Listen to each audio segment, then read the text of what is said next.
2024. Adequate notice of this meeting has been given in accordance with the Open Public Meetings Act, NJSA 10:4-6. On February 7th, 2024, proper notice was sent to the Courier News and Star Ledger and filed with the clerk at the Township of Bridgewater and posted on the bulletin board in the municipal building. Please be aware of the planning board policy for public hearings. No new applications will be heard after 9:30 p.m. and no new testimony will be taken after 10 p.m. Hearing assistance is available upon request.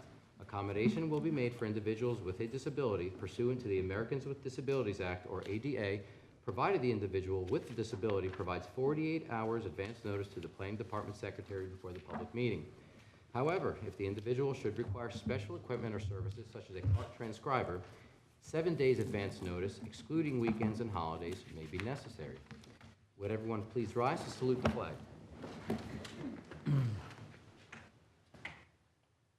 Allegiance to the flag of the United States of America and to the republic for which it stands, one nation, under God, indivisible, with liberty and justice for all.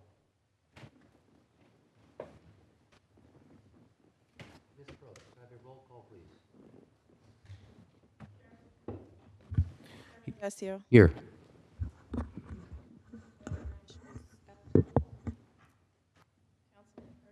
Here. Here. Mr. Magora. Here. Mr. Wayne. Here. Ms. Sikora. Here. Mr. Banga. Here.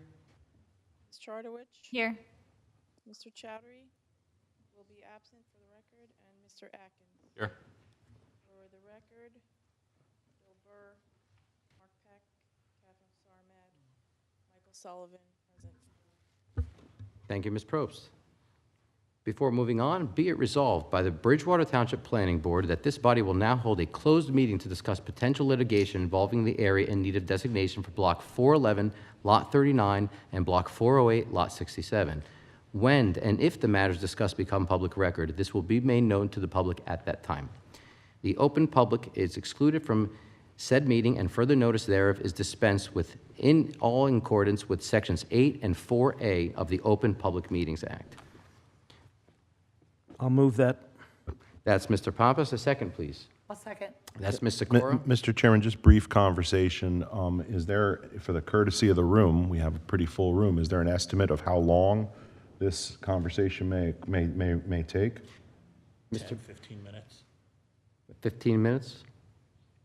All right, well, I'm going to advocate that it happen as quickly as possible so we can get people back in the room. Very good. I have a second by Ms. Sikora. Can I have a roll call, please? Yes. Councilman Kirsch. Yes. Pappas. Yes. Mr. Magora. Yes. Mr. Wayne. Yes. Ms. Sikora. Yes. Mr. Banga. Yes. Ms. Chartowich. Yes. Mr. Chowdhury. I'm sorry, Mr. Atkins. Yes. Thank you, Ms. Prost. At this time, if everyone could please kindly leave the courtroom.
another motion to reopen. To reopen the public session. And then do we need to roll call again? All right. I'll make the motion to reconvene public portion of this meeting. Could I have a second, please? I'll second. That's Ms. Sikora. All in favor? Aye. Planning board meeting is now in session. At this time, if there are any members of the public wishing to address the board on any land use matter that's not on tonight's agenda this evening, strictly not on the agenda this evening, please come forward at this time.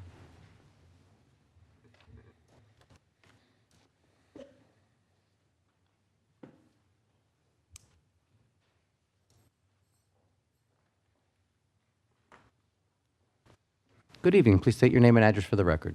Hi, Kathy Franco, 766 Weemac Road. First, let me start by thanking all of you for serving on the planning board as appointees of the mayor, or in the case of Michael Kirsch, appointed by the council. My first question, or comment, has to do with transparency. An e-blast was sent out yesterday about this meeting. It did not highlight the redevelopment application as a public meeting or the quarry reclamation plan, but only the land development applications on the agenda, both of which are of small residential subdivisions. That's not transparency in my mind. The issues that are important to the large population of Bridgewater is the redevelopment in the quarry, and that should have been highlighted. I did receive a response to an email that I sent, which said, well, this is how we do it, this is how we've always done it, not that we could consider doing it differently in the future. I am very disappointed in that response. And now, in addition, you just called a private meeting of this board, and instead of saying what the common known name of that property is, you quoted lot and block numbers. Those lot and block numbers, for the record, are the Ethicon project. And I think that should have been stated when you called for your private session. Finally, during item 8, which will be the public hearing, will public comment be open again for both the redevelopment and the quarry reclamation? That's a question, which I would like an answer to. I do have the question, and yes, it will be open for comment. Okay. Thank you very much. Thank you. Okay, I'd like to make a few announcements this evening. Well, first, motion to close this portion to the public. That's Councilman Kirsch, Mr. Pappas. All in favor? Aye. Aye. And Mr. Chairman, if I may comment, because some of what was stated was not entirely true. This administration, the council, and our land use boards are entirely committed to transparency. We are running the most transparent government that Bridgewater has ever seen, far in excess of state law, and likely far in excess of nearly all, if not all, municipalities across the state of New Jersey. We send out, and we have a email subscription available for those who are interested in hearing what's going on in their land use boards. I don't typically stand up and take personal credit for things, but this was my initiative because we had heard feedback that, well, when a case is heard, there's only a 200-foot notice. What about people who live in the remaining portion of the community? And there was all kinds of conversation about maybe we could change state law, maybe we could do this, maybe we could do that. What I came up with about a year and a half ago was to say, why don't we do a simple, essentially addendum to our newsletter, a specialized version for land use, and that's what we have. And its charter, its purpose is to inform those who live in Bridgewater, those who live beyond Bridgewater, exactly what land use applications are going to be heard. In addition, there is a link to the full agenda. So those who are interested in seeing the full agenda, you're 2 clicks away. You open the email, then you're 1 click away. The rationale for not putting the entire agenda into the body of an email is people wouldn't read it. We purposely are focused on making sure that through transparency, people can know on any given night what is going to be discussed in terms of hearings, in terms of land use matters. So again, the administration, the council, the land use boards are operating with extreme transparency, more than we've ever had in our history, far more than is required by law, and likely as much as any municipality in New Jersey. Thank you. Thank you, Councilman. Okay, if I could, I'd like to make a few announcements this evening. The Quarry Reclamation Plan is on this evening's agenda. Presentation of a reclamation plan will not be heard this evening. That will be noticed at a further time. And in our land development applications portion, the Haas Julia carried to 10/15/24 again. That will not be heard this evening. Now, moving along, we do have a resolution this evening for the Bridgewater-Raritan Regional School District. That is for the middle school classroom addition at 128 Marywood Road. Does the board have any changes or comments for the record? Hearing none, could I have a motion to adopt said resolution? I'll make that motion to adopt. Councilman Kirsch, could I have a second, please? Second. That's Mr. Wang. Could I have a roll call, please? Chairman Bessia? Yes. Councilman Kirsch? Yes. Mr. Pappas? Yes. Mr. Magora? Yes. Mr. Wang? Yes. Ms. Sikora? Yes. Mr. Banga? Yes. Ms. Chartowich? Yes. Mr. Atkins? Yes. Thank you, Ms. Probst. Moving along this evening, if I could get a show of hands from the public, who is here this evening for the Ethicon site? Okay, that's a good amount. Okay, we're going to shuffle things around just a bit. I'm going to move into our application portion for the evening. I believe we have Kumar Realty LLC that is here for an extension of a prior approval. And who's here representing Kumar Realty LLC this evening? Mr. Chairman, my name is Jay Bone. I'm an attorney with the law firm of Schiller, Pittenger, and Galvin, P.C. I represent the applicant. We are here tonight seeking the board's approval for a 1 year of extension of our time to complete compliance with the conditions of the application. I am, of course, cognizant that the board has a very full agenda and a lot of members of the public who are here to listen to other things, so I don't want to take any longer than absolutely necessary. But if the board needs it, I have the applicant and our engineer here who can offer any testimony that you need. Very briefly, the board approved this application last September, adopted a resolution October 17th, 2023. That gave us 190 days to get the subdivision deeds filed, and by my calculation, excuse me, that brings us to April 24th. In the meantime, we have attempted to document our compliance with the various conditions that are imposed on that resolution. We have submitted the compliance binders. They have been reviewed and approved by your planner. We're waiting comments from your engineer. We think that we'll be in a position, as soon as we get those comments, to deal with any issues he has and to move this forward. Of course, my client has no desire to let the approval lay fallow. He owns the property, he wants to develop it, and in that regard, he pointed out that we understand that there's a possibility that the road is going to be resurfaced soon, so he's very eager to get his road opening permits, to get the infrastructure and the driveways in so that he doesn't face a moratorium. With that, I can present their testimony if you want, or... Mr. Bone, thank you for that review. If the board has any questions or requires further testimony, any questions by our board? Mr. Bone, I think that should suffice based on the board. Mr. Peck? Yeah, they're under the municipal land use law. A minor subdivision can get a 1 year extension if the applicant has diligently prosecuted compliance with the approval and has been held up through no fault of his own, and that's been the case here. So certainly under the statutory criteria, they'd be entitled to a 1 year extension, as they've requested. And Mr. Bone, did you, what's 190 days from October 17? Do you know? I calculated it to be April 24th. So that's when it would run That's to. when the So one- really, you'd have about 6 months left to perfect everything. Yes, Okay. April 4? 24. 24, okay. Any comments from the board? I have no objection to the extension.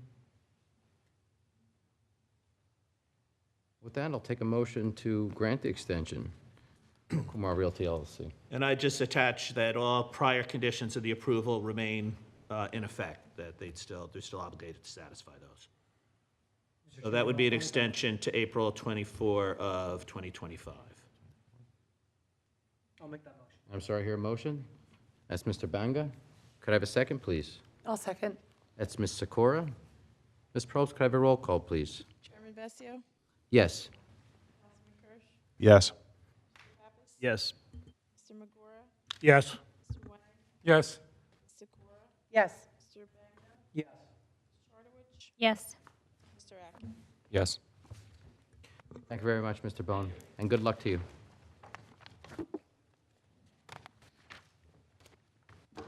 Okay, moving along to our other board business this evening. We do have a courtesy review for the Bridgewater Raritan Regional School District, and this is specifically the Bradley Gardens Elementary School Edition. And who'll be giving that presentation this evening? And again, for the planning boards and the public's consideration, there's really no formal action that will be taken by the board in connection with this. It's whenever a public entity, such as a school board or the county, somebody like that, has a project that they're doing that's in accordance with their capital budget, such as school improvements and what you're gonna hear about tonight.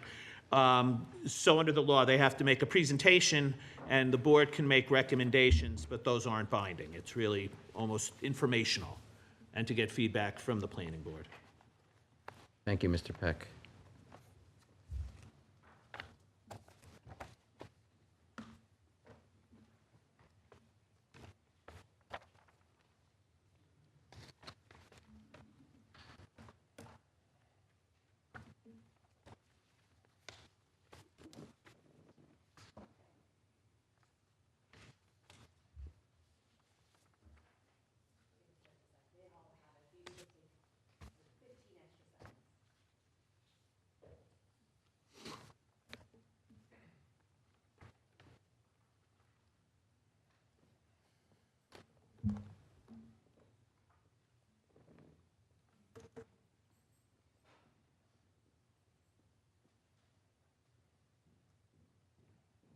I can use this one, right? Yes, is it on? Hello? Yes. No, this is fine. Thank you. Good evening, everybody. Thank you for hearing us. My name is Alexis Goldman from Solutions Architecture. I'll be presenting on behalf of the Board of Education, Bridgewater Raritan Regional Board of Education. As you mentioned, we are presenting an addition on the Bradley Gardens School. The purpose of this addition is because the Bradley Gardens Elementary School is the only school in the district that does not have two large spaces for gathering. All of the other schools have their own independent large gym and then a multi-purpose space where they have auditorium-like events and a cafeteria.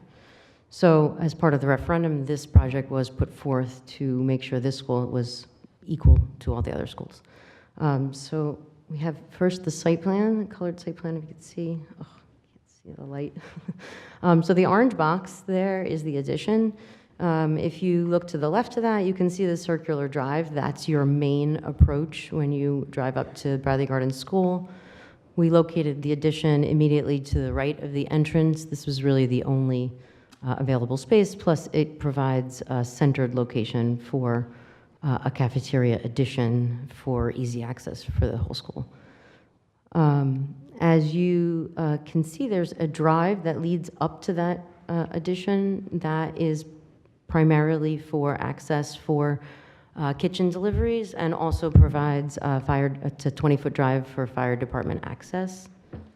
There are walkways all around the addition to provide access to the entrances. An entrance at the connector that connects to the addition, we provided some outdoor patios for outdoor seating as the school decides to use it. At the driveway, we moved currently the trash enclosure is at the back of the building where the kitchen is, so we've provided a enclosure off this drive in the front for easy access for the garbage and for pickup. We've sort of tilted it a little to try to make it easy for pickup. The white box behind the addition is the current kindergarten playground, pre-K and kindergarten playground. That will remain, it is fairly new and will remain as is. The sanitary lines that feed the kitchen, which is inside the addition, as well as some new toilet rooms inside the building, are connected to a sanitary manhole that is existing on site. So we're basically just connecting to the existing system. Let me just make sure. Also, part of this project is a new electrical service that will provide power for the addition, but also will allow air conditioning in a future project. The electrical room is actually inside the addition, which I can show you. Yes. Okay. Oh, and just to mention the stormwater system, there is an underground stormwater retention system which is underneath the drive, and that reduces the peak flow on the system. And the design was based on the year 2100 storm events. This is a floor plan of the addition. So in the yellow is the large cafeteria section. It's about 2,000 square feet and sits 130 students. The green section is the kitchen. And next to that, there are 2 toilets, one for the students that's facing the cafeteria, and one for the staff that's facing the kitchen. There's also 2 storage areas, one for the kitchen and one for after-school events. And the large purple section at the bottom is mostly the electrical room that I mentioned.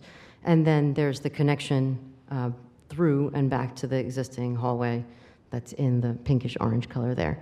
We are, as part of this project, also renovating 4 classrooms that kind of go north of this, that redistribute the space and also provide rooms for the future full-day kindergarten, along with toilets for each of those rooms. Okay, and then, so these are some of the renderings of what the addition would look like. So this is, as you pull up from the main drive, that's the 20-foot wide drive for access. And the brick we would be matching as close as possible to the existing building, and we provided some colored brick for accent. This is coming a little bit closer to the building, looking ahead towards that connection and the outdoor seating areas. This is, if you come around to the back of the building, that is the existing playground there, looking back towards the addition. And in the far distance is the existing building. And lastly, as you move closer to the existing building from the back, so existing building to the right, looking back at the addition and the connection from the back. Just a couple other things to mention. We did get comments from the Sewer Authority, from Tom Genova. We did respond to those comments. The changes to the drawings have been made and sent back. We did get comments from the fire official, and I think the focus is just showing that we can fit your fire trucks around, which we're in the middle of getting the appropriate size fire truck that you do have, and we will provide that, a diagram showing all the turning radiuses. I think they also asked that there would a fire department connection be brought to the front as well. That was in that memo as well, I believe. Okay, that was if we were providing fire sprinklers, but we're not, there's no sprinklers in this building. Yeah, it's under the requirement to provide sprinklers. That's it. Any comments, questions? Any questions from the board? Yeah, I just, Mr. Burr, have you looked at this? Is there any concern about stormwater management?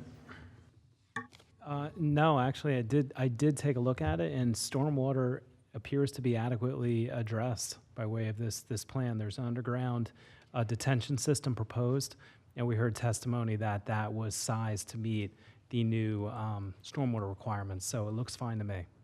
Yep. Mr. Chairman, do you have an estimated timeline of when the construction will begin and end?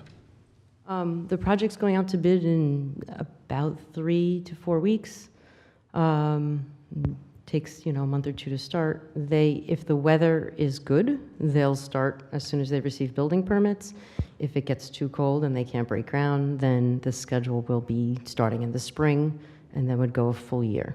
So the latest would be March, April of 2026. So they wouldn't, but they would probably start using that maybe, and it's really up to the school district when they want to make that switch, but that's probably when the building will be ready. Okay, and just to confirm for anyone who's concerned about safety, there would be appropriate barriers erected to keep staff, students, and any visitors away from the construction site? Yes, absolutely. We'll have a construction fence around the entire thing. We also did spend considerable time figuring out how to place this addition to keep ourselves away from that playground, which is heavily used all year round. Okay. You mentioned outdoor dining. That's for the students? It's really for the school district to decide. We just figured if we're going to create this space, we might as well create some outdoor environment that they could be in. I don't think they've quite determined how they're going to use that space. But we assume if it's next to the cafeteria, they might be a special gift to the students, certain groups, or, it depends on their use, but And not. that'll be on an impervious surface. And I think you said the stormwater runoff was adequately addressed. Okay. Yes. Ms. Sarmat, are there any concerns from a planning perspective? I have no concerns. Any other questions from the board? This time, any members of the public wish to comment or question?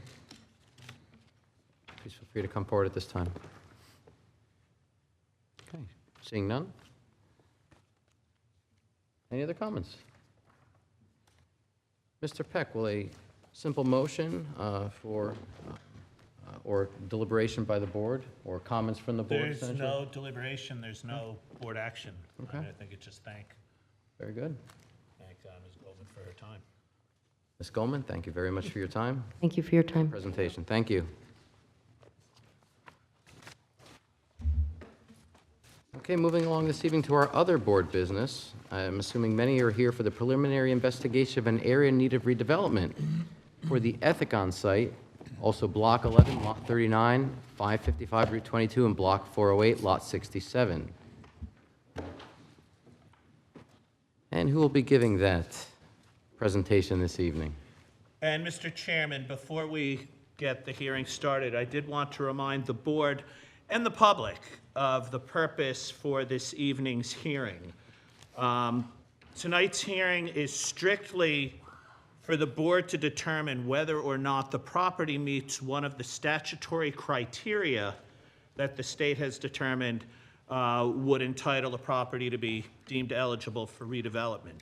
The redevelopment process is a long process that goes back and forth between the governing body and the planning board, and the public's afforded the opportunity to comment at various stages of the process. So it starts with the governing body, the Township Council, requesting the planning board to undertake what's called a preliminary investigation to determine whether or not the property should be deemed an area in need of redevelopment. So that's where we are now.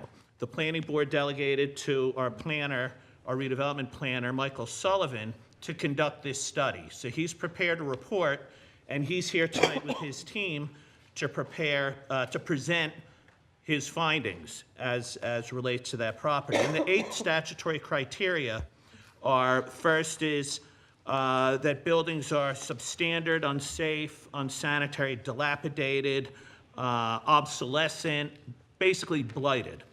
The second would be the discontinuance of the use of buildings previously used for commercial, manufacturing, or industrial purposes that have basically been designed for a specific purpose, and to be able to adaptively reuse is not feasible. Then there's another, that either land that's owned by the municipality or the county or a housing authority, some public agency like that, or unimproved vacant land that hasn't been developed for at least 10 years. There's more, but that's the third. Then there's another, which is areas with buildings or improvements which by reason of dilapidation, obsolescence, overcrowding, light and sanitary facilities, et cetera, are detrimental to the safety, health, morals, or welfare of the community. Then there's lack or total lack of proper utilization of areas caused by the condition of the title. That's not applicable here. Areas greater than 5 acres that have been consumed by fire or earthquake or hurricane or some other casualty that basically laid low in area. And then a municipal enterprise zone would be another category. And then the final is if the designation of the delineated area is consistent with smart growth planning principles. So, and Mr. Sullivan will present whether or not the property meets any of those 8 enumerated criteria. Then the board is charged tonight. Its sole mission, the only thing it's here for, is to determine whether or not the property meets one of those criteria and whether or not they're going to recommend to the Township Council to declare the properties an area in need of redevelopment. Then it goes to the Township Council, who will actually make that determination. Is this, we declare it an area in need of redevelopment, or we don't? At that point, the Township Council will either direct the Planning Board or by itself to develop a redevelopment plan. And that's what would guide then the future uses of the property and the way the property would be laid out and all those. It would act as overlay zoning over the property. So it's a way for the municipality to gain a little extra control over the zoning process. But we're not there yet. We're only here to see if the property meets the statutory criteria. And then after there's a redevelopment plan, that has to be adopted by the municipality, by the Township Council, by ordinance. And then when that's in place, they would designate a redeveloper, and then the redevelopment would take effect. So again, I just wanted to put that out there because I know it's a long and somewhat convoluted process. So I just wanted everybody to be clear what we're charged with this evening. There'll be other steps along the process where we're dealing with potential future uses if we get that far. But we're not there today or tonight. Thank you, Board Attorney, Mr. Peck. And if I could just make a quick note, there'll be an opportunity for the public to ask questions at some point, at which time, I believe, Ms. Probst, you have a sign-in sheet, correct? On one of these desks here? It's on the podium. Okay, we ask that when you come up and clearly state your name and address, just sign that sign-in sheet as well first, if you don't mind. Okay, we can proceed with that presentation.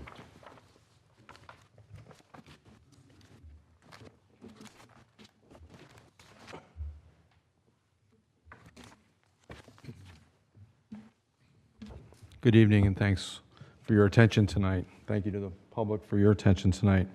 My name is Michael Sullivan. I'm a principal with Clark Caton Hinds in Trenton, New Jersey. I'm a professional planner and a landscape architect. We are the redevelopment planners for Bridgewater Township. I'm a licensed professional planner in New Jersey. I'm a member of the American Institute of Certified Planners and the American Society of Landscape Architects. I've been a practicing planner since 1992, for the record. Tonight, I'm going to be speaking. I've also brought my architectural partner, John Hatch, who assisted me with evaluating the Ethicon facilities. We are both going to take on part of this presentation, and hopefully we will go through this entire presentation, and we will both be available for questions on our testimony and the report at the end of our testimony. We've got a presentation that's on the screen, and hopefully we'll be able to coordinate with my back and sides sort of to that. So, as Mr. Peck indicated, the purpose of tonight's hearing is for the Planning Board to consider whether the study area, the Ethicon facility properties, are in fact an area in need of redevelopment. This public hearing is required pursuant to the local redevelopment and housing law under Section 6. The process began when the Township Council of Bridgewater drafted a resolution, passed a resolution in March directing the Planning Board to study the property. The Planning Board asked us to assist in that and prepare the report and seek evidence, or look at the site and see if there was evidence of a redevelopment area designation on the site. Mr. Peck did a great job of blowing through the criteria, the 8 criteria that we have. Essentially, the criteria for redevelopment area are buildings and properties that are dilapidated or falling apart or creating a blight, as you said, obsolescent conditions, but also properties that are unproductive in some way. And a large underpinning of the redevelopment statute is to ensure that properties are productive and not blightive, but also generating adequate revenue to the municipality in terms of property taxes, and that they are on the rolls to ensure that the municipalities have the ability to provide services and take care of the town.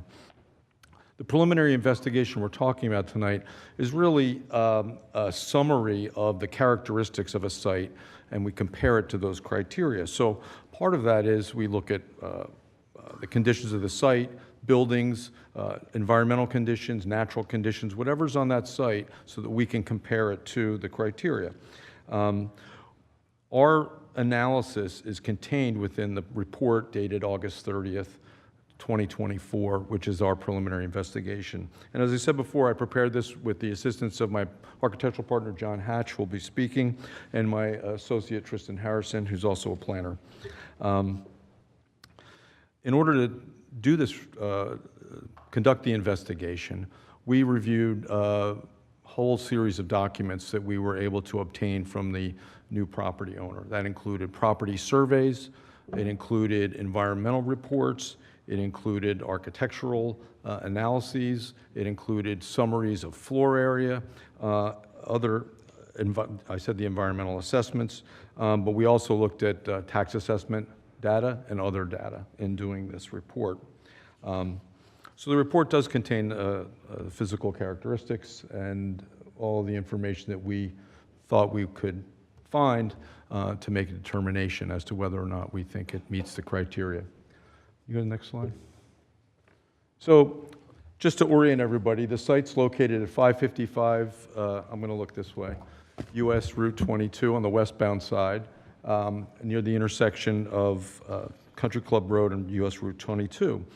It's composed of two properties. The first property is the former Ethicon campus that everybody can see from the road and understands. That's Block 411, Lot 9. It's 81.89 acres. It's got a total property assessment of $51 million, just over $51 million. I believe about 10 of that is the land value and the rest are the improvements. The other property is a vacant lot, Block 408, Lot 67, which is across Country Club Drive at the intersection. It's 2.38 acres, and that's got a total property assessment of $347,000 with no improvement value on it whatsoever. Both lots are owned by 555 Route 22 Associates, LLC.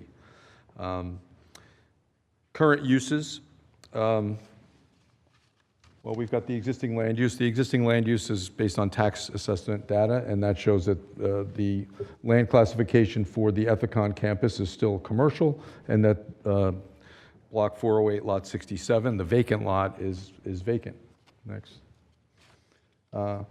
The image you see up on the screen now is a map showing the building locations, and the building designations are those that were part of information we received. Some of it was from the real estate offering, and it's the way that they've characterized the buildings on the Ethicon site. So this is their way of designating and naming these buildings, and they've got letter designations, and also some are just called the fitness center or the family center, but some are B, C, D, and M. So those are going to be helpful in orienting you and whoever reads this report to the conditions we're talking about. So the current use is the former Ethicon campus. It's got buildings and other facilities which are unoccupied except for maintenance and security personnel at this point. It's zone light manufacturing, M1. The Block 408, Lot 67 is vacant, wooded, and it's got some wetlands and some stream action on it. It's zoned single-family residential, R40, and it has not been improved. So the general overview, I'm going to do a general overview of the Ethicon site, and then Mr. Hatch, my partner, is going to go through each of the buildings and give you a description and talk through the characteristics of those buildings. So Ethicon has approximately 15 buildings and or wings. Some of the buildings have been connected over time or were built in evolution. It's approximately 700,000 square feet of space in terms of floor area. It's enormous. It was previously used for offices, laboratories, manufacturing, and employee amenity spaces. Most notably, it was a needle or suture manufacturing plant. Approximately 60% of the floor area consisted of offices and related support uses, and about 40% was used for research, development, manufacturing, and medical products. It's more than 60 years since the first buildings were constructed in 1956. This was a real post-war boom facility, and it really represents that era in time. And I think the glass is very iconic, the blue glass. It was designed and redesigned over time to facilitate Ethicon's specialized use of biomedical research and manufacturing operations. In addition to the buildings, it's got 1,342 parking spaces, surface parking spaces, a mile of nature paths. It's got site lighting and an electrical substation, above-ground fuel tanks, generators, monitoring and injection wells, which are associated with contamination of the groundwater. We'll talk a little bit about that later. A water tower and stormwater management facilities. So it's really a massive complex, and it has all of the attributes of support that go along with that. And so that's the general overview of the site. Now I'm going to turn it over to Mr. John Hatch, my architectural partner, who's going to walk you through the individual buildings and their wings and the character of those.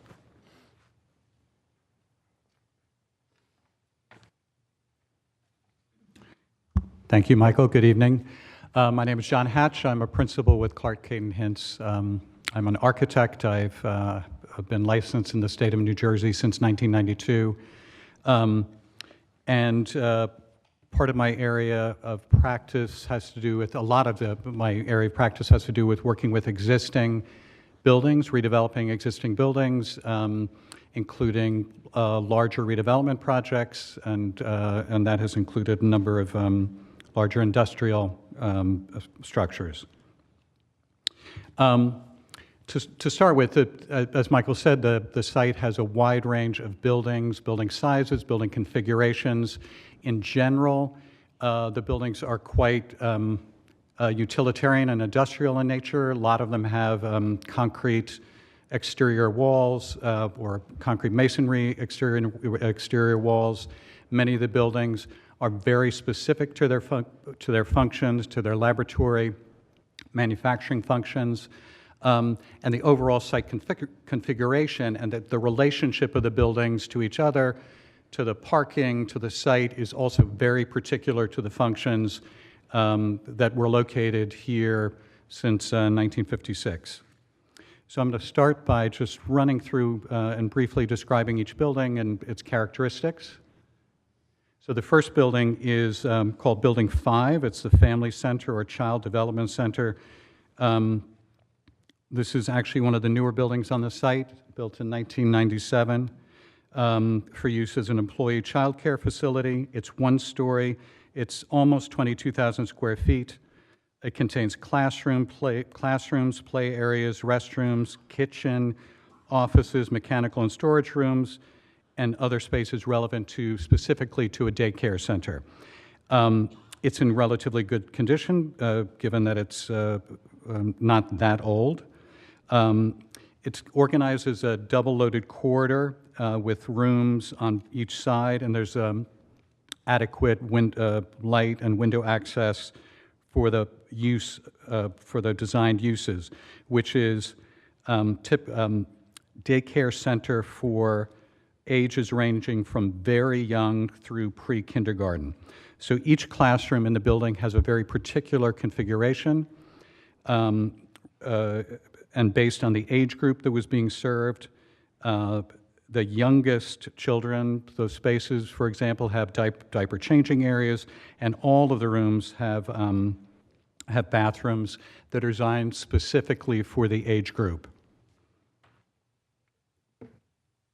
So there's kind of plumbing and other utilities running throughout the entire building.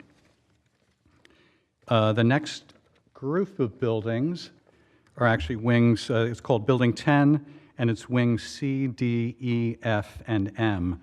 And most of these are part of the original construction on the site, 1956. And these were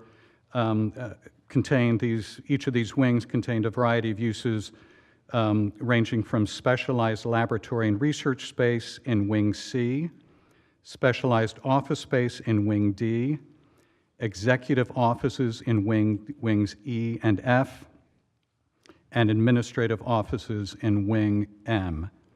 Each of these wings, as you can see in the plan, that they're interconnected, and each has a relatively narrow footprint of between 50 and 60 feet. Unusual for, that would be considered unusual today for office or laboratory or research space. The Wing C is about 36,000 square feet and contained microbiology and multipurpose labs on the first floor, offices on the second, and laboratory space in the basement. Wing D contains just over 47,000 square feet and consists of primarily offices, in addition to conference room storage, utility space, 3 laboratories in the basement. All of the floors of Wing D are then connected with Wing C and F, and the first floor of Wing D is connected to Wing G, which is that very large footprint that you see there. While the first floor and basement are connected to the old cafeteria, which you can see kind of between the wings, and I'll touch on all of that later. Wing E contains about just over 8,000 square feet and is all on the third floor above the intersection of Wings C and D, and it contains boardroom, conference, and executive office space. Wing F is about 20,000 square feet and is attached to Wing D at the west end and to Wing M by an enclosed 2-story hallway at the northeast corner that was added during the construction of Wing M. Wing M is the new building in this group of interconnected structures that was built in 1964 and has about a 30,000 square foot floor area of office space on floors 1 and 2, and industrial space, a vault, utilities, mechanicals in the basement. All of these buildings were renovated and altered on numerous occasions over the course of their life. This group of buildings is just about 140,000 square feet, again, of specialized laboratory and office space. Here you can see some of the photographs. You can see the double-loaded corridors, the very long kind of, very utilitarian. This is not the way these kind of spaces would be designed today. The built photograph on the left is the built-in equipment in Wing C, just to give you some sense of all the equipment that was in these laboratory spaces. And there's also the photograph on the right is lab space, also in Wing C. Photograph, you can see a photograph of one of the executive offices in Wing F, and get a sense of the very straightforward very straightforward and simple and utilitarian exteriors of the buildings. These buildings, in general, have windows, unlike many of the other buildings on the site. Next, so this building is Building 10, also called the Old Cafeteria. This was built in 1964 as a bomb shelter. It is underground. It's built of reinforced concrete. It has virtually no access to exterior light. It was renovated in 1992 as a cafeteria, and then later as surprisingly, as offices. It is connected, it's 1 story below ground, the ground kind of mounds over it, and it's between wings D, F, M, and G. It's a raised lawn area, is what you see in that kind of courtyard space.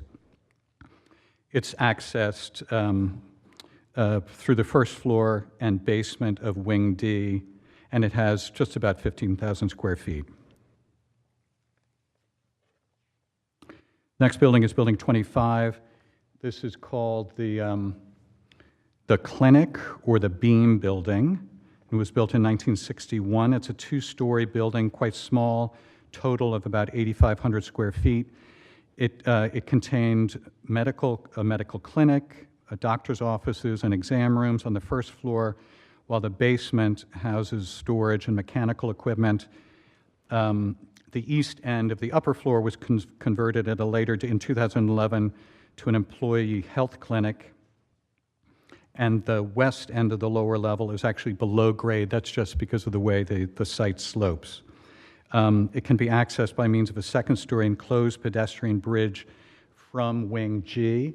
Again, this is a particularly utilitarian building, and the only windows are on one of the facades on the north facade, which you see in that in the left-hand photograph, and you can see the pedestrian connection to Wing G.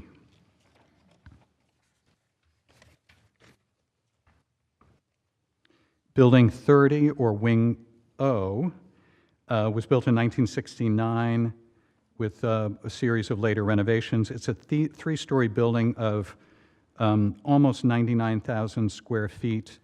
It consists primarily of office space, and about 30% of the basement houses workshops and storage.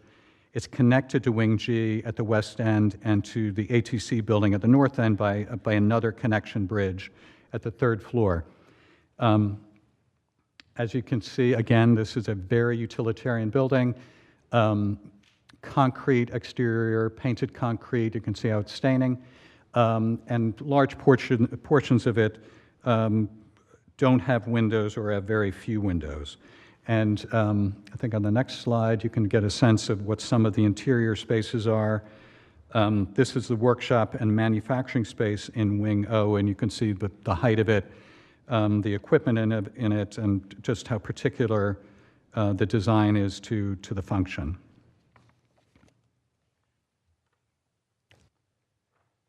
Building 40 is the Advanced Technology Center, the ATC building. This was built in 1961 with later additions and partial renovations. It's 2 stories, about 90,000 square feet, with a variety of uses, including offices and lab space on the top floor, and manufacturing with lab space on the first floor. It's located north of Wing O, which we just talked about, and Wing G, and connected to the O building to the south by another one of these enclosed pedestrian bridges. Most of the building is filled with specialized laboratory equipment and building support systems that were necessary for the building's research and manufacturing uses. I'll say it again, you can see from the exterior just how utilitarian it is and how few windows there are, and then the very tall and very specialized space on the interior. Some of the special uses in here, there were stability chambers and other areas that stored very expensive samples. Building 50 is the Learning Institute, or Wing G. This building has the largest footprint.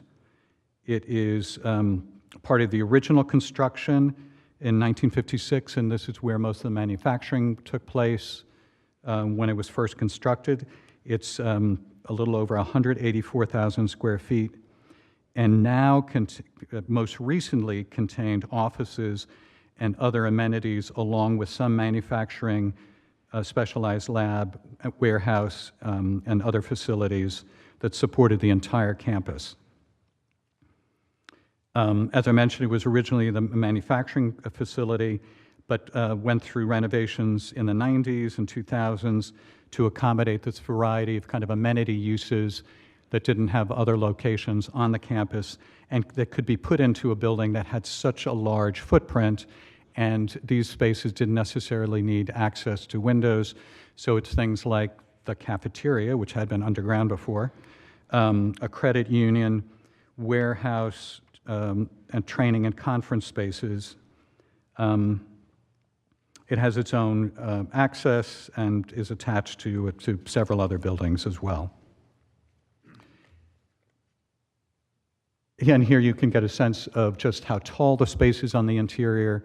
This is some of the loading and storage areas, and just how particular, again, all of these buildings were very specifically and particularly designed for their specific uses. Building 60 is the research tower. This was built a little bit later in 1976 with later renovations. It has about 70,000 square feet and consists of a 7-story tower on top of a 1-story base. The footprint of the tower itself is about 7,000 square feet per floor. Or not quite 7,000 per floor. The building contains offices and conference areas on the first floor and mainly laboratory and specialized office spaces on floors 2 through 6, with the top floor being executive suites. A mechanical penthouse and utilities are on the roof, and utilities in the basement. The building still contains an extensive amount of research equipment, cabinetry, utilities, and specialized ventilation, specifically for the laboratory spaces. One of the interesting, and here you can see on the interior just some of those specialized spaces. The exterior has 2 of its faces. The west and east facades have windows. The north and south, one of the facades, the north facade has no windows, and the south facade just has a strip of windows. And again, that was very purposely done because of the lab spaces, specialized lab spaces. Again, the footprint of the building, the way it's designed, is quite different from the way these kinds of spaces would be designed today. The next building is Building 60, the Research Foundation. Built in 1961 with later renovations. It's 1-story, just about 49,000 square feet, and was primarily a research facility containing highly specialized laboratory spaces, a surgical center, conference rooms, and other support spaces needed for those laboratory facilities. And here you can see some of those very specialized spaces, including there were a series of walk-ins for some of the lab experiments being done. Both on the interior and the exterior of the building, very, very utilitarian, very few windows. The interior is largely, partitions are painted concrete masonry units with painted concrete floors.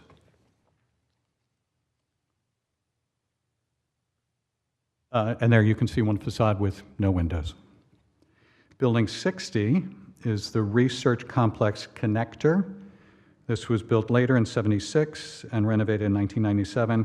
And it was very simply connected, it's a 1-story, a little over 9,000 square foot connection between the research tower and the research foundation.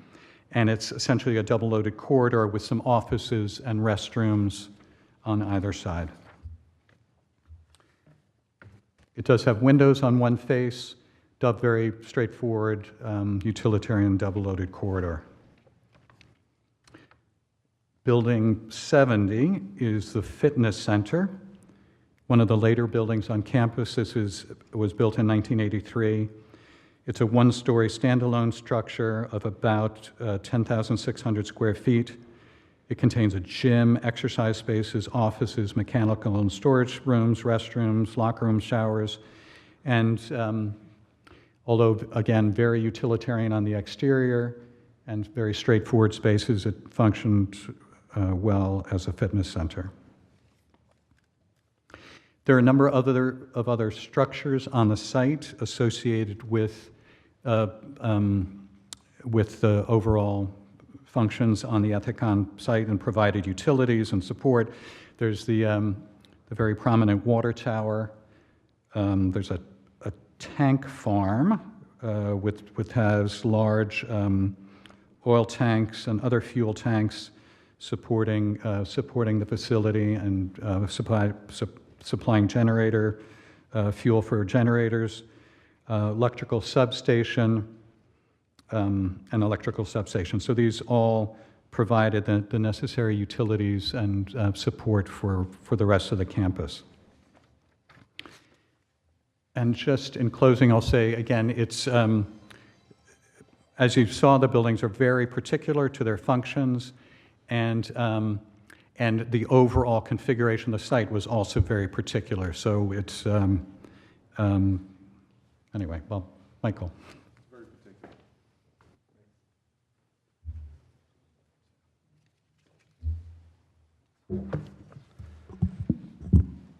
So that's your tour of the architecture of the Ethicon campus facility. I'm going to talk a little bit now about some of the environmental contamination issues that are out there. So there's a documented history of contamination out there, most notably groundwater contamination.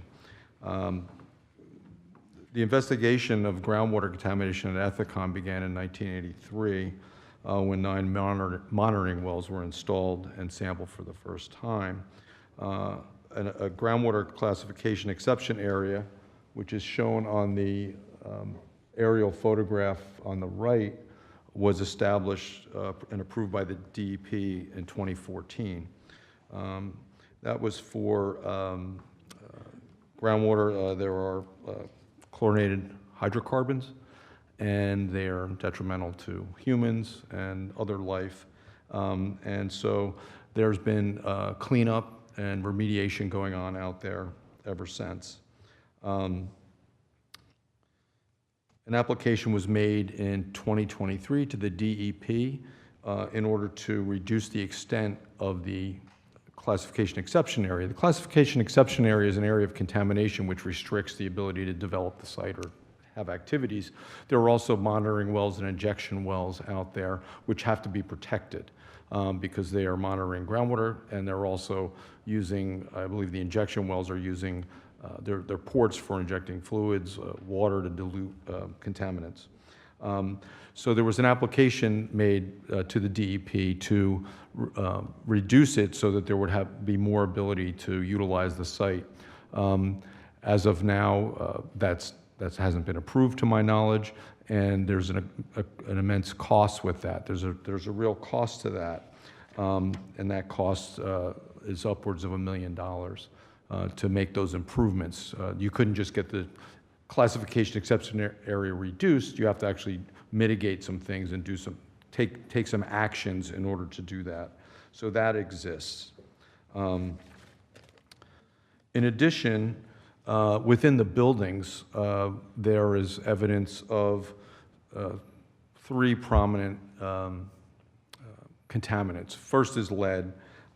There is lead in the buildings, and lead has been identified in Building 5, the Family Center and Child Development Center, in Building 10, in Wing C, D, E, F, and M, and in the old cafeteria, which is attached to that building.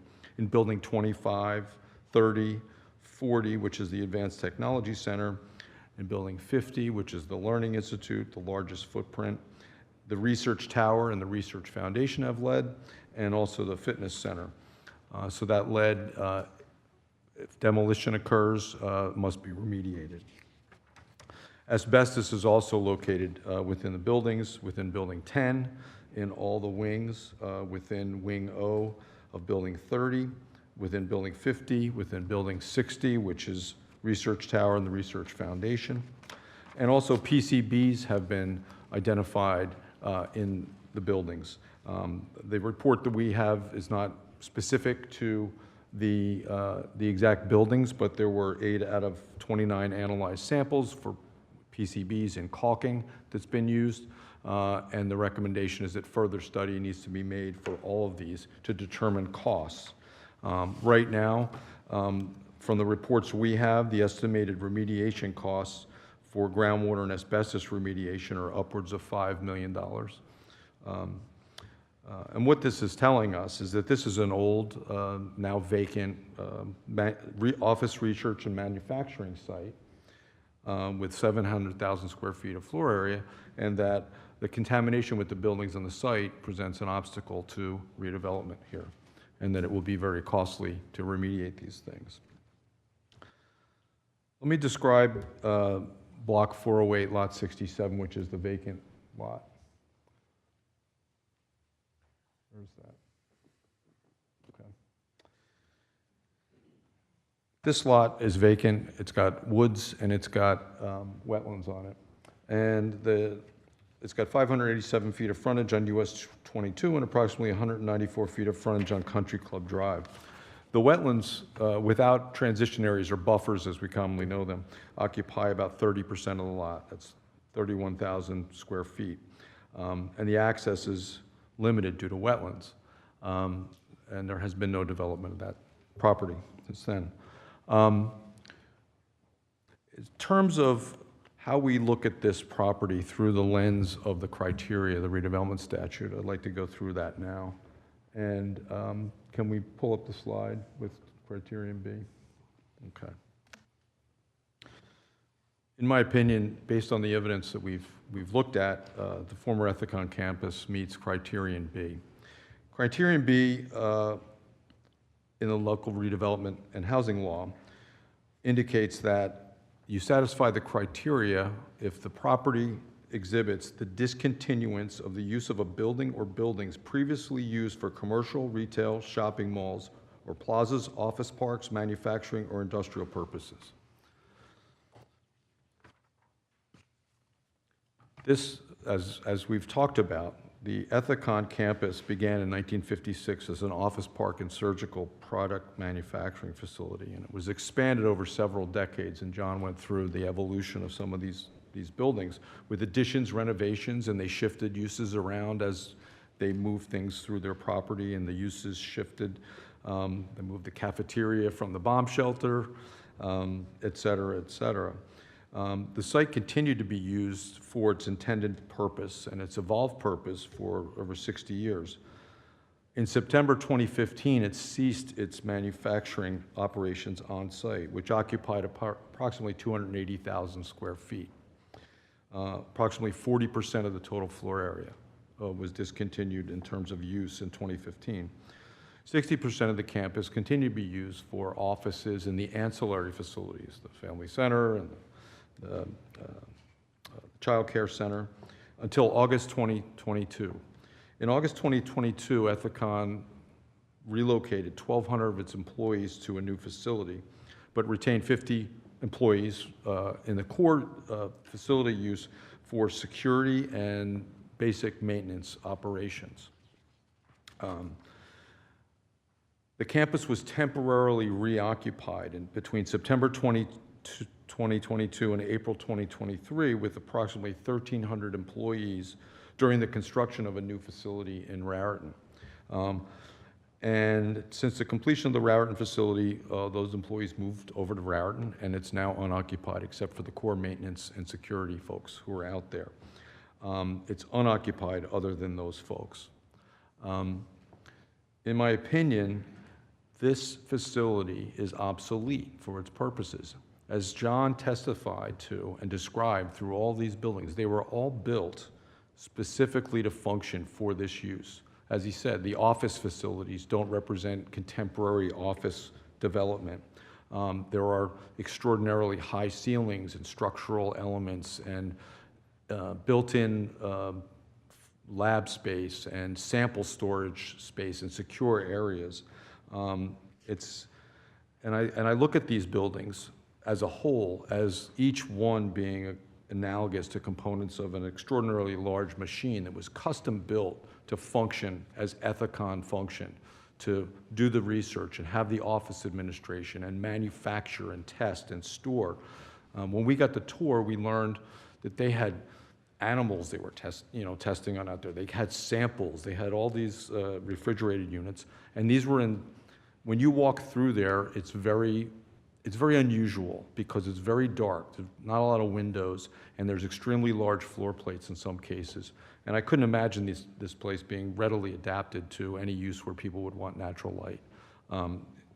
So the departure of Ethicon has rendered this specialized complex obsolescent, in my opinion. It also exhibits known and unknown extents of contamination. We've got reports that we've gotten from environmental firms on the building and also the buildings and also the groundwater with hydrocarbons, lead, asbestos, and PCB in the buildings. Its specialized design and configuration, along with its sheer size, is 700,000 square foot campus, and that's just the buildings, means that it's hard to imagine it's feasible for this holistically to be redeveloped and be reoccupied in its current form.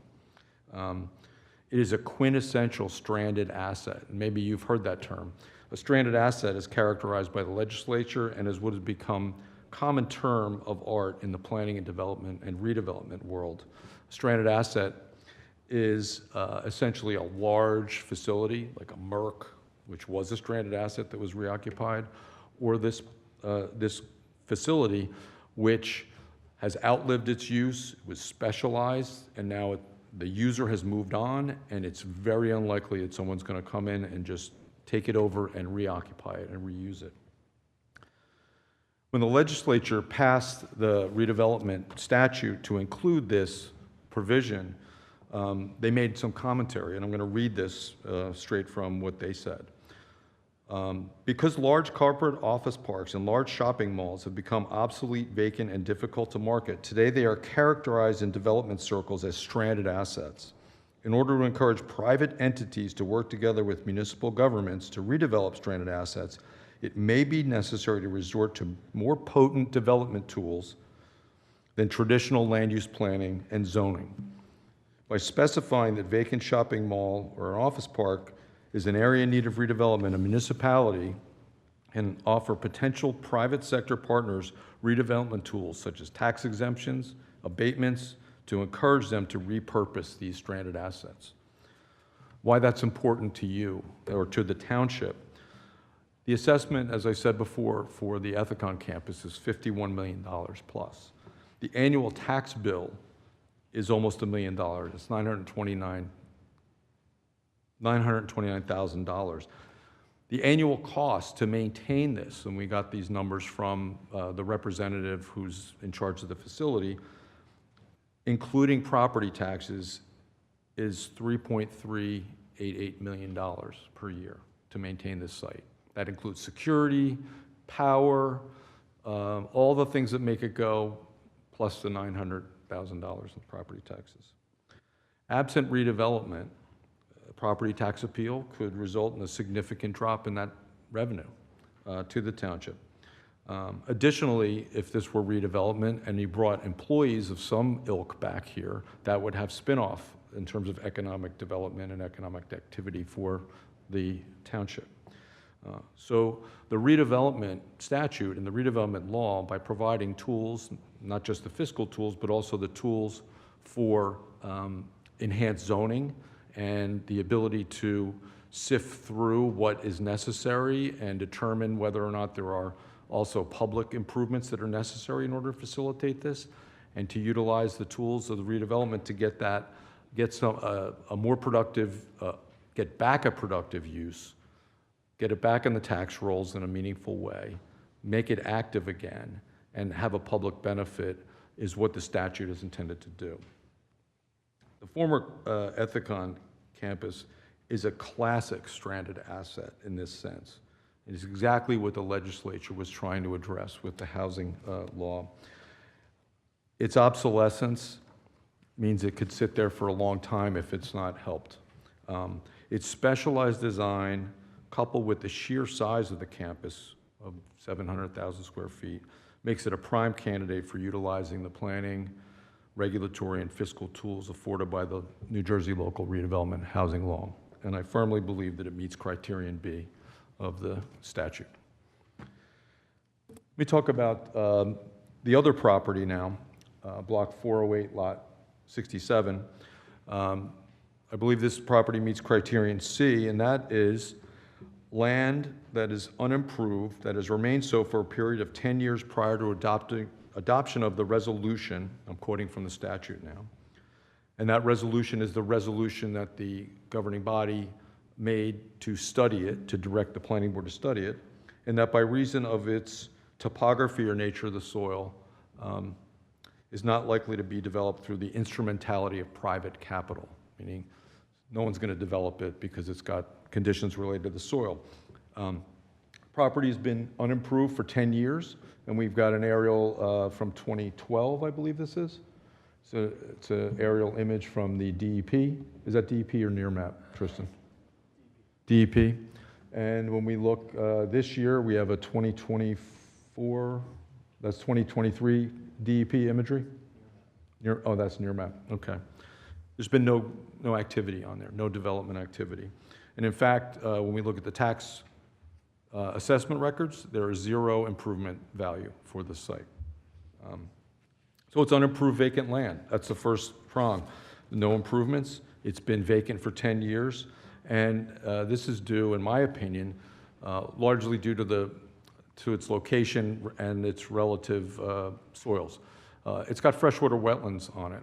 And freshwater wetlands is a surrogate for topographic conditions, soil conditions, and vegetative conditions. So 2 of those 3 are present here and are mentioned in the statute. The freshwater wetlands occupy 30% of the site. The hydrology, which is topography, the presence of water means there's wetlands there. The hydric soils are the type of soils that are there. They indicate that there are wetlands there. And those wetlands, I believe, have restricted development. It's a 2.3 acre site. The minimum lot size is just under an acre there, but it's broken up. The wetlands break up the site and create issues with access. And in my opinion, this meets criterion C, and that the redevelopment statute could allow for maybe some facilitate development of the site. Maybe there needs to be a different access which needs to be gotten from another owner. Maybe there needs to be some sort of improvement or the cost of getting a wetland permit to get access to the site, even though you can get general permits. But I think that those reasons that this meets criterion C. I have to admit something that's kind of embarrassing to me, and that is that these also both meet criterion H of the statute, which is we call it the smart growth criteria. And the reason I'm embarrassed is because we didn't put it in the report. So, but nevertheless, the criterion H states that the designation of delineated areas consistent with smart growth planning principles adopted pursuant to law or regulation. And smart growth planning principles mean that you are seeking to redevelop or designated redevelopment areas in places where the state has determined where growth and redevelopment should occur. They usually base this on the state planning areas, which actually state planning, there's the centers, metropolitan planning area, down to the environmentally sensitive planning area. The metropolitan planning area would be the most dense and the most aggressive in terms of development and redevelopment. The environmentally sensitive planning areas where you don't encourage growth and development. We are in planning area 1 here, the metropolitan planning area, and therefore this would meet the criterion H for smart growth. Presuming that we can, if designated, we move forward with some sort of a very wise plan, redevelopment plan for the Ethicon site, it would represent smart growth as well. So, in summary, it's my opinion that the entirety of the study area does meet the redevelopment criteria, criterion B, criterion C, and criterion H, and that it's my recommendation that this could be designated as an area in redevelopment based on the evidence that we have reviewed and summarized in the August 30th preliminary investigation report. Thank you very much, Mr. Sullivan, and thank you, Mr. Hatch, as well. Is there also an environmental consultant that needs to be heard as well? Please come forward.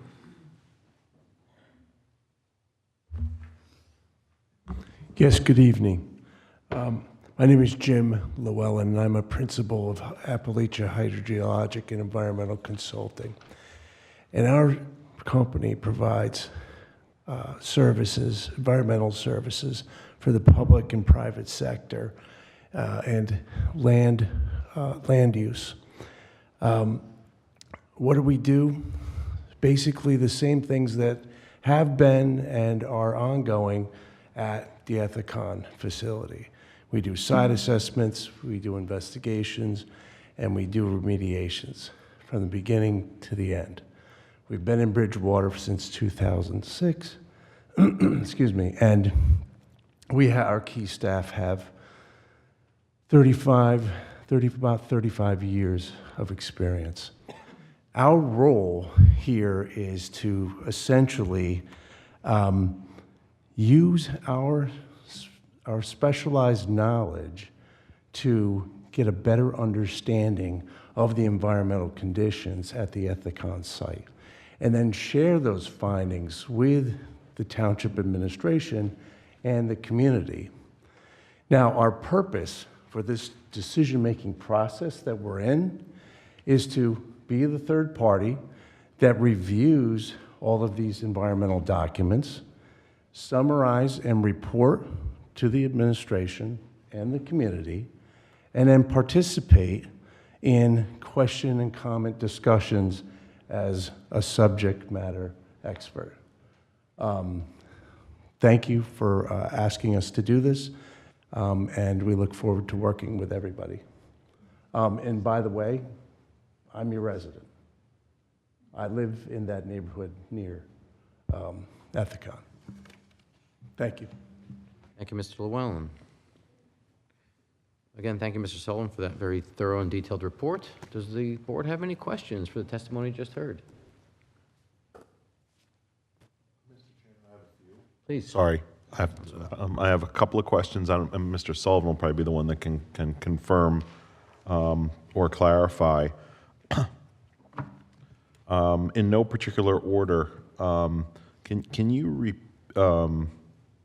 repeat the estimated remediation cost? Yes.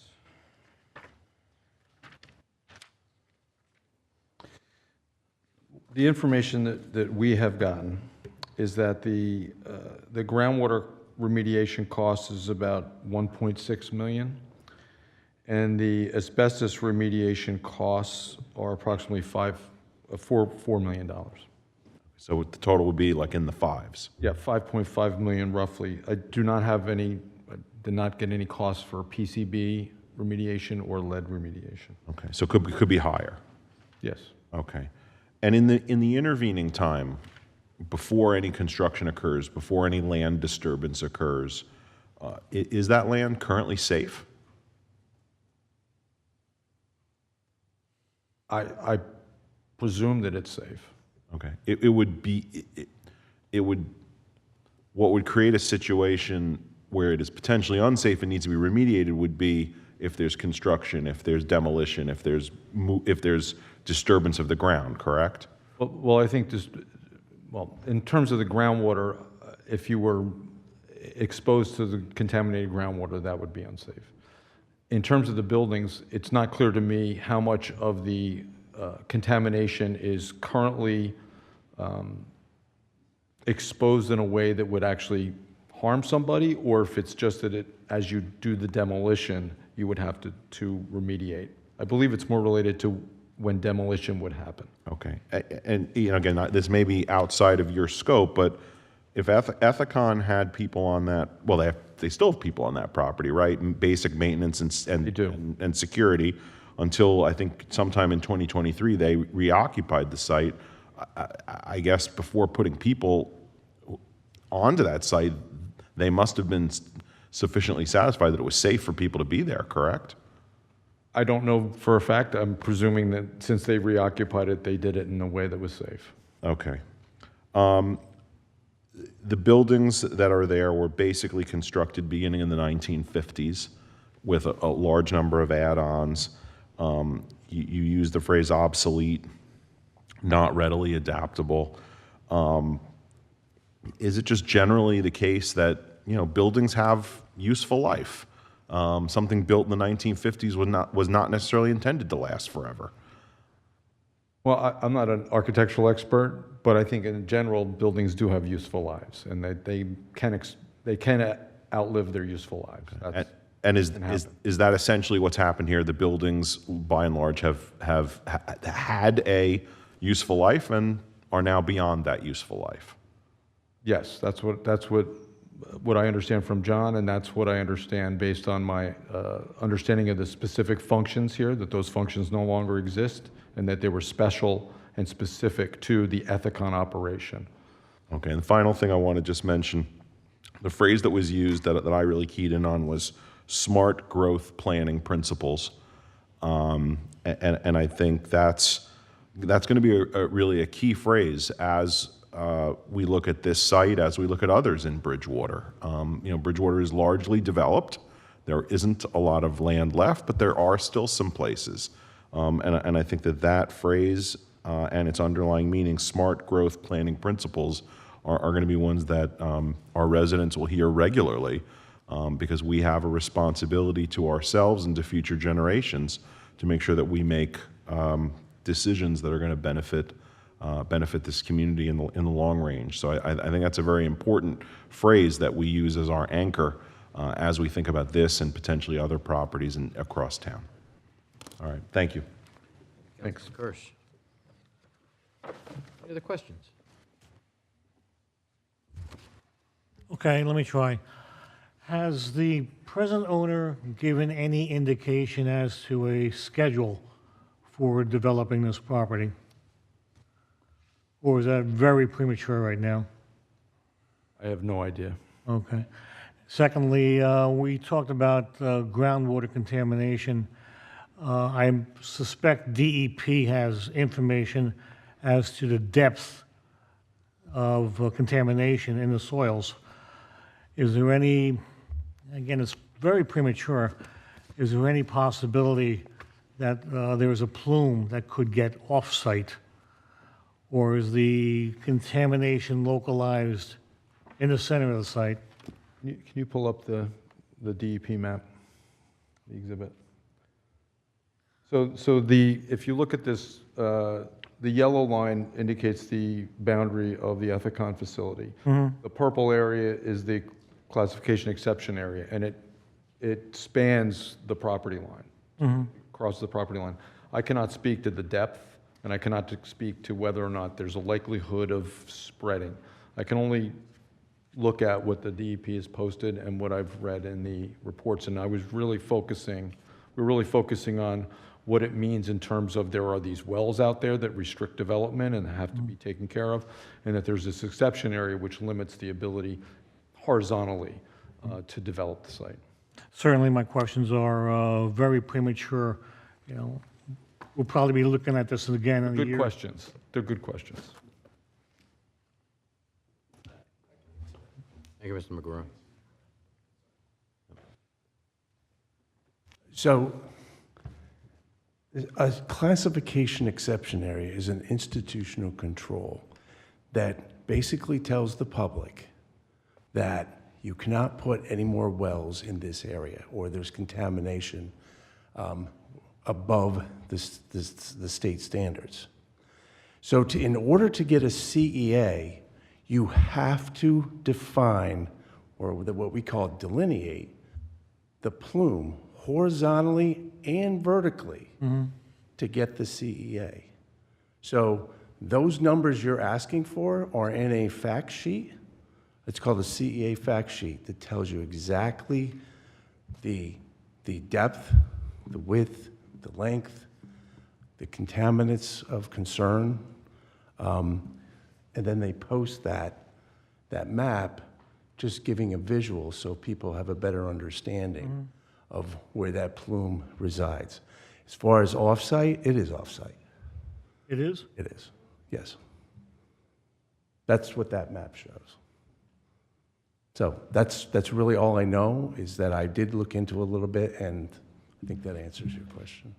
Okay. Any more? Mr. Sullivan mentioned that the wells, the monitoring wells, were only recently protected. Do we know if they're being monitored at all, or if there's quarterly water tests being done? I believe there is quarterly. I certainly have to look into the documentation more, but based on just a brief overview of what's available, as you stated, there's a tremendous amount of documentation that's available at the DEP. There is quarterly monitoring for a certain number of wells, and then there's annual monitoring for another. But keep in mind that this is all under, it's called a remedial action permit from the DEP. And that's not issued by an LSRP or a consultant. It is approved by the DEP.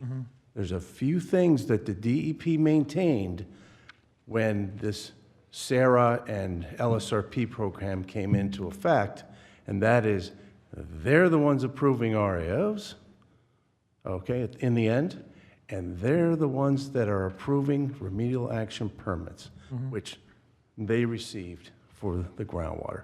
So they're looking at all this data, and they're basically making the decisions. That's their jurisdiction. As far as the reduction, from what I understand, when you're reducing the CEA, it's because contamination has been contracted.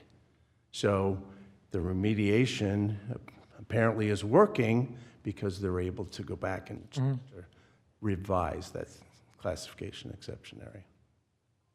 Okay. Thank you. When it relates to, before you sit down, when it relates to the CEA that you just explained and how it's likely the reduction is from a reduction in the contamination space, do they have a timeline of when that needs to be completed by? They don't. They don't. They don't. You have to estimate based on the reduction. You know, they have a graph and they show concentrations decreasing over time, and then you extrapolate that out, and you basically you provide that to the DEP, and the DEP looks at the data and then makes a determination as to, okay, they accept it or they don't. Yeah. That DEP is responsible for holding Ethicon accountable to that? Yes, I believe Ethicon is still the responsible party, and they will hold them accountable until, you know, forever, in perpetuity, until the entire, every single well has groundwater below the groundwater quality standards, which would be, this is a Class 2A aquifer, which is essentially drinking water. Thank you. Mr. Chair? Yes, please, Just a Mr. quick Atkins. question. Is the site currently causing this groundwater contamination, or can we pinpoint some activity or event in the past that's causing this? Again, I have to look over the data. This is really preliminary. I don't want to get ahead of myself, but from what I understand is that they made needles, okay? Syringe needles. And basically, when you make wire needles, when you're actually manufacturing it, you're using a lubricant, which is oil, okay? And basically, before they actually turn it into a needle, it's in their best interest to get the oil off. So they used PC and TC as a degreaser to take off that oil and essentially sanitize that wire so that they could turn it into a needle. You know, in the very little that I've read, it is suspected that that area where they were degreasing that wire to turn into needles is where this PCE was used. And this is a long time ago, a very long time ago. And as far as remediation, I know that there's been some soils that have been excavated. My guess is that that's the source area. And what's left is this fugitive plume that continues to linger because of the compounds that we're dealing with that are very persistent. And I think they're the #1 contaminant in the state of New Jersey. So. And the groundwater contamination area, it seems to go southeast, I'm assuming with the direction of water runoff. There is a marshy area to the north of the groundwater contamination area on the property of the Bridgewater Raritan High School. Is it possible that any of this contamination has leached into that property? And do you know if any testing has been done on the high school property? Yeah, I'm going to have to get back to you on that because now you're getting really specific, and I need to actually look at the documentation. But I'm going to write that down and specifically answer that question. Thank you. In my summary. Any other questions for Mr. Llewellyn? Mr. Chairman, just a quick comment, again, in the interest of transparency. On the dais, we've been looking through a 37-page document, which Mr. Sullivan did an outstanding job, and the team, of summarizing and going into great detail. But there is even more in this document than was discussed. And I guess I just want to confirm, looking at our staff and our administrator, that this is a public document and we will make it available to the public. Okay, terrific. Thank you, Councilman. I have a few more questions. Please, Ms. Sikora. I know we talked about Ethicon probably being responsible for the remediation or the continued remediation of groundwater. What about the lead, asbestos, and PCBs?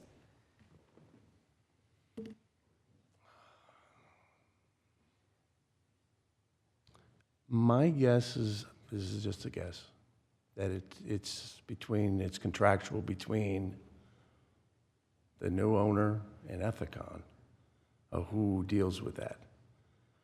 Now, we understand that, as far as asbestos abatement, we'll start there, that's always done before there's demo. Okay, we don't demolition and then go find the asbestos. We take out the asbestos before you demolish it. As far as the lead, same thing. My guess is that, with the lead, they're really concerned with particulates. So when you're demolishing a building, the lead becomes a particulate and it gets in the air and whatnot. And the DEP in the last year has come up with these new guidelines that talk about perimeter air monitoring. New York has had it forever. It's called community air monitoring. But DEP has just come up, it's called PAM. And so when there is this type of demolition, they're worried about the dust particles because the lead, it hurts you when you breathe it in, okay? That's one of the ways. And so, ingesting it, breathing it in, so they basically have you set monitors around the facility as it's being demolished, and that helps protect, or at least alerts that maybe you need some mitigative measures like watering it down, spraying it as they're demoing it to keep the dust down and keep it in place so it gets carted off and goes to the right place. What was the last one? PCBs? PCBs, caulk, tiles, right? PCBs, those tiles is asbestos. But the caulk and whatnot, that needs to be taken out and disposed of. So if designated as an area of redevelopment, it wouldn't become the township's responsibility to? Okay. And only other question I had was on the water tower. I know you just explained it. None of that is in service currently, right? I believe the water tower is in service. Okay. Yeah. And it services just the Ethicon site? Yes. Got it. Okay. Mr. Sullivan, you brought us through the evolution of this corporate center from its inception in 1956, I think you mentioned. And you brought us through how the underpinnings of the site kind of grew, from one wing to another wing to a fitness center. Would you say that your designation of criterion B, the discontinuance, is it more due to the particular nature that you mentioned of these types of structures, or the materials that were used during those times that bring condemnation potentially to this type of site? This is a non-condemnation redevelopment area designation, and that was made clear by the governing body when they passed a resolution. The way that the criterion B works, it's not necessary that the facility be constructed over time, over 60 years. It could have been constructed in the 80s. Merck, there's an example in White House Station. They've got 900,000 square feet, right, in a benzene ring. They left. Now Unicom's there with like 5 people, right? That was built in the 80s. It was built by Kevin Roche. Kevin Roche was the architect, a famous modernist architect. It's a very beautiful building. In my opinion, that would meet it, right? And it was built at one time for one purpose in the 80s. So the evolution itself does not, in my opinion, lend itself to the designation. It just has to be large, vacant, a large vacant office, manufacturing type of place. We have many examples throughout this area of New Jersey. Well, there's a rationale behind what the statute said, and, you know, Bell Works, you know, the old Bell Labs. I mean, you know, Somerset took that and turned it into something amazing, right? But that was a stranded asset too. And that's another, you know, that's a Aero Saarinen building. So good architecture is no barrier to becoming a redevelopment area. And you don't have to do it over time. Thank you. Mr. Chairman, if I can. Mr. Sullivan, you obviously do this outside of Bridgewater Township, and I'm just wondering if you give us some context of this approach that municipalities are considering in dealing with these kinds of properties that you've mentioned, stranded assets. This facility is not the only one that I'm aware of that has constructed at some point and is no longer being utilized by the previous owner of that entity which established it. Could you just speak to that so we understand the context of this beyond this property? Right. I can say that in other towns that we represent where there are, and it's predominantly office. It's predominantly office. The office market has really bottomed out in a large sense. We see consolidation, you know, J&J is consolidating, but in other towns, they are dealing with similar issues, and they have, there have been office properties much smaller than this that, you know, we're looking at for redevelopment as a stranded asset, where they've gone to the auction a couple times and they haven't had any bidders. Then somebody finally gets it at a bargain, and they come in and they say, hey, you know, we've got all this office space. What can we do here other than office? And you're trying to retrofit these spaces, which were designed sometimes a little too finicky and too specialized, and try to find out what you can put in there. What are the right uses? And often at times, what I'll tell my towns, I say, listen, you make a list of every use you would be okay with under the sun, and let's figure out which ones could exist here, given location, given the markets, given what folks are doing. So these are conversations we're having with other, in several communities with older office buildings that are no longer fully occupied, or in some cases are completely vacant. Thank you. I just want to make one thing clear regarding Mr. Llewellyn, just for the benefit of the public. Mr. Llewellyn was engaged by Bridgewater Township to serve as a consultant to review this property and to advise both this board and the governing body regarding the environmental conditions on the site. Thank you, Mr. Pappas. Any other questions for the testimony? How about from our professionals? Ms. Sarmed.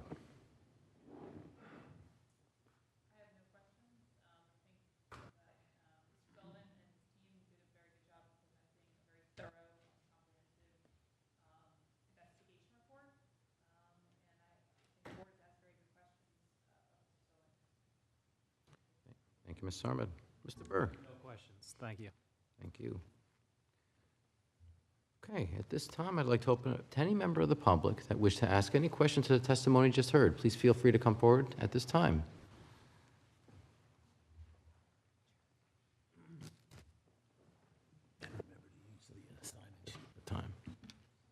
Hi, good evening. Please use the sign-in sheet. And just in the interest of time and for respect to fellow residents, we'll try to keep between 2 to 3 minutes. I'll be very quick, I hope. No problem. Thank you. My name is Mary Gallagher. I live on 102 Highland Avenue. I'm very interested in the groundwater, and one of the things that I just want actually the board to consider as you move through this whole resolution thing is that groundwater is extremely important to the people of Green Knoll because many of us are on well water. And I really am concerned about disturbing it and spreading that whole, out throughout the whole area. A lot of people now are on city water. Now, I don't want the same thing to happen to Green Knoll that happened to Bradley Gardens when Fisher Scientific polluted their water. They were forced onto city water. I don't want to go to city water. I don't want that not to be an option.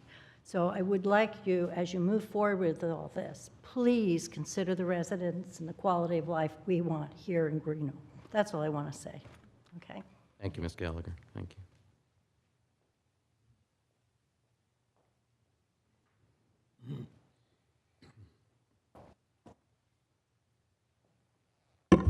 Hi, Kathy Franco. Try and keep it quick. I have a couple of questions, concerns, whatever. My first question is, why did A. Dewey Pyle buy a piece of property that's not zoned for any business that they do? Makes no sense to me. You know, they knew they would have to come in and ask for variances or ask for rezoning or ask for redevelopment. I would not go and buy, you know, my house and say, oh, I'm going to put a Wawa there. Because I think my neighborhood, my cul-de-sac could use its own personal Wawa or Starbucks. I wouldn't do it. So I don't understand why this company has done that. Second, Mr. Sullivan, you cite criteria B as being the reason why the block 411, I think, meets the requirement. But when I look at page 30 and 31 of your report, at the bottom of 31, you did talk about the fact that the property was occupied by 1,300 employees temporarily from September 22 to April 2023.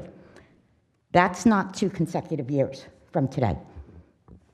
Yes, there's, So, I mean, we can come back in April and have this discussion, but right now, we don't meet that 2-year mark. there's 2 parts to this. Criterion B says the discontinuance of the use of a building or buildings previously used for commercial, retail, shopping malls or plazas, office parks, manufacturing, or industrial purpose, semicolon. Stop. I have it in front of me. That's it. We don't have, there's no requirement. The requirement you're talking about is significant vacancies of such building for at least 2 consecutive years. That's a separate component of that criterion.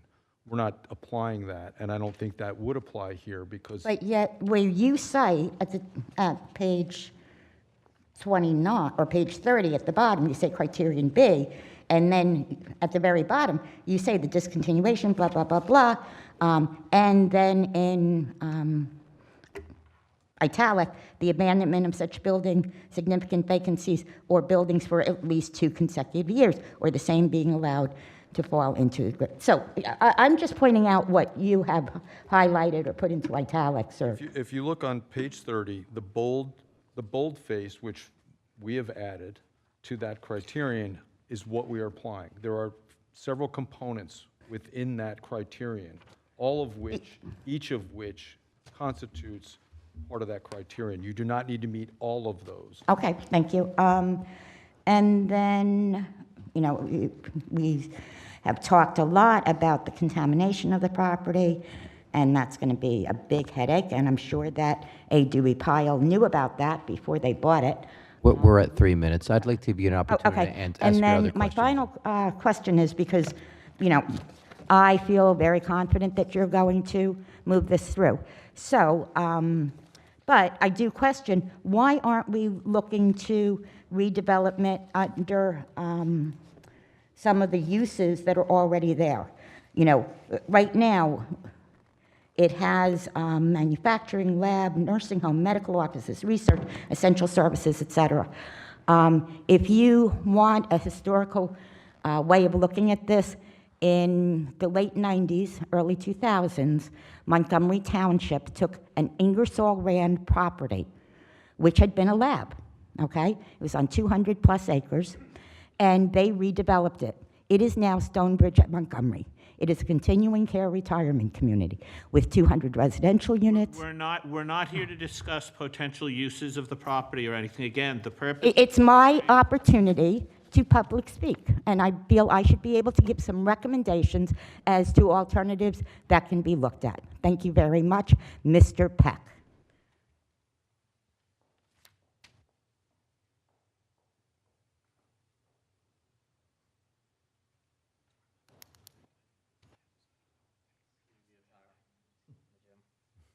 I just have a couple questions. My name is Howard Clark. I live just off Country Club.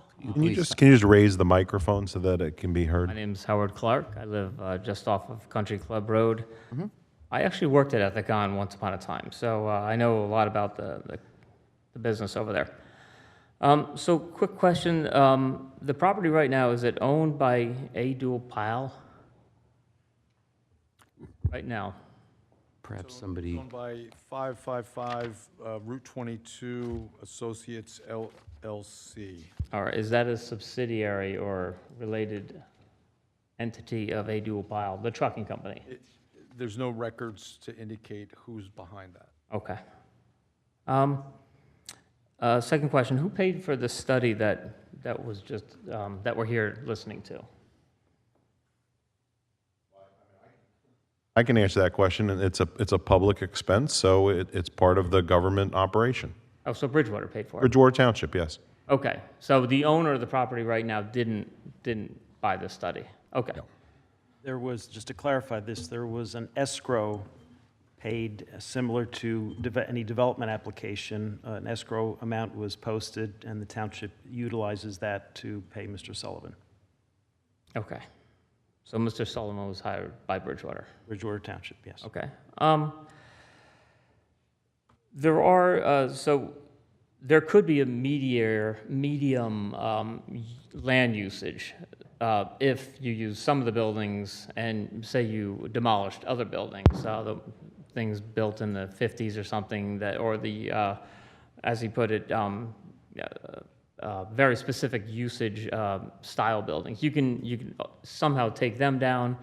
There could be a scenario where you can use other buildings, either for more offices. We are in pharmaceutical country. We have Verizon. We have Qualcomm right next door. We have a lot of things going around here. Some buildings can be demolished. Some can be used, maybe even for housing too. That could be a possible outcome of this. Could be whatever winds up in the redevelopment plan, but we're not there yet. If Okay. the property is designated by the township council as property in need of redevelopment, then the next step would be a redevelopment plan in which any or all of your suggestions may well be a part. Maybe the plan recommends, rehabbing certain buildings, demolishing others, and it'll certainly recommend, various uses, but that'll be through Okay. the process. Okay, and maybe another use could be a park, or since the high school's right in the backyard, maybe it could be a combination of maybe Bridgewater land use. Okay, that's all I have. Thank you. Thanks.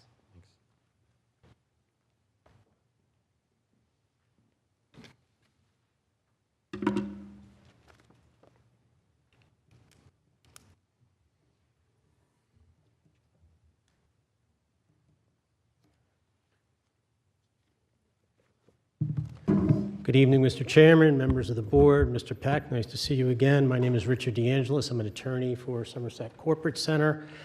Mr. Chairman, I just want to be clear, you're limiting folks to 3 minutes. Respectfully, this is the only public hearing that is required under the Act and the only opportunity to create a record. I'd like the opportunity to question the planner and make some comments at the end, which is what I intended to do. I anticipate my questioning will be about 30 minutes, depending on the back and forth. So before I commence, I just wanted to make sure that that would be okay to proceed as such. I think that'd be okay. However, I'd like to hear from members of the public first, potentially. I was waiting patiently. If anybody else would like to speak, I'd happily yield the floor. I'd like to give you the platform that you seek. Certainly, absolutely. I was waiting. I guess not very observant. No problem. Yes, my name is David Dacey. I'm a resident of 512 Garrettson Road. And Thank you for the opportunity to speak. I think the thing I'd like to impress upon the board is there was an article in the September 24th, 2024 My Central Jersey magazine that says the head of the trucking and logistics company that bought the former Ethicon site said that the property's 87-acre Route 22 property will have negligible impact on the Bridgewater community. Now, it was purchased by A. Dewey Pyle, which is a trucking company. They have a trucking depot down in East Brunswick, which my wife and I went to visit today, and I wasn't too thrilled with it, quite frankly. And then they also have a trucking company in Carteret on Route 1, plus they have other trucking companies as well, but those are two of the closer ones. The thing that we're all concerned about as residents in Bridgewater is we don't want to see Bridgewater turn into Carteret, New Jersey, and have Route 22 turn into Route 1, because it would just be an untenable position. It would be an irreversible position for the town. It would drive everybody's property values down. And that's the concern. I mean, you could look at a lot of different situations as far as sexual abuse with truckers and putting a trucking depot next to a high school. It sounds like really crazy to me. But that's the thing that we really are concerned about. And as far as protocol, we're concerned that this will go through a rubber stamping process, and this will just get approved, and we're going to have 200 trucks going down, 200 tractor trailers going down Route 22 on a daily basis, and who knows whether it would go into the night, it would be 24 hours. We don't know. We don't have that much information related to this. And I know what you're going to say. This is really not subject to discussion. I just want to impress upon everybody that that is the concern that the residents of Bridgewater have. And I think you could watch your property values take a nosedive if a trucking company is a trucking depot with the capacity to hold as many tractor trailers as that property could hold. That's the problem. And I think you should really consider this carefully, because it would cause an irreversible impact to the town of Bridgewater if a trucking company was allowed to put that many tractor trailers in that area. So that's all I wanted to say, and thank you for the opportunity to speak. Okay, and please sign the form if you don't mind as well. Oh, sure. I'm sorry. I'll just make that reminder one more time. If you do come speak to the podium, please sign in. And thank you.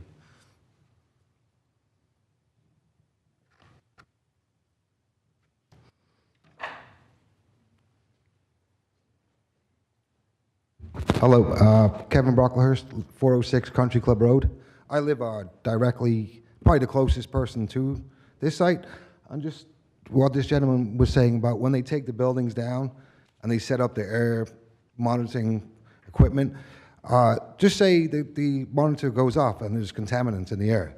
Do they run to my house and tell me to get out, like, because there's poisonous dust in my house now, or they just wet it down the next day and they don't say anything? What happens if their monitor goes off and there's contaminants in the air? Who notifies me? Mr. Llewellyn can address that.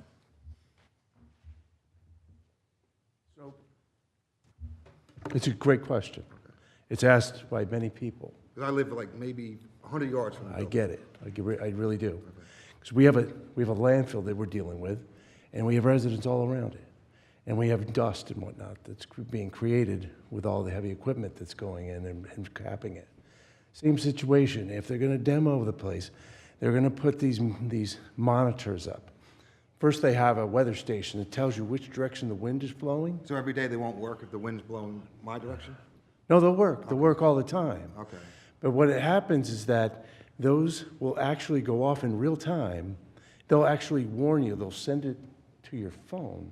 They sent it to my phone, saying, we're getting close. We need to do something. Because it's in the air already. Because it's detecting it. The levels are going up because it's reading every minute. Okay. Or 5 minutes. Basically, it's doing that, and then basically lets us know, or whoever's out there, that your levels are getting close to the threshold that's set, okay? And that's based on OSHA, and there's a number of other agencies that have these, and this all, this has to be approved by DEP. And basically, it says, you're getting close, Get out there, water it down. You know, sometimes you'll see they'll actually, almost like your lawn sprinkler, to knock it down. And then basically you make sure that those numbers go down. Okay. So the answer to your question, they monitor in real time. And if there's a problem, and they don't catch it, they run to my house and tell me, don't be in your house today. They won't, Okay. let's put it this way, it's not going to get that far. Okay. Because they don't want to have to do that. Okay. Okay? All right, thank Good. you. And then I guess this is another question. If they were to put a trucking company in there, you know, this is ahead of time, you can only, that site has one entrance in and one entrance out, which is directly next to my driveway onto Garrettson Road. There is no way to pull out onto 22. I'm sure maybe they would have to do, you can't pull out into Country Club Road with tractor trailers, it's not possible. So if they were to send the trucks down Route 22, I would imagine they're going off all over the country, whatever. How would they get to Route 287, 78, Route 80? What's the quickest way from that site? Getting very, very far ahead of ourselves. Yeah, but there's no way, they have to go down Country Club Road, past this building to get to If 287. it gets to that point, a redevelopment plan will be prepared. The redevelopment plan will not only. You just need to know, like, where the truck's gonna go. Okay. All right, All that will be addressed. there's no way to 287 unless you go down Country Club Road or down 22 and make a U-turn and come back. There's no possible way to get to Route 287. So put that in your planning, because I don't see the point of putting a trucking company there if you can't get to 287. Well, like, what's That the will point of it? all be at the All right, time. I'm just pointing it out. whatever Maybe use it is. save them a ton of money, because not a logical spot to put one. That's just my opinion. Thank you.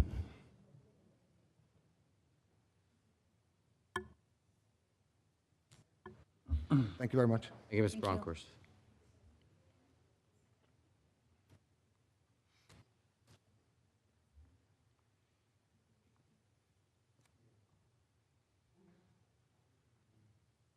Good evening. Hi, good evening. My name is Tony Hoffman. I live at 467 Hawk Road, which is also known as the Greendale Development. It's approximately a quarter mile from the Ethicon site.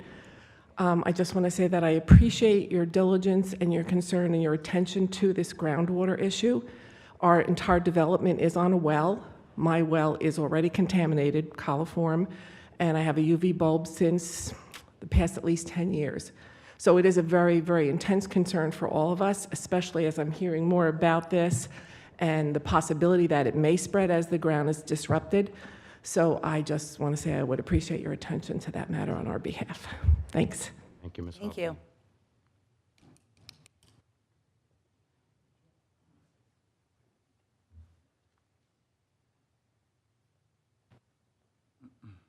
How's everybody doing?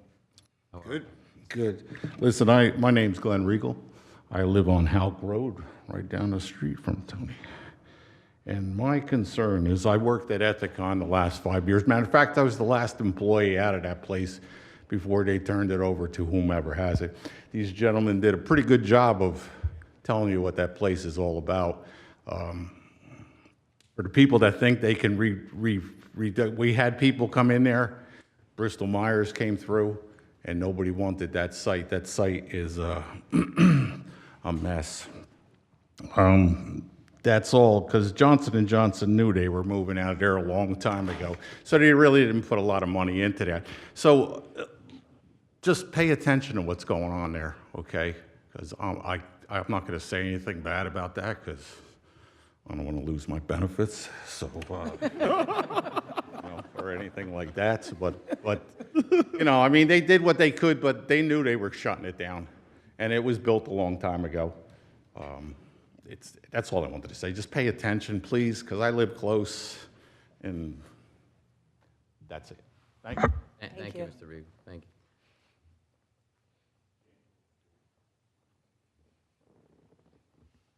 Anybody else?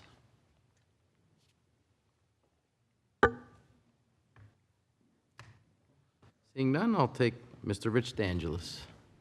Back again. So again, good evening, Mr. Chairman, members of the board, Mr. Peck. While I do have several questions for Mr. Sullivan, I did want to address very quickly, it probably seems a bit out of order since we're so far into this at 9:30. We'd like to have entered into the record the letter we submitted to this board, which was a letter we submitted to the mayor and council, challenging the authority of the governing body to even authorize this investigation and asking this board not to proceed. The basis for the purpose of the local redevelopment and housing law as set forth in that statute is to redevelop blighted properties. And without going into the specific language of the statute, it was adopted and enacted to address properties that had been abandoned by the private market. And we've already heard some testimony, and we're going to hear some more about the fact that this property was purchased very recently, earlier this year. And to go back to the escrow, and Mr. Pappas, I thank you for bringing that up. That escrow agreement is with the owner, but the escrow was paid by A. Dewey Pyle. That's who sent the letter with the signed agreement and with the check.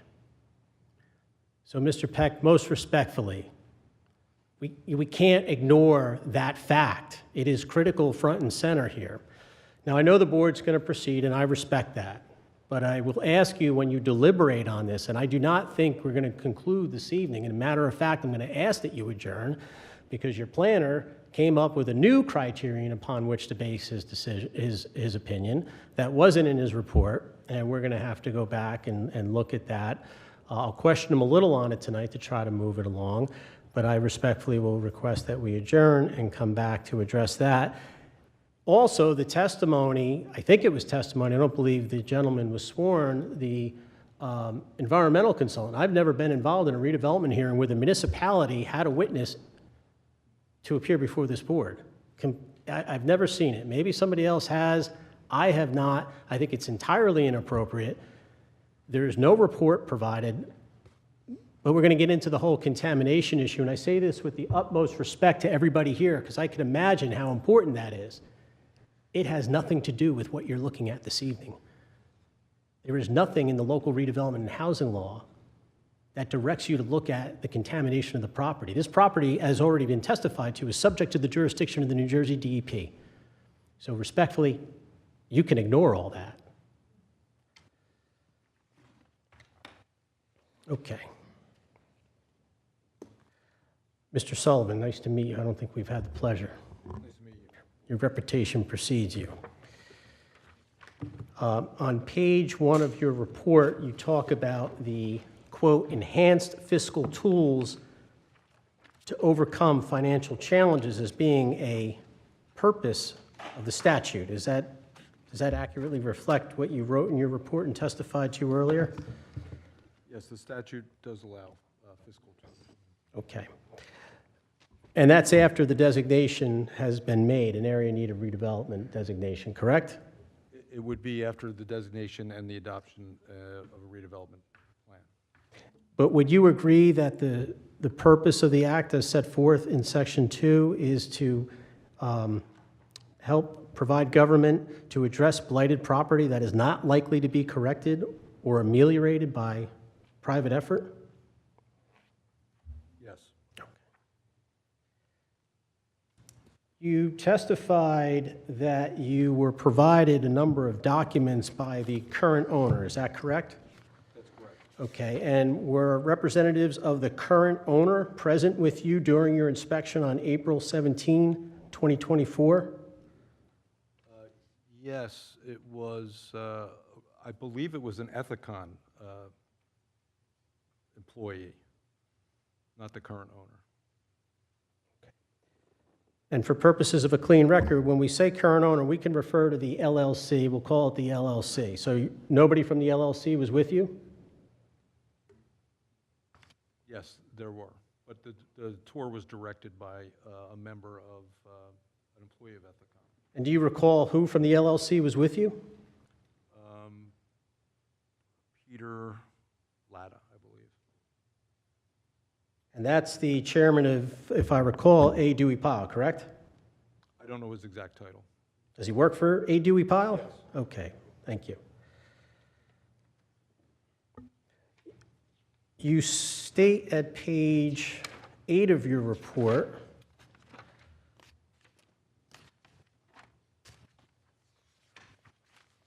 I'll refer you to the paragraph at the bottom of the page, that you reviewed a real estate memorandum prepared by CBRE, correct? That's correct. And that's a real estate company, correct? That's correct. You didn't include a copy of that memorandum in your report. Did I miss it? No, we did not. Okay, and you relied upon it. It contained a summary of the facilities in terms of its locations. We did include an exhibit that was their original. They did a graphic showing the location of the different buildings. So that was included within here. But there was other data in there that we looked at too, and it was used to confirm the data we were getting from the Ethicon employee. Mr. Sullivan, could you please speak a little closer to the mic? Sorry. Just a bit. Thank you. Okay, I guess, Mr. Peck, I'll direct this to you. I mean, we can make an Oprah request, although, I mean, he is a township representative. We'd like a copy of that. It should be included in the report as it's been cited. Would you consider that, was it a marketing brochure? Yes, it was marketing material. It was a multi-page pamphlet.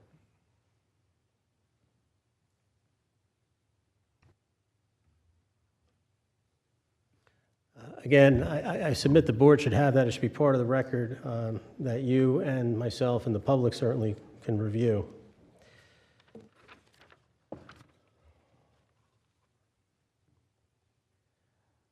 Mr. Sullivan, you heard my comments a few moments ago, and I guess I'll direct you to page 25 of your report, which, at least by my notes, is the first time you addressed the contamination issue. Can you direct me where in the local redevelopment and housing law contamination is listed as a blight criteria? It is not specifically referenced. Thank you very much. And you recommend or opine that the property qualifies as an area in need of redevelopment under criterion B under section 5 of the Act. And that doesn't make any reference to contamination whatsoever, does it? No. Okay, thank you. Mr. Sullivan, did you consult with the gentleman, please, sir, it's Mr. Llewellyn? Yes. Thank you. Did you consult with Mr. Llewellyn at all in the preparation of your report? No. Thank you. And Mr. DeAngelis, if I may? Certainly. Mr. Llewellyn testified, I believe, that he hasn't done an in-depth study of the property. He was retained by the township to provide third-party review of the documents. And he was basically here to introduce himself, and then some public questioning came up about his understanding, and he qualified his testimony, saying he didn't know. It was his understanding, you know, as a local resident who's just been retained by the township. So he did not play a part in this. I think it's clear he did not play a role in the preparation of this. Thank you for that clarification. I just wanted to make sure of the witness, and I think you just hit the nail on the head. Well, I'm sure we all appreciate the testimony. Really isn't or the responses, if you will. It's not relevant to this proceeding. Mr. Sullivan, at page 29 of your report, you mentioned the zoning. It's M1 zoning, and I believe you testified to it briefly. At the risk of Mr. Peck jumping on me, are you aware whether a truck terminal facility is permitted under the M1 zone? In my opinion, it's not. Okay. You quote well, maybe it's not a verbatim quote, but you provide a list of the approved uses here, correct? Permitted principal use. Permitted uses, thank you. And are you aware of any recent amendments to the Bridgewater zoning ordinance, specifically to the M1 zone, M2, others dealing with warehouse use? Okay, so you're not aware that in fall of '22, Bridgewater remove warehouses as a permitted use in the M1 zone. I wasn't clear which zone it was. I knew that it was removed from Okay. one of the zones. Okay, thank you. Let's go to your analysis under criterion B, Mr. Sullivan.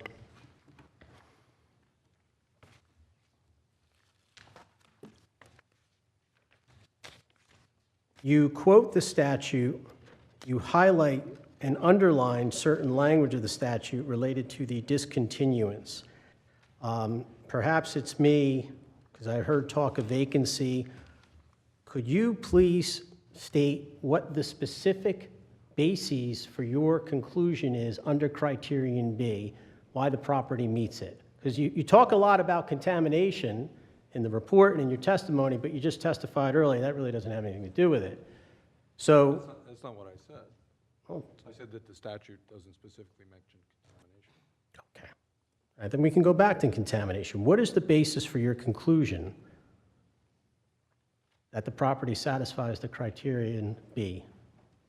My criterion B requires that you establish that the use has been discontinued and that the building or buildings have been previously used for commercial, retail, shopping malls or plazas, office parks, manufacturing, or industrial purposes.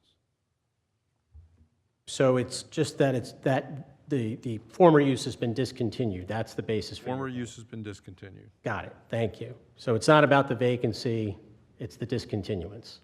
It's a discontinuance. It's largely vacant, but it's a discontinuance.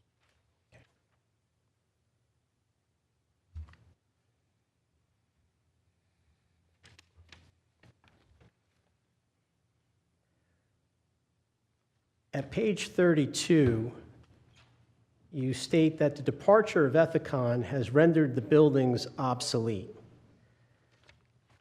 Now, obsolescence is not a criterion or not a consideration under criterion B, is it? It's not. It's under criterion D. Thank you. And your report, you don't cite to any studies or reports related to this concept of obsolescence. Did I miss something?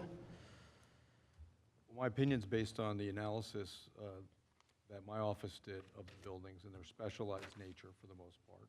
The fact that the descriptions, and Mr. Hatch has reviewed this and testified to it, how these buildings comport with contemporary standards for office development, how they are specialized in terms of the manufacturing and the research and development operations that were on the site, and that specific use is no longer operating there. These were not isolated buildings. These were buildings that were part of an overall system that was intended to administer research, manufacturing, development, testing, and ancillary uses associated with what Ethicon did. Once Ethicon left, this machine, if you will, composed of several buildings, ceased to be related to any particular use. And the purpose it was originally intended for has left. And in my opinion, that renders it obsolescent in terms of its previous use. So you did your own study. It's an opinion. All right, but so you didn't review any, again, market analyses or reports related to the use of this type of building. It's just what you developed internally, is what I heard. Okay. And did you interview any market participants, brokers, industry participants, architects other than your partner? No. Okay, thank you.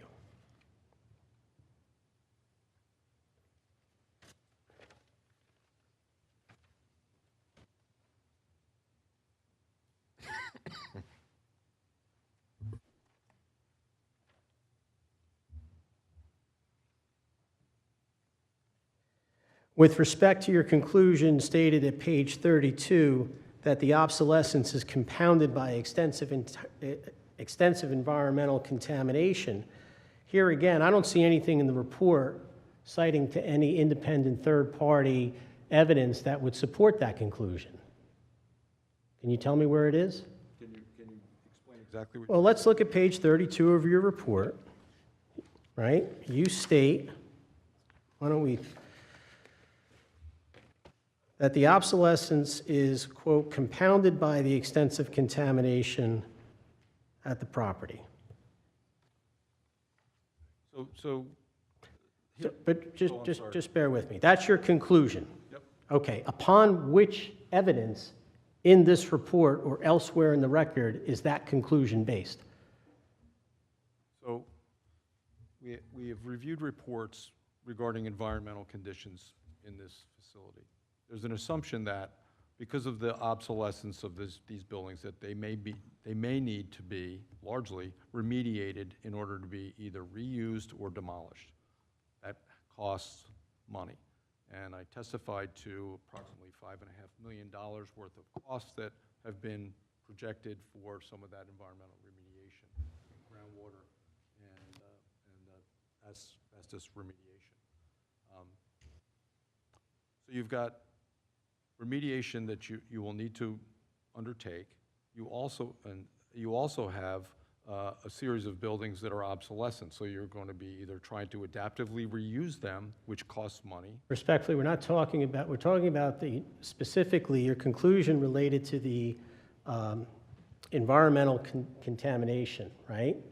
So, very simply, did you cite to anything beyond your own opinion in support of that opinion? Did you rely upon anything else? Did you talk to anybody? Did you review any market analyses? Did you talk to industry participants related specifically to the impact of environmental contamination on this property or properties in general to lead you to this conclusion that it's causing the discontinuance of the use or compounding the discontinuance of the use? I wasn't suggesting that the environmental contamination was compounding it. But that's what you said, compounded by extensive environmental contamination. No longer, it's compounded by the environmental contamination due to the costs involved with adaptive reuse or demolition or reuse of this campus. That there are environmental costs as well as the building costs for adaptive reuse or demolition of those buildings. And I want to go back to that, but let me ask you this. You state in your report, and I believe it was testified to earlier, that, well, you were aware that the property was just acquired by the LLC owner in February. Yeah. You don't list in your report the purchase price, do you? No. Were you aware at the time you wrote this report what the purchase price was? I believe it was around 20 million. That was, but I couldn't say exactly what it was. Don't you think it's relevant for your investigation, the recommendation to this board as to whether a property is blighted, one, that the property sold, we got that, but two, what it sold for? Is it relevant to your review of this analysis? Not at this time. Okay. Did you interview Mr. Latta or anyone else at ADP regarding the acquisition? No. Were you aware whether A. Dewey Pyle, I apologize, I said ADP, A. Dewey Pyle. Do you know whether anyone at A. Dewey Pyle or the LLC was aware of the contamination at the time they acquired the property? Oh, I believe that, I believe they were. Because you asked them. I didn't ask them, but they provided environmental studies and reports that were predating their purchase. Very well, thank you.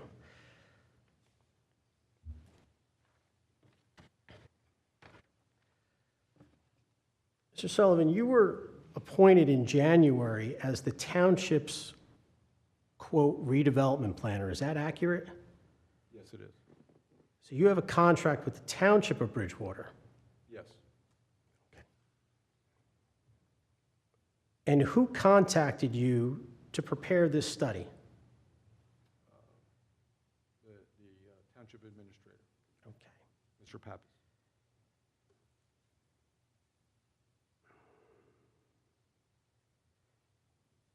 Are you aware that the owner, the lawyer for the owner, by letter dated February 6th, requested that the township undertake this investigation?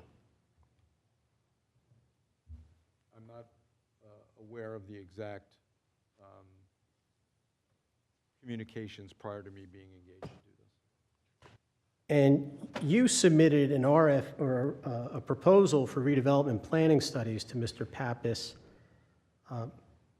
for this property, correct? Yes. Do you remember when you submitted that?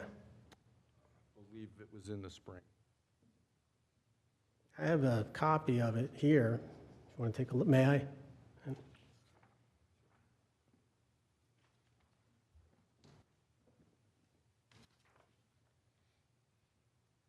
That's an email from you to Mr. Pappas dated February 6th, correct? Yes.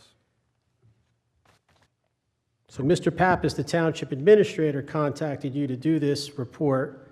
Coincidentally, the same day the township received a letter from the owner asking for the study.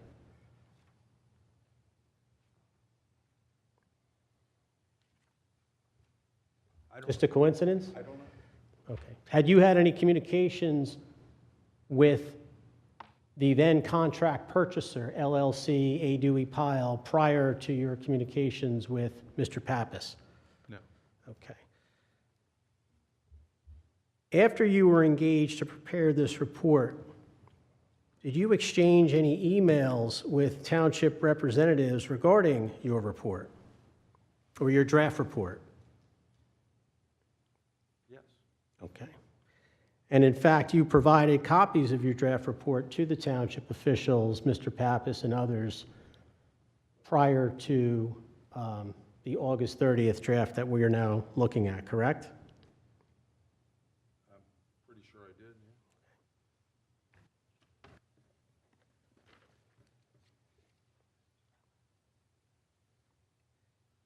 yeah. And did you meet with township representatives regarding your draft report prior to making it available to the public?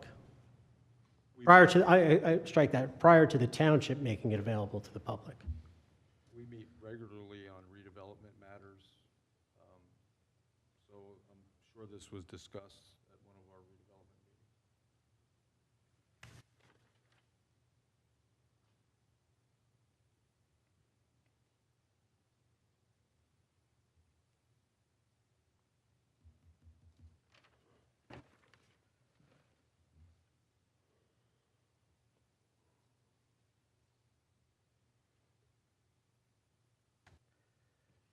Mr. Sullivan, you talked a lot about the concept of a stranded asset that was set forth in the legislative history related to the 2019 amendment, correct? Yes. Okay. Now, you say this is the, quote, I believe you said quintessential stranded asset. Were you involved at all in your capacity as a professional planner through any association with the development of that legislation or providing commentary on that legislation? No. Okay. Are you aware specifically what the amendment did in 2019? I believe it added shopping malls, and I can't remember exactly which piece was added in 2019. Okay. Do you recall that so you've been doing this a while. You said 1992 as a professional planner? That's 1 year after the local redevelopment law was adopted. Do you know prior to that amendment whether the language discontinuance of use existed in the statute? It did. It did, okay. And it could have been for industrial property, right? Right. Okay. So the stranded asset bill was really about when they added the vacancy provision. substantial vacancy for a period of 2 years. So stranded asset really has nothing to do with the quote discontinuance concept. I'm sorry to interrupt. Can we just make sure everything's being picked up by the microphones? Sorry. I'm sorry, Mr. No, I just, for both, for all. Voice is going. It's all good. So I'll ask the question again. Is it fair to say then the 2019 amendment, during which the legislative discussions surrounded around this concept of, quote, stranded assets, that was more about vacancy, and the law was amended to provide for the criteria to include substantially vacant for a period of 2 years?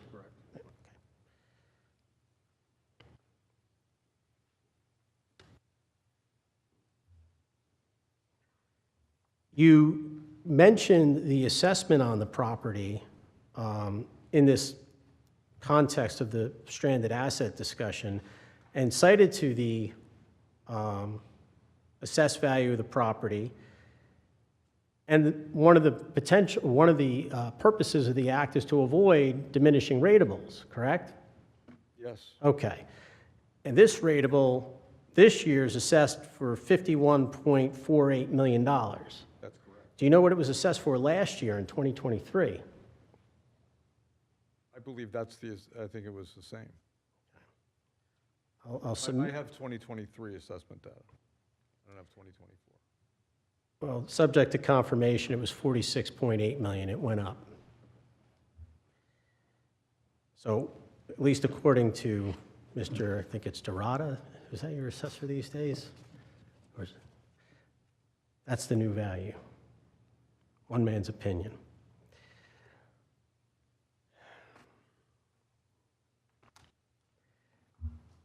Mr. Sullivan, with respect to Lot 67, the vacant parcel, would you agree that to the extent any portion of that lot is developable, it's the western triangle? I would. Did you do an analysis of whether that could be developed?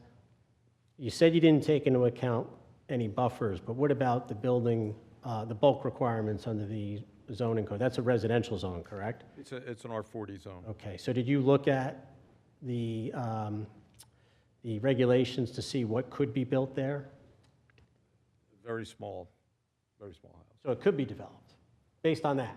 It could be, but there are difficulties and limitations due to the wetlands and wetland buffers. Okay. From an access standpoint. That's on the east side, right? Closer to Yes. Country Club Road, okay. And is there access off of 22 to that lot, subject to DOT approval? It's got direct frontage on 22. Thank you very much.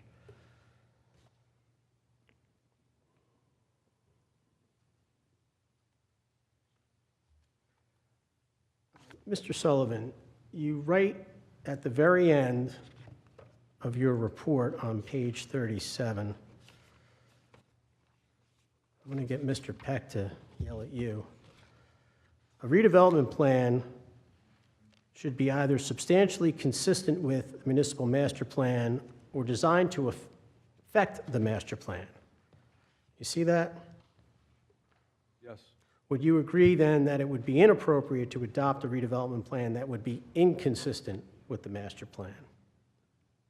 Well, I think that if there's rational reasons, I think just like a zoning ordinance can be adopted, which is not substantially consistent with the master plan, a redevelopment plan is an ordinance, and it could be adopted, and it may not be consistent with the master plan. You would have to indicate its relationship to the master plan within the redevelopment plan itself. So if the ordinance was amended to eliminate warehouse use because of concerns over truck traffic, you're saying it'd be okay to have a redevelopment plan to allow that? Mr. DeAngelis, we're getting a little Brought it up. It's in his report. It's in his report. Come on. You brought that up, but now you're Come on. feeling below the bedrock.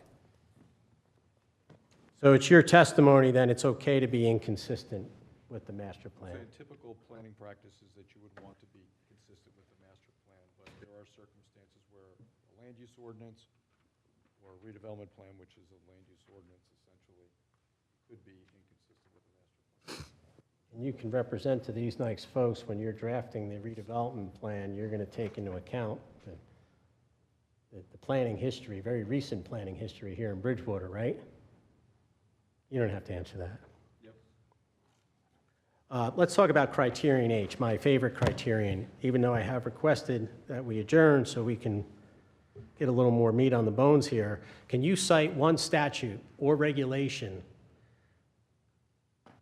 adopted by the state of New Jersey or Department of Community Affairs adopting smart growth planning principles? The DCA qualified allocation plans for affordable housing reflect smart growth principles. Legislation with respect to housing is trying to reflect smart growth principles. But that's not a statute yet, with respect to your last comment, correct? Okay. And what are the DCA, were those regulations that you're citing? Or is it guidelines? The qualified allocation plan, the criteria for the awarding of low-income housing tax credits. Set forth in a regulation?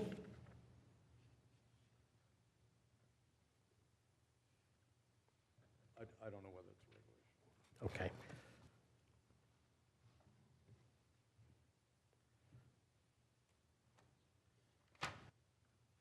You would agree the statute, Section H, requires that the, and Councilman, I know this is near and dear to your heart, and I'm sorry, but the fact is, there have not been any smart growth planning principles adopted by state law or regulation. This is a meaningless provision under the statute and has been, it has no teeth whatsoever. Now, perhaps something's changed since the last time I looked at this. We have a professional planner that we'd like to present, and he can address this more fully. Okay, let's move on. And I think before the board votes on this, I don't think we're finishing tonight, subject to the chairman's discretion, of course. I do think that if you want to consider that smart growth issue, the report should be amended and we should come back and talk about it. In response to Mr. Pappas's question about stranded assets, this concept of stranded assets in other towns, you talk specifically about office properties, correct? That's what I mentioned, yes. Okay. Are you aware of industrial properties being a stranded asset, a high concern for stranded asset recently? I don't have any specific examples in any of my towns right now. Thank you, sir. Mr. Chairman, that's all I have for Mr. Sullivan. I would like to just make one brief comment to the board, and I thank you all for your indulgence. I know it's late. Again, these hearings before this board, it's the only time that an official hearing is required. There's no hearing before the governing body. So while myself and the folks that are here this evening can show up at council meetings, we have to wait for the public session. My experience is that always happens after the governing body votes on the issue. That's a little quirk in the statute that I think is wrong and should be fixed, but what do I know? So this is it. So this is important. And most respectfully, Mr. Peck, and I have great respect for you and your firm, I know you've been doing this a long time, but when you wait for the redevelopment plan, the fight's over. The fight's now. This is what's important. Your job, as Mr. Peck laid out, is to decide whether they've satisfied the criteria. But the statute requires that it has to be based on substantial, credible evidence. And respectfully, I don't see that thus far. And I think, too, the circumstances by which this has come to you it's all wrong. It should never have happened. A. Dewey Pyle made an investment in a property.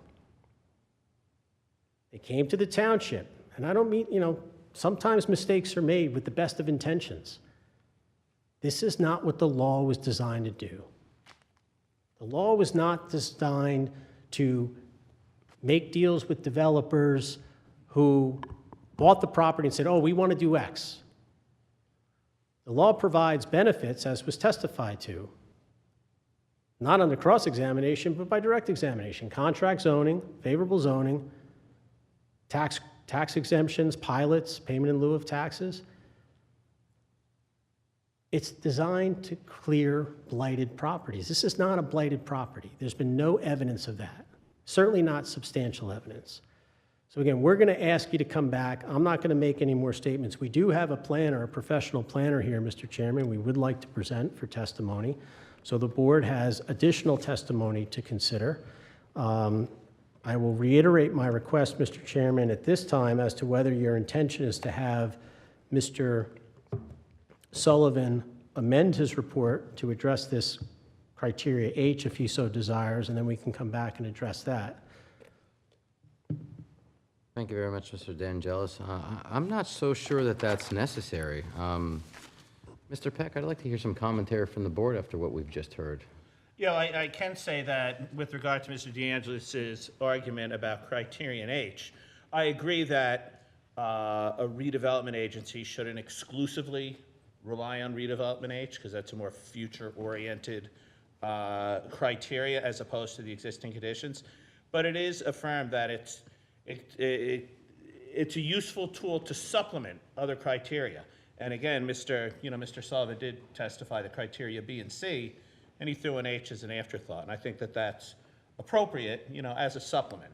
It's not what Mr. Sullivan's relying upon to make his opinion.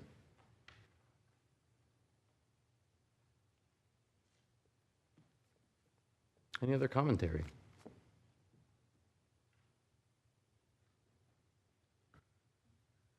Mr. Chairman, based on the testimony that Mr.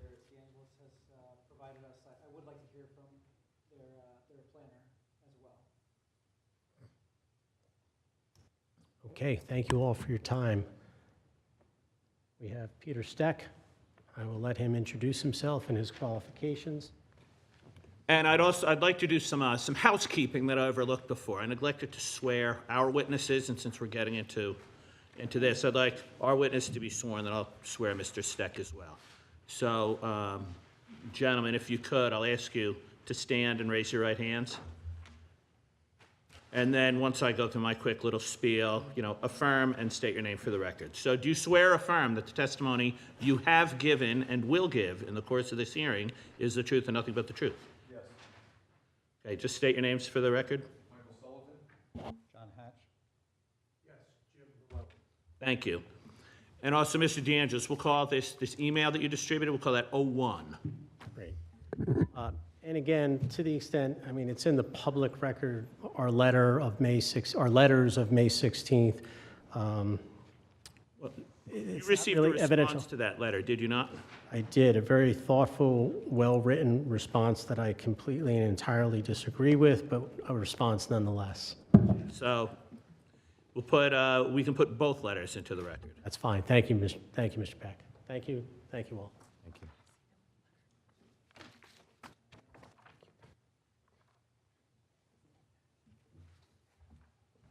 Good evening.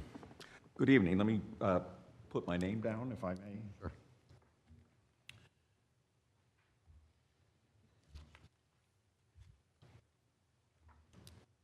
Then if you could, do you swear or affirm that the testimony you're going to give in the course of this hearing will be the truth and nothing but the truth? I do. Thank you. Could you state and spell your name, please? Peter Steck, S-T-E-C-K. I'll just give some qualifications before I present. By way of education, I have a bachelor's degree in civil engineering and a master's in city and regional planning. I received my license in 1976, and it's still in effect. In terms of experience, have worked with two consulting firms, Malcolm Kassler Associates and Alvin Gershon Associates. I was the planning director for the Township of Montclair for just short of 10 years. And for the last 20 some odd years, I've been practicing as a private consultant for both municipalities and developers and neighborhood groups, and I've appeared in approximately 230 municipalities, as well as in Superior Court, specifically also on blight designations, and have been accepted as an expert witness in those venues. Does this board have any issues with Mr. Steck's qualifications? Please proceed. No objection. Okay, Please thank proceed, you. Mr. Steck. I have copies of a report that I would like to produce and pass out. Sure. And I have one signed and sealed copy, official one.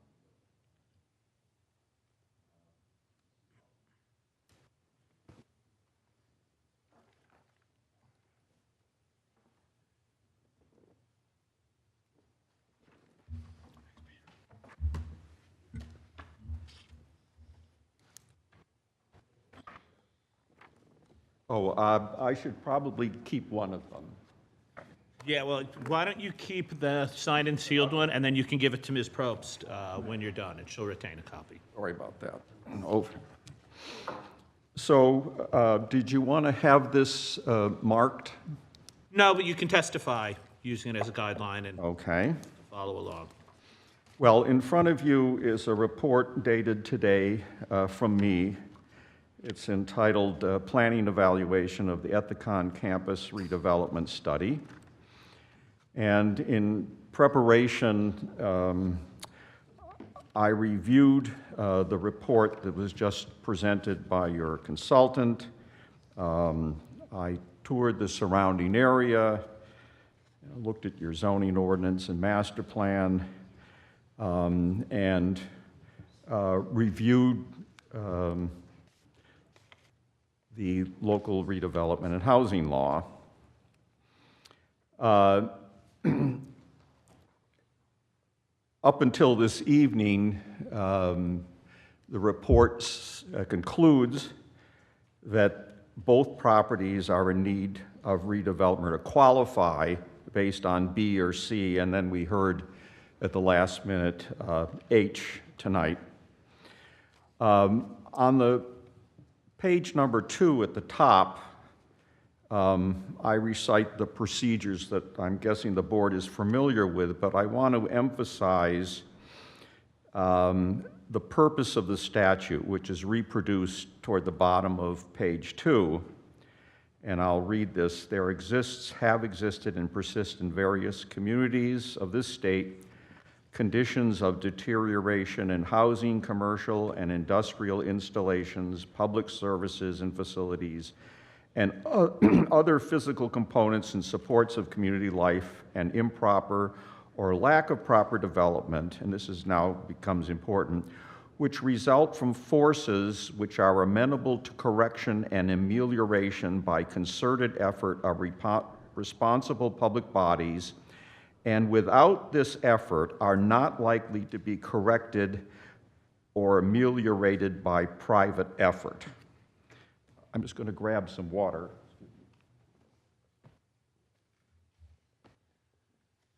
And the reason I read that is that it is important that this property was recently purchased by a private entity, because it's evidence that the private marketplace is operational.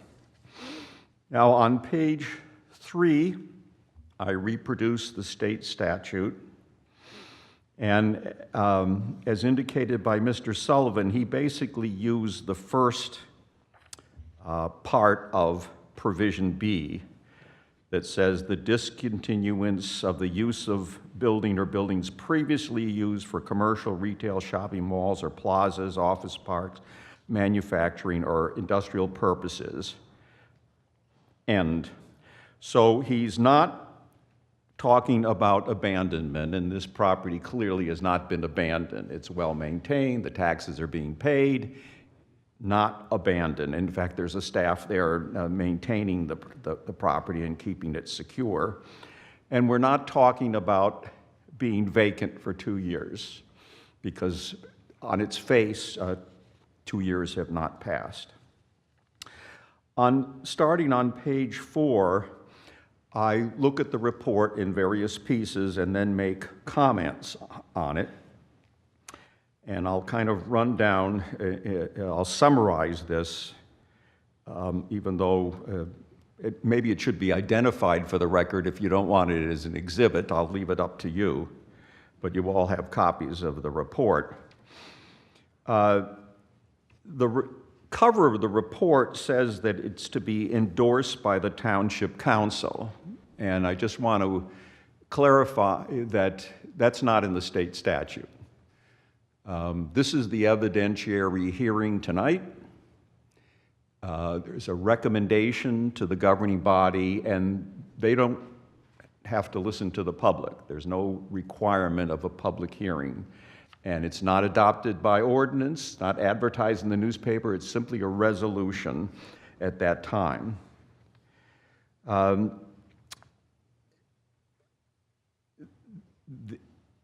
Oftentimes when you oppose these, I know that the report was prepared August 30th, and apparently they were drafts ahead of time that were distributed. Unfortunately, in this process, you get it late. And so this was only made available by the advertisement in the newspaper on September 13th.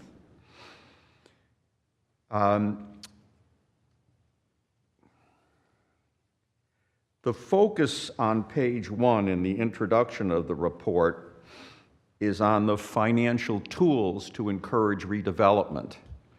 But in my opinion, that's secondary. The whole purpose of this is, number one, to determine if blight exists, as that term is used in the state constitution. Only if you reach that point do you discuss tools that might be needed, because allegedly or necessarily you find that the public market is not operational. And again, you have to look at that closely because a private entity already purchased this property. The area is described in general on page 5 in the report, and I'm sure you're familiar with this. It backs up to the regional high school. You have the Somerset corporate campus to the east. You have single-family homes to the west. There's no apparent detriment to the area at this time because of the Ethicon campus. The properties all seem to be used. If you look at the homes, some of them are being renovated. Although the contamination has flowed to the east, the groundwater contamination, you'll note from the graphic that that hasn't stopped the Somerset Corporate Center from being developed as premier office space. So just because you have groundwater contamination, that may affect whether you can put residential uses on the property, but it hasn't seemed to stop development in the area, despite the fact that the groundwater contamination has extended beyond the property boundaries. I'm now on page 6. If you look at the photographs, and you saw most of them this evening that are in the report, this is a property that's well maintained. There's some still equipment in the property.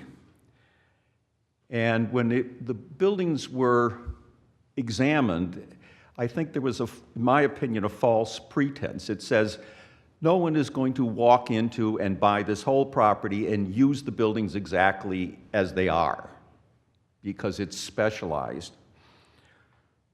Well, if you look at what Ethicon has done over the years, is that even they had to change their own property to accommodate their needs.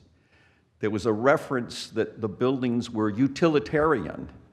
Well, frankly, that's good, because you can use them for different purposes. One of the buildings was characterized by the architect as having tall ceilings. That's good. That means you can use it for different things. If these buildings all had 10-foot ceiling heights, I would say That's never going to fly in today's market because you need a lot of utilities, wires, you need a lot of HVAC. These buildings are utilitarian, they're structurally sound, they're well-maintained, which by the very nature of the word means they can be used for different purposes. And if you look at the number of times when Ethicon modified the buildings for its own use, you'll see that they're amenable to changes to accommodate the needs of Ethicon. Now, oddly enough, Ethicon left, went to the Raritan campus, 1,200, 1,300 employees, and then why did they have to go back? Because the Raritan campus had to be modified for their needs. That means two things to me. It's the nature of the business when you have an industrial office complex that buildings get renovated. You might ask, well, how could they come back temporarily to the Ethicon campus if the properties are untenantable or unsafe? Well, the answer is they weren't. 1,300 employees came back to the campus. That means the property is usable. There's been a lot of discussion about contamination, and the answer is there's been groundwater contamination on this property for a long time, but it's being monitored and it's being cured over time. That contamination flowed to the east in the groundwater. That hasn't stopped Somerset Corporate Center from producing premier office space. And I would suggest that it's not a focal point. Many properties are contaminated. They have to be cleaned up for different uses, different standards for residential versus non-residential, but the answer is that's a given.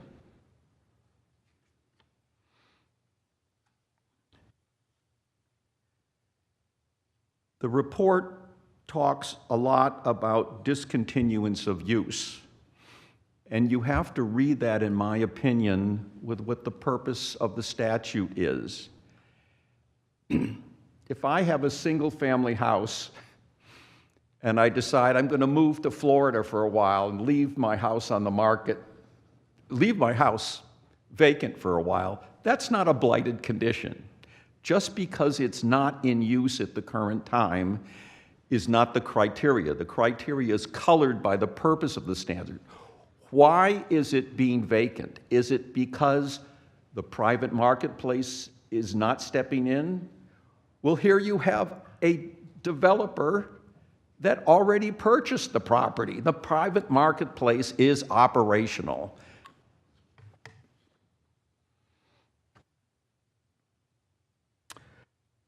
This is not a unique setup, this campus. In the back of the report, again, that I hope that you will somehow identify in Appendix D1. First of all, in the back, the second few pages from the back, Appendix C, I list all the dates when buildings were built and changed. So on this campus, if you said, what's built in 1956 has to stay there, and when you have to change it, that's a sign of being discontinuous and being blighted.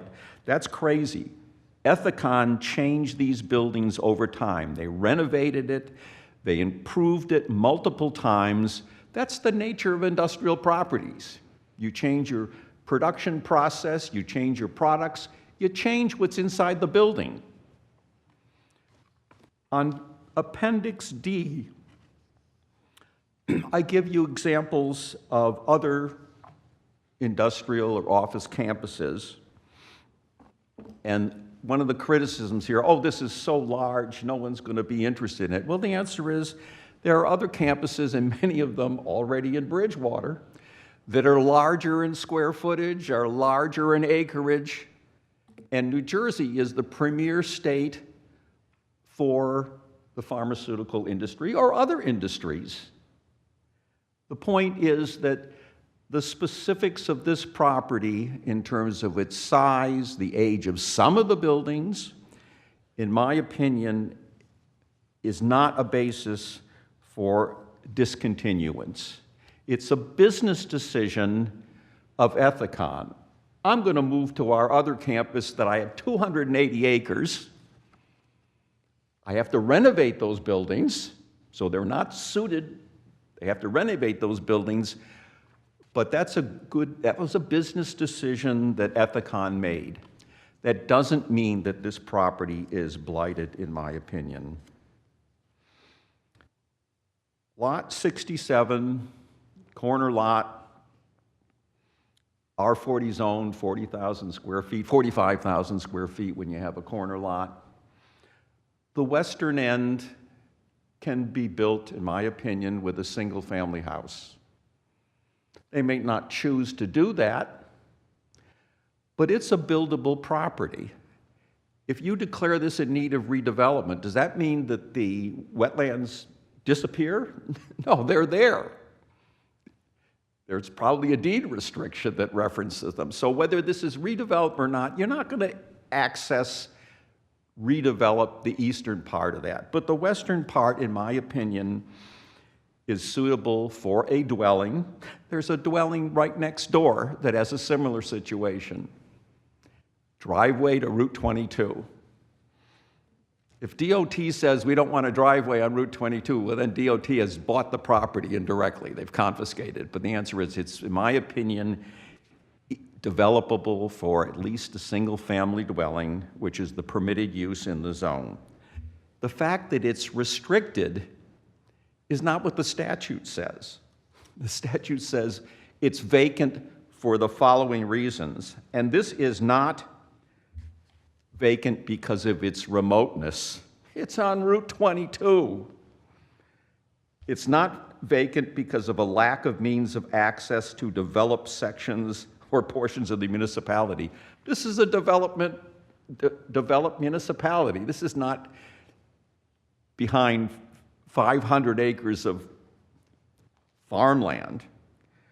The topography is fairly flat, no steep areas here. And while the soil might accommodate hydric plants, and it may be discolored in the wetlands area, the western section is not affected by wetlands. So on its face, criterion C is misapplied. The report relies on information that was discussed. There was a CBRE apparently document. There were certain reports provided by either A. Dewey Pyle or maybe Ethicon that relied upon. In my opinion, these should be part of the record. We should see if they're being interpreted correctly or, represent. Maybe they don't support the conclusions. We don't know because we don't have them in front of us to take a look at.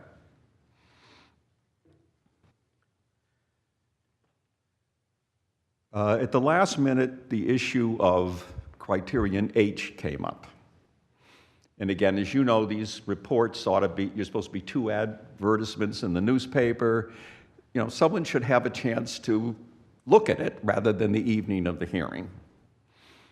I haven't had that opportunity, but let me tell you my opinion on criterion H. And let me read it into the law because it hasn't been on the record. The designation of the delineated area is consistent with smart growth planning principles adopted pursuant to law or regulation. There is no law or regulation in New Jersey at this time which lists smart growth planning principles. If you go on the internet, you'll see bullet points of different organizations, but there's no law or regulation in New Jersey that says exactly what they are. And they're kind of very arbitrary. You can read the regulations and say, oh, there ought to be parkland next to a train station. And then you can read the regulations and say, oh, there ought to be intensive use next to a train station. Well, which one do you go for? They're very vague principles, and most importantly, they're future-oriented. That's not what blight is. Blight is, this evening, do these two properties meet the statutory criteria under the local redevelopment and housing law? There's a reference in the report to a report that was done by Ronald Chen, who was the public advocate in New Jersey at one time. In the appendix, it talks about the abuse of the redevelopment process. And that report says, Ronald Chen is an attorney, was in the public advocate's office. It says that Criterion H is unconstitutional on its face. It's too vague, it's future-oriented, it can't be applied consistency. If you say that areas that are smart growth areas in New Jersey on the state plan, PA1, PA2, centers outside of those areas and parts of the meadowlands and parts of the pine lands, there are over 1.5 million acres in New Jersey that are automatically eligible to be blighted. And that has nothing to do with what's on the property, what the buildings are. That shows you how absurd it is to apply Criterion H. So back to my summary. I think that it is concerning that the orchestration of your consultant via an escrow system, but it's essentially from a purchaser of the property,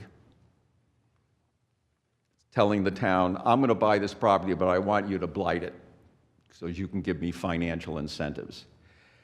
The planning board is charged with the responsibility for investigating this, and that means you pick your consultant, not the governing body. You pick the consultant, because this is your task, and that's not the way it's been here. And I think the process has been infected by a Dewey Pile and the LLC that's clearly associated with a Dewey Pile. In my opinion, there is no substantial credible evidence on the record that the Ethicon property meets Criterion B. The use is discontinued, but it's changing hands. Ethicon made it a business decision, we're leaving the property. We don't know what all their reasons were. They went into another property that they also had to renovate. But if you look at the history of renovation of the Ethicon property, that they renovated for their own purposes. It's a specialized machine, but it's a machine that can be changed, and they've changed it. In fact, they had to change the Raritan property in order to suit their needs. These buildings are substantial in nature. They're utilitarian, which means they can be used for different purposes. That, in my opinion, you have to look at the purpose of the discontinuance, and in my opinion, there is evidence that they can be reused, and most importantly, the private marketplace is operational. As to lot 67, the vacant lot, it's not vacant because of its remoteness or lack of means of access. The answer is it's vacant because the owner chose it to be vacant. That property was also purchased by a Dewey Pile or its affiliate, and it's developable. So even on that small property, in my opinion, Criterion C is not applicable. So in my opinion, based on the evidence I heard this evening, and jumping ahead to Criterion H, an area in need of redevelopment is not warranted because you don't have substantial credible evidence to make that conclusion. Thank you. Thank you, Mr. Steck. Can we ask some questions? Would you take questions, Mr. Steck? Yeah. Oh, Please. certainly. Okay, I have a bunch of questions. When I consider well-maintained, right, and you testified that the property is well-maintained, and I'll ask a question after this.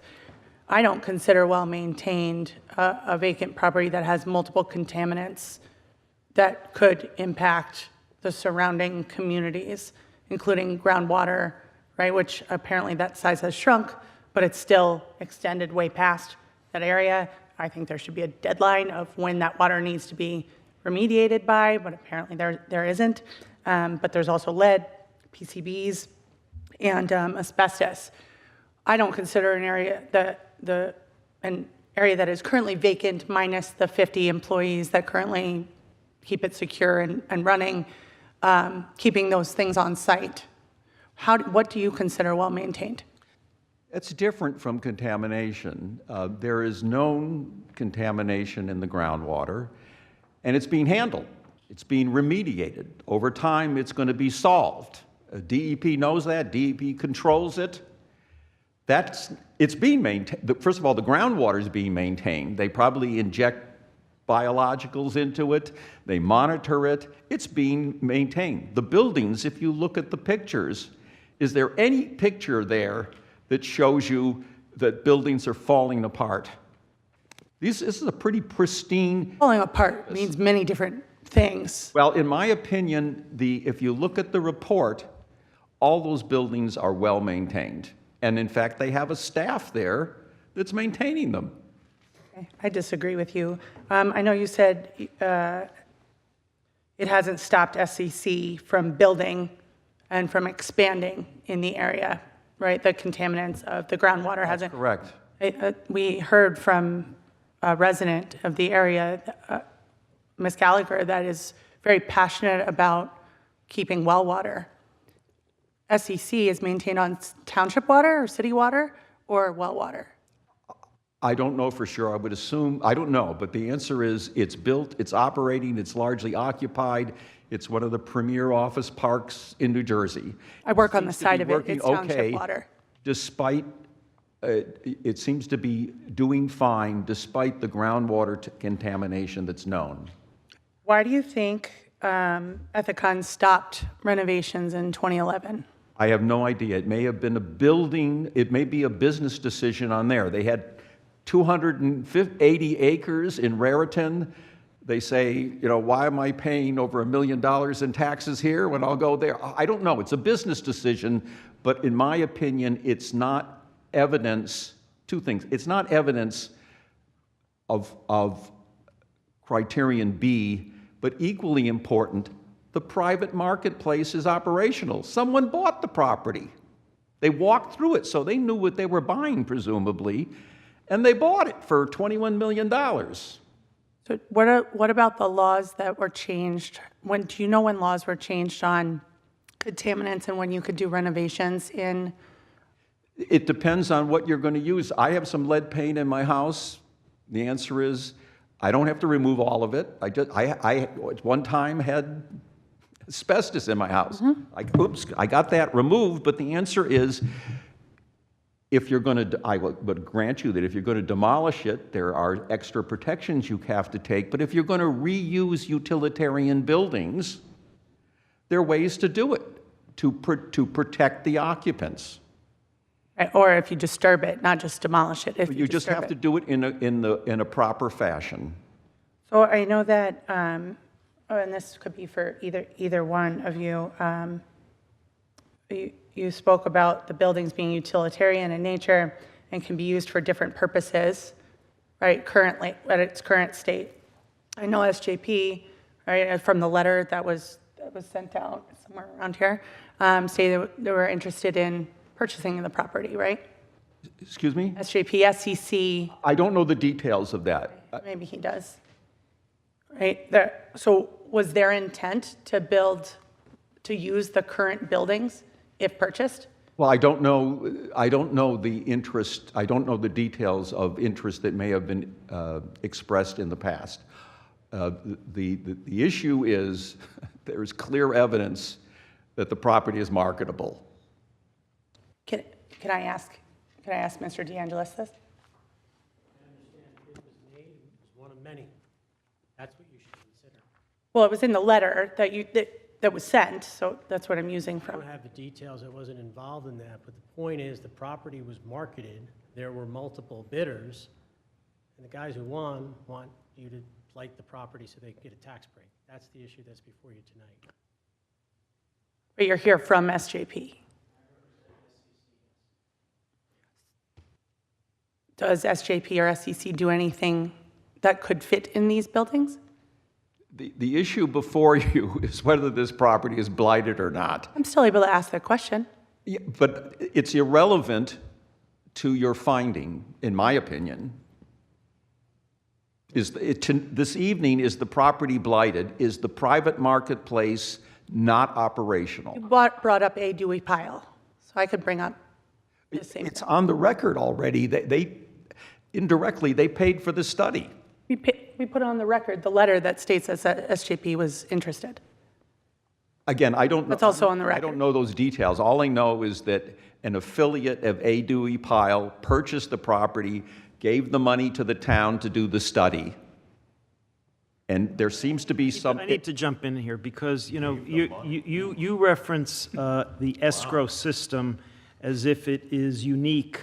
And you know, Mr. Steck, and Mr. DeAngelis knows, and every other person that attends any land use board meeting in the state of New Jersey knows that municipalities are empowered to collect escrows so the taxpayers do not have to pay for the professionals that the municipalities retain to review the applications to ensure that the public interest is protected. And I'm sure, Mr. Steck, if you've been a consultant for a municipality, you have been paid from an escrow account given to that municipality by developers. So I don't appreciate the inference that this is somehow Mr. Sullivan, whose reputation, who Mr. DeAngelis said his reputation precedes him, that his report is tainted. Mr. Sullivan was designated as the redevelopment planner for Bridgewater Township several years ago, before any of these redevelopment projects were even a thought by anyone. But he should let me finish. Let me finish. I'm sorry. And Mr. Sullivan has a tremendous reputation, and I know for a fact that Bridgewater Township, in engaging him in any of the work that he has done, presents his professional opinion that is considered by appropriate governing officials. Mr. Pappas, with respect to your first comment, yes, escrows are used all the time by applicants before this board and the Zoning Board of Adjustment when they have an application. That's not what this is. And the law doesn't expressly say you can't do it, although I would respectfully submit there's case law that says you can't, and it's wrong to have the developer pay for it. And while Mr. Sullivan may have a wonderful reputation, the fact that he's meeting with you, meeting with the owner to reach a conclusion that appears to be a fait accompli is really wrong. And what's you're making a number of assumptions here, and you're inferring things that I think are your opinion. We'll see, won't we, after this board votes and after the council votes, depending on the recommendation. You, as the administrator, and you as members of this board, because what happens after this board votes? If you vote to approve it, it goes to the governing body. That's your recommendation. Then the governing body decides whether or not they're going to designate the property as an area in need of redevelopment. And like any other municipal action, excuse me, I don't mean to interrupt, but this is highly relevant because there's one very, very critical piece that you didn't include.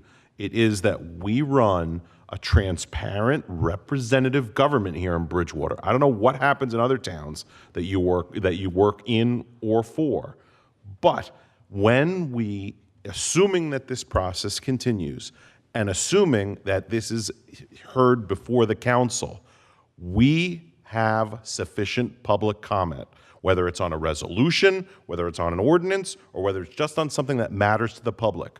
We hear from our public. So this implication that somehow tonight is the one and only chance, and I don't remember who said it, that tonight is the one and only chance to stop this thing, or the one and only chance to talk about truck traffic on 22, or the one and only chance to have input, that cannot be further from the truth in Bridgewater Township. The way we run our government, whether this is news to you or not, is with transparency, with honesty, and with listening to our public. Whether they come to the meeting room, whether they get a hold of us at the supermarket, whether they get a hold of us on the telephone. That's the way we operate. And any implication that somehow this is the one and only chance and the thing's going to now be rolling downhill is absolutely irresponsible. Not irresponsible, respectfully, sir. Why? Because the statute says there's one hearing that's required. That's here. That's the law. That's what the legislature has set forth. There is not a hearing before the governing body on the designation. If Bridgewater wants to be a trailblazer, and I say this respectfully, and I'm not questioning transparency, although I am questioning whether you've left yourself open for attack in a court of law, and you need to be careful. And I assume that's why you talked about it with your counsel tonight. We put it on the record on May 16th. This is a problem for the township. But nonetheless, you've chosen to proceed. But Mr. Kirsch, most respectfully, the law says one hearing. It could be over Your multiple law nights. firm, or your Area in need Correct. designation. But There'll be another hearing if it gets to the point of a redevelopment plan that would need to be adopted by ordinance. That's ordinance. Also be subject to a public hearing. So let's provide the full context. But we know at that point it's over. Because, That's your characterization. well, that's because that's what the law has said, Mr. Pappas. That's what the case law says, okay? It doesn't say it's But over. That's Mr. your Kirsch, characterization, Mr. I'm DeAngelis. trying to respond to Mr. Kirsch's question. So when I'm talking about this is the one hearing that's provided with respect to the designation. This is the most critical time. I can't tell you how many times I get called when people are upset about a pilot. It's too late. Nothing you can do at this point.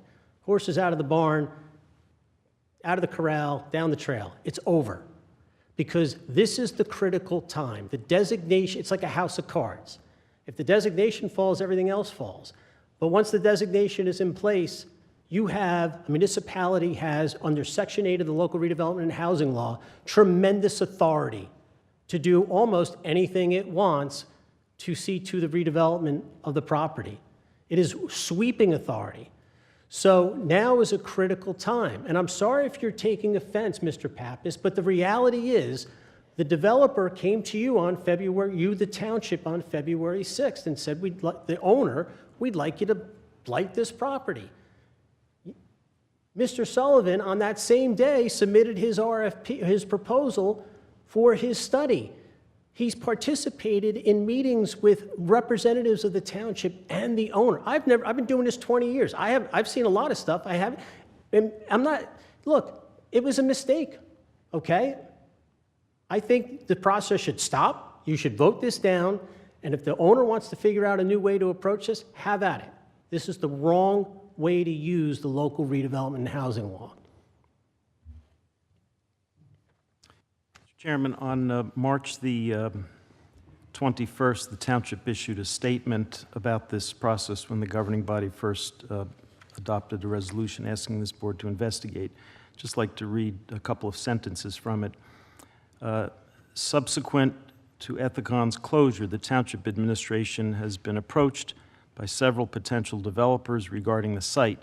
The initial conceptual proposals submitted to the township involved conversion of this property from life science to either high-density residential or mega warehouse type use. And I know personally that those representatives from those developers, I spoke to several of them. They said they were interested in developing this property as high-density residential development or mega warehouses. And that, in part, prompted the governing body to initially adopt this resolution asking this board to conduct this investigation. Mr. Pappas. Mr. Steck, you mentioned before that Somerset Corporate has done several retrofits of offices in the past. With all due respect, Somerset Corporate Center is a different entity on a different part. We're talking about a residential neighborhood, something that abuts a residential neighborhood. So to put down the residents that are close by this area here, with their concerns about contamination, about hydrochlorons in the water, what have you, I think we're looking at this all wrong here. I asked Mr. Sullivan earlier, based on his testimony, why he was given this classification B. Was it because of the contamination? He said, no, it was not the contamination. He provided a compelling argument that the underpinnings of that site, it was very much proprietarily put together, that it was a customized site. It kind of grew onto itself. It's definitely not a move-in, move-out type of place. I think the board has seen this evening, based on his report, that this is not a Somerset Corporate Center where you have a generic layout of buildings that look move-in ready, move-out ready. This, to the board, I'll let the board speak on this. However, I see a very different argument in Somerset Corporate Center.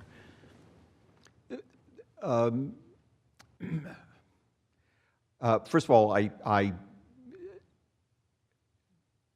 don't in any way disparage the concern of the neighbors on contamination. That's important, period.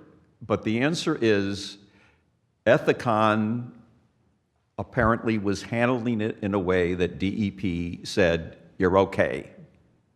What you're doing is the right thing to do, and they're monitoring it. So they're doing whatever can be done.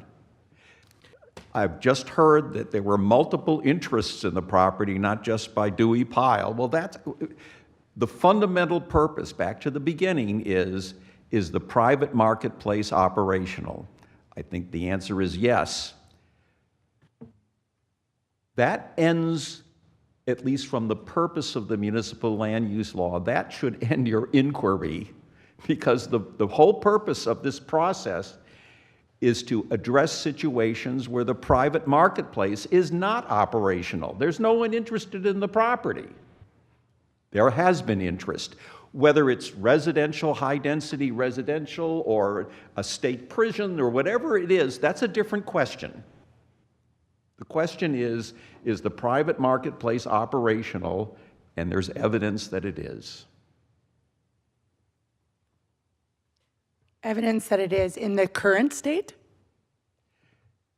As I said, these are utilitarian buildings, and even Ethicon had to change the buildings over time just to accommodate its own needs. That can't be changed, that can't be fixed without remediating all of the contaminants in it. So what company, I'd love an example of a company that would like to go and buy that site and renovate the existing old buildings, remove all the contaminants, and then do exactly the same thing there. It doesn't have to be one entity. There are examples. I'd love an example of many entities. There are campuses that have multiple users in it, and if you look at the back of my report, I have aerial satellite photos of campuses that have different uses within the campus. So I'd like to ask you for some examples. What examples would you have? Look at Exhibit D. What page is that on? It's the end of it, Appendix D. There was an allegation that simply because of the amount of square footage and the acreage, no one would be interested in this property. Well, look at the other pharmaceutical companies. Ethicon moved to Raritan, more square footage than here, 280 acres. Now, some of that's wetlands there,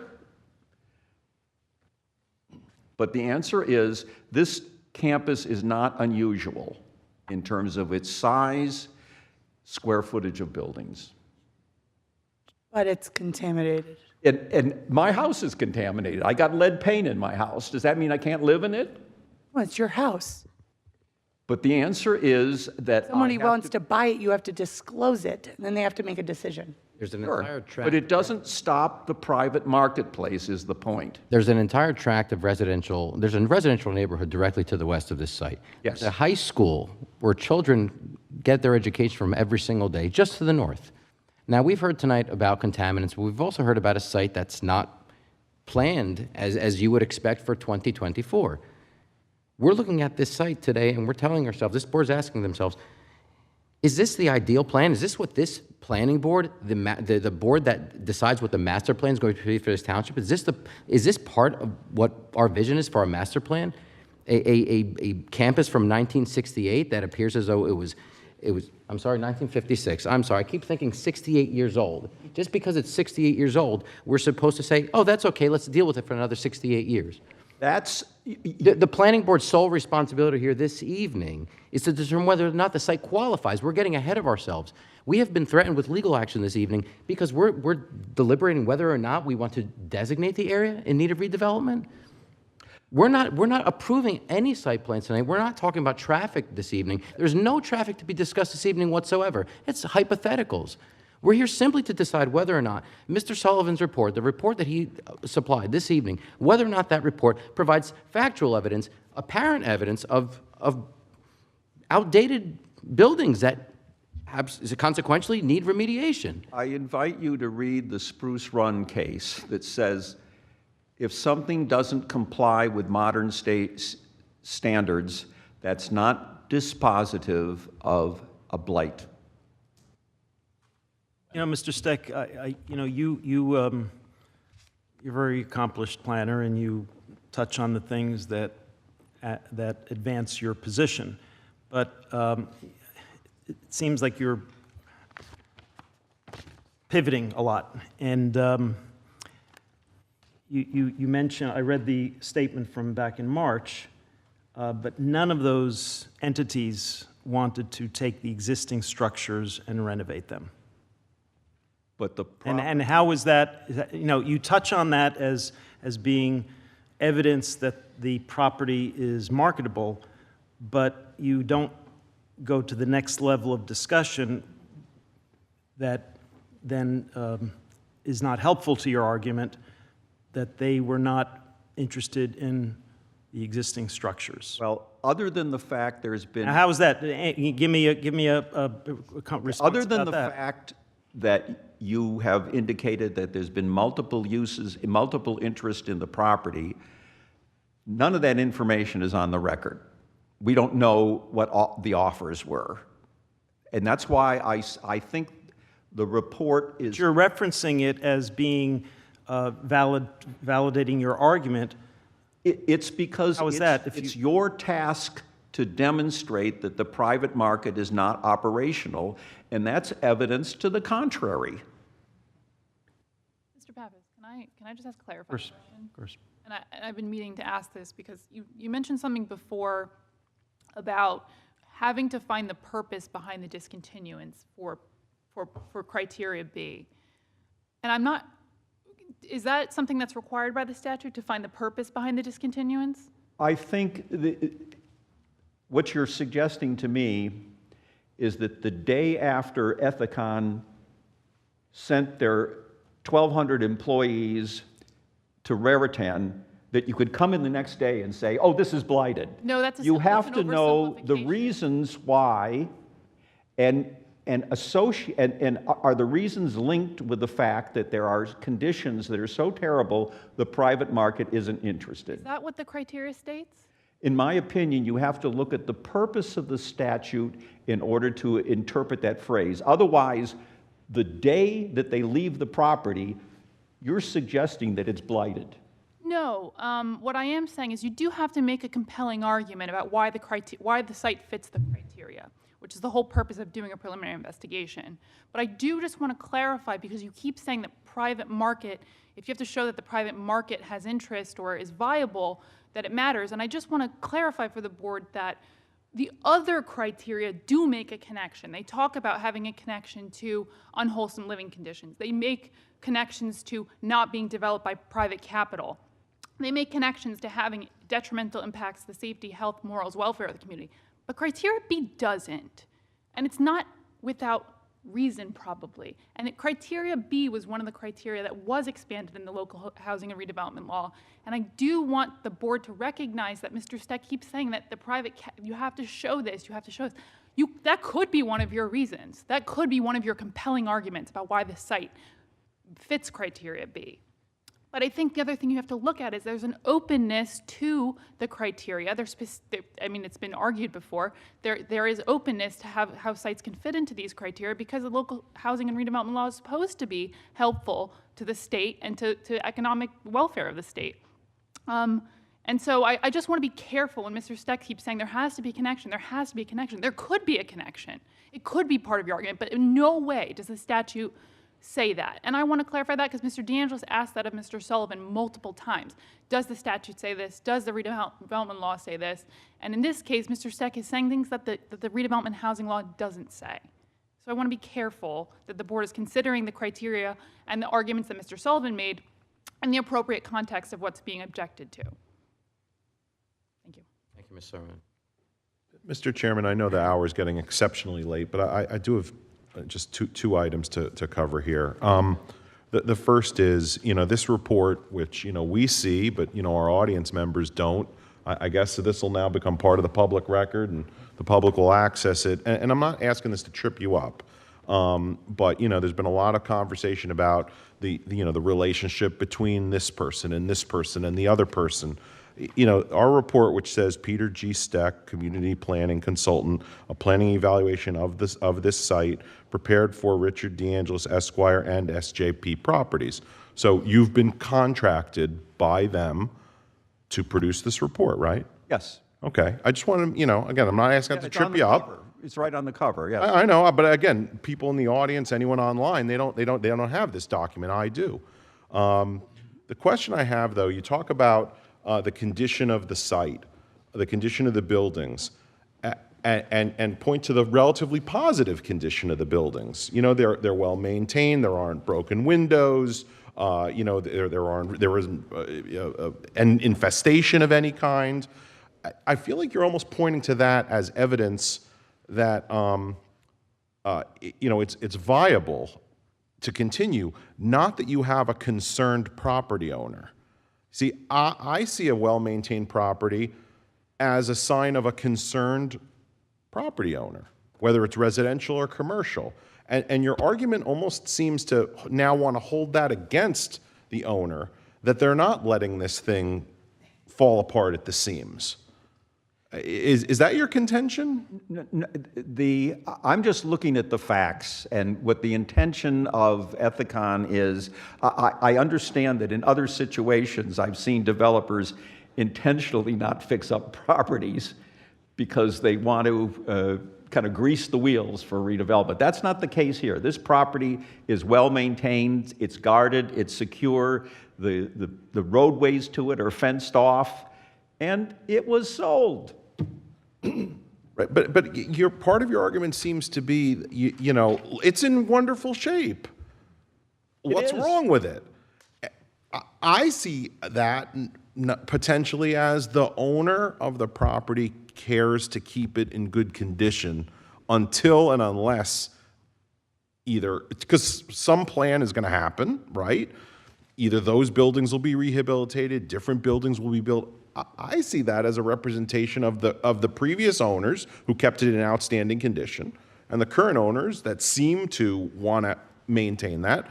I see that as, not. They shouldn't be punished for that. You almost seem to want to punish them because well, it doesn't look like a place that's burned out. It doesn't have broken windows. It doesn't have a vermin infestation. Because that's what's in the statute. So in other words, if there was some kind of a disaster that occurred on this site, and it was now not weather tight, or there were broken windows, or there were the things that many of us would normally associate with blight, then it would be okay for us to say the property is in need of redevelopment? Then it might meet the criteria. Which criteria? Well, if there was a firestorm, it's what, criterion G? There are different criteria. Did Mr. Sullivan contend in his report that's the criteria is being met, that it was substandard, unsafe? He's saying it's specialized and it's big. Well, and there's a lot of square footage. That's his reasoning, and that there's no other, I'm guessing he's saying, pharmaceutical company, in his opinion, that is going to step in without making modifications. That's not the nature of the business. Ethicon had to renovate the buildings in Raritan before they could move, and in fact, they had to move back because the renovations apparently ran into trouble. Point I'm trying to make is Mr. Kirsch is trying to say it keeps getting brought up that the buildings are in good condition, but Mr. Sullivan's report did not make an argument that it meets one of the conditions, the criteria about the condition of the building. He didn't say the building is substandard. So the argument is... I'm trying to explore what reasoning he offers that it's discontinued, and I don't think he has provided a cogent rationale that fits within the redevelopment statute. Oh, okay. Okay, do you want to argue the information that he included in the report about why? Well, that's the evidence, you know. No, I mean about the history about when they left the building and all, and when Mr. Cora had That's brought up- important because, first of all, it precludes him saying it's been vacant for 2 years, because it hasn't been. But that's not what he argued. He made that clear. He argued that the building has discontinued the use of being an industrial manufacturing office building. And so I think maybe you should, or maybe it's clearer if you argue to the board against the evidence he provided in the report, rather evidence he didn't provide in the report, or the criteria he didn't argue in the report. Well, you can present whatever you want, but I stand by my conclusions based on the evidence before the board. I guess the one other thing I wanted to say is there was a comment by someone about the township engaging Mr. Llewellyn and how that was unusual in these circumstances. The township engaged Mr. Llewellyn because of the existing environmental conditions and the concern that the township officials and likely township residents would have about those environmental conditions, and no matter what would ever occur on this site, that the township was, through a professional, was monitoring that. That may be a wise thing I'm to do. not speaking to you, I'm making a general statement. Okay. And so that was said, maybe Mr. DeAngelis had mentioned it, and Mr. Llewellyn was here to present himself so the board and the residents knew that he was engaged. And I just think that that was important so people understand the context and wouldn't be dismissive of his participation. My understanding is that the planning board is the only entity charged with the investigation, so it should be the planning board's witnesses that present evidence that you accept or reject. The fact that witnesses are hired by another entity. He was paid by Bridgewater Township, or will be paid by Bridgewater Township. And the planning board did, on the record, have a motion delegating its investigatory powers in connection with the township council's request. Correct. To Mr. I'm not Sullivan. saying your process was illegal. Someone did. I'm Maybe not an Mr. attorney, DeAngelis but what mentioned I'm that. saying Somebody is did. that theoretically, you, the planning board, pick your own attorney, not the governing body. You get to vote on your attorney, and you get to vote on your experts. You're a separate entity than the governing body. I'm guessing you're going to be rehired.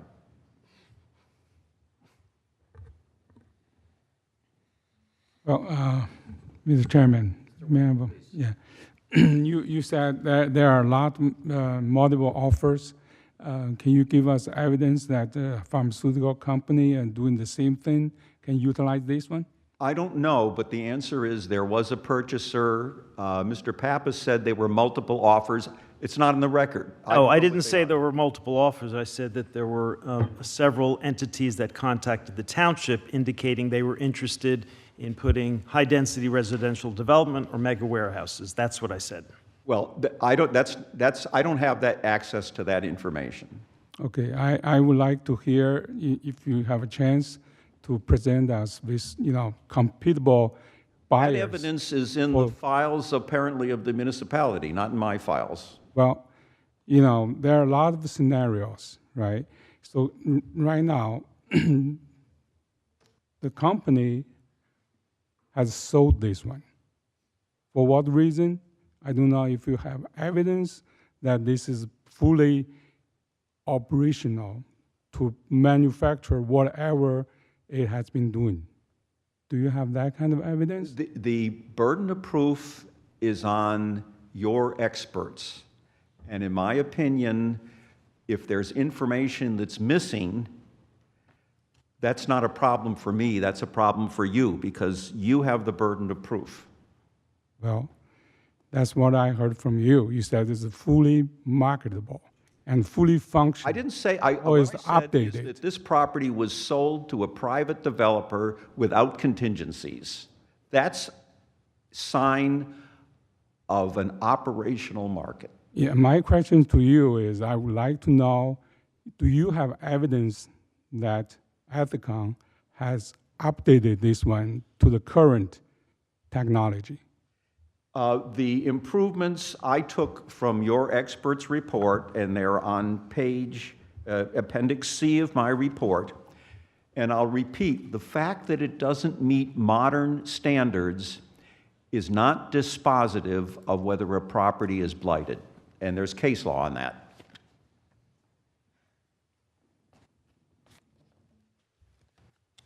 Well, I really want to know that, you know, if there, like your home, you said your home has lead paint, and if you're gonna sell your home for whatever reason, you want to upgrade or whatever, if a new owner want to, you know, tear it down and build a new one, would that be allowed? Or would that Sure, be a that'll be allowed, but consideration? that's not, it's not because my property's blighted. Who buys my house is gonna put a bathroom on the first floor and blow out the kitchen. I'm sure of that. But my property isn't blighted. Mm-hmm. Yeah, but here, because you make an example about your lead paint, but here, this is what I see, you know, this property need to be purchased, you know, I need to, you know, owned by somebody, right? And also, in our township, we have the example or, you know, evidence that, you know, some campers have been abandoned, right? Has been abandoned, you know. This property is not abandoned. It's No, I didn't maintained. see this property is abandoned, but I said something is abandoned. You know, we do not want to, you know, have this in the future as vacant or whatever is not utilized, and township going to sacrifice some tax money, you know? Yeah, I understand that there's municipal interest in ratables and other things. There are multiple ways to do that. What I'm suggesting is this blighting process is not applicable to this instance. It gives you a tremendous amount of power. Once this is declared blighted, there's nothing to tell you that you can't, through a redevelopment plan, you know, allow high-density housing. You have the right to do that. But the tool that you're using, that you've elected to use here, area need of redevelopment, gives a tremendous amount of power. You can choose the developer, even though they don't own the property. There's a tremendous amount of power you have, but it arises because of the blight condition. And this, in my opinion, is not warranted by the facts. It is not blighted. Is the word blighted a matter of opinion? No, it's in the state constitution, and it's identical to the phrase area in need of redevelopment. So lead that exists in almost every single one of those buildings that were mentioned this evening, asbestos that exists in almost every one of those buildings that are mentioned this evening, PCBs in almost every one, and unfortunately some chlorinated hydrocarbons that exist on the site and going off-site. None of those exist within the definition of being blighted? They're not referenced in the definition, and the word contamination is not in criterion B. I'd like to just clarify the record because Mr. Steck has kept returning to the notion that a property has to be blighted in order for it to be deemed an area in need of redevelopment. If you look specifically at criterion B, which is what Mr. Sullivan opined would be appropriate for this property, and I'm quoting verbatim from the statute, it's if the governing body of the municipality by resolution concludes that within the delineated area, any of the following conditions is found. B, the discontinuance of the use of a building or buildings previously used for commercial, retail, shopping malls, or plazas, office parks, manufacturing, or industrial purposes. Then there's a semicolon, which denotes or under any rule of statutory construction, or the abandonment of such building or buildings, or significant vacancies of such building or buildings, et cetera, et cetera, et cetera. Clearly, as Mr. Sullivan testified the whole time, it's the first part of criterion B, which is the discontinuance of the use of a building or buildings previously used for commercial, retail, shopping malls or plazas, office parks, manufacturing, or industrial purposes. Blight is certainly one of the statutory criteria, but it's not the only statutory criteria. So I would like the board to keep that in mind when conducting your analysis of the various testimony you've heard this evening.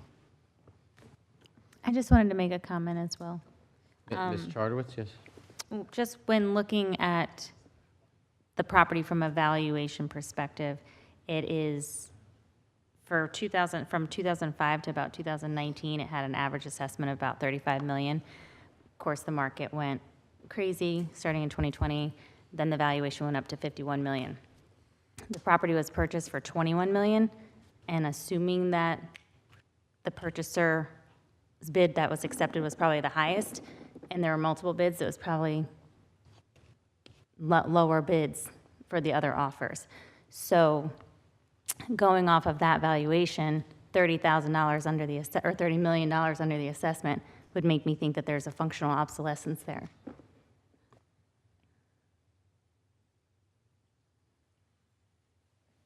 You did also testify, do you mind if I ask one more question?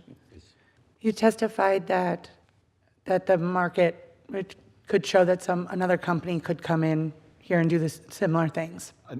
Well, whether they do a similar thing or not, the answer is someone purchased the property. That was my question. You didn't let me get it out. Okay.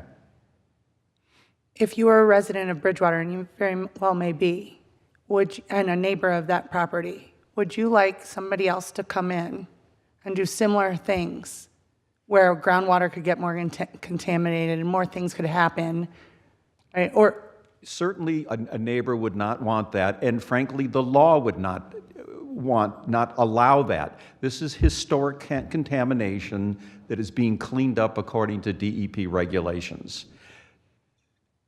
DEP is not going to allow any user of this property to introduce more pollution. This is historic pollution.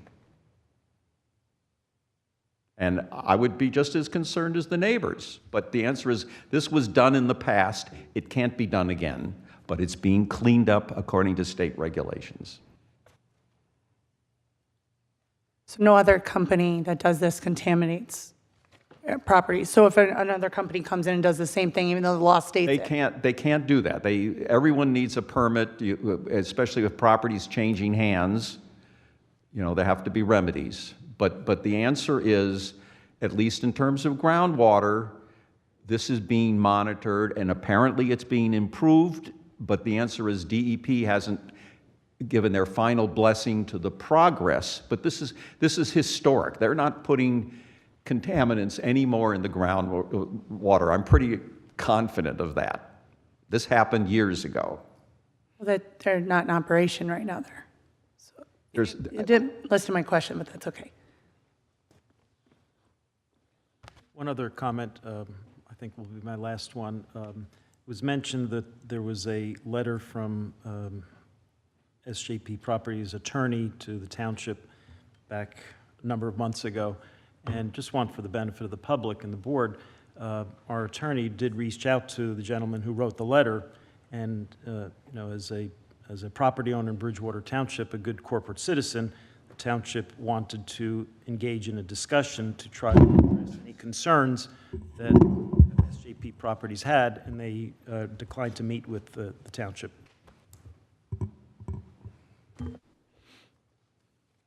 Mr. Chairman, I did have a couple comments. Mr. Banga. Steck, as it relates to this property right now, it's M1 zone, correct? Yes. Is there any reason why a potential buyer couldn't come in and demolish everything within DEP and all the guidelines themselves and continue to do something within M1? M1 doesn't regulate whether you can demolish a property or not. That's the construction code. Right. So it doesn't, they could, they don't need zoning approval to demolish anything on the property. Correct. So what I'm saying is this property doesn't need to have an LRHL in order to demolish and make this usable for some other reason. I don't, that's beyond my expertise, but as indicated by another witness, you can cause contamination in the demolition process. So there are additional regulations that apply that are different from a manufacturing process. Right.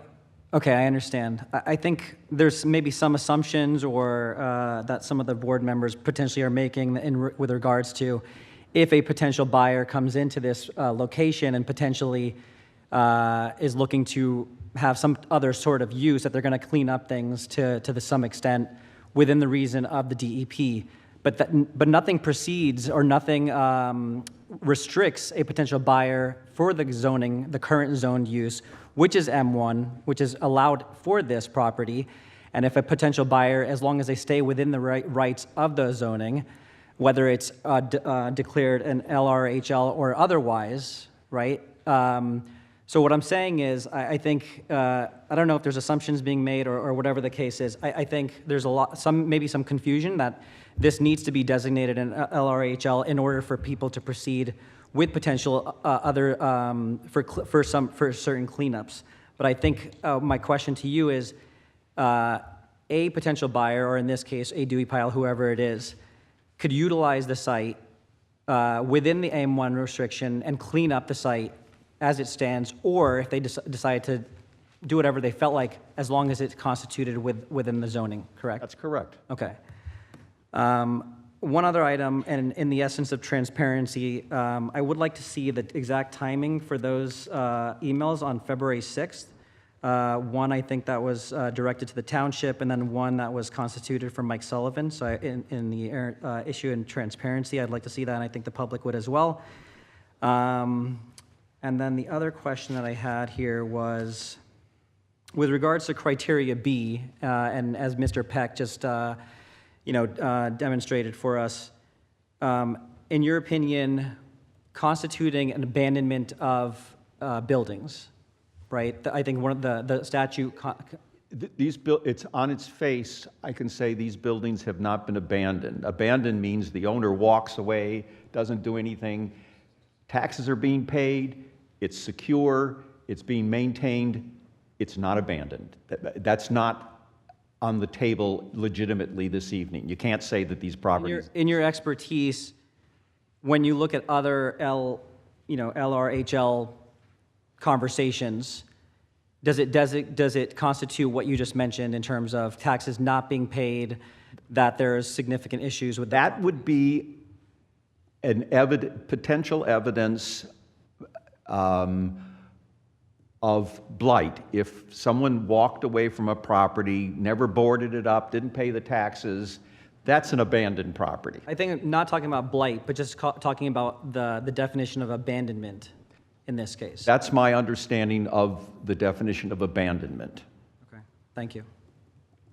Mr. Manga, the criteria B doesn't talk about abandonment. I just want to clarify that. The criteria says the discontinuance of a use. So I just want to clarify abandonment and any kind of things that happen to a building after it's been abandoned are generally dealt with in the other criteria. I just want to clarify that it's discontinuance of a use and discontinuance of a building in that use. So I guess in that case, discontinuance of a use, this site was meant for light manufacturing.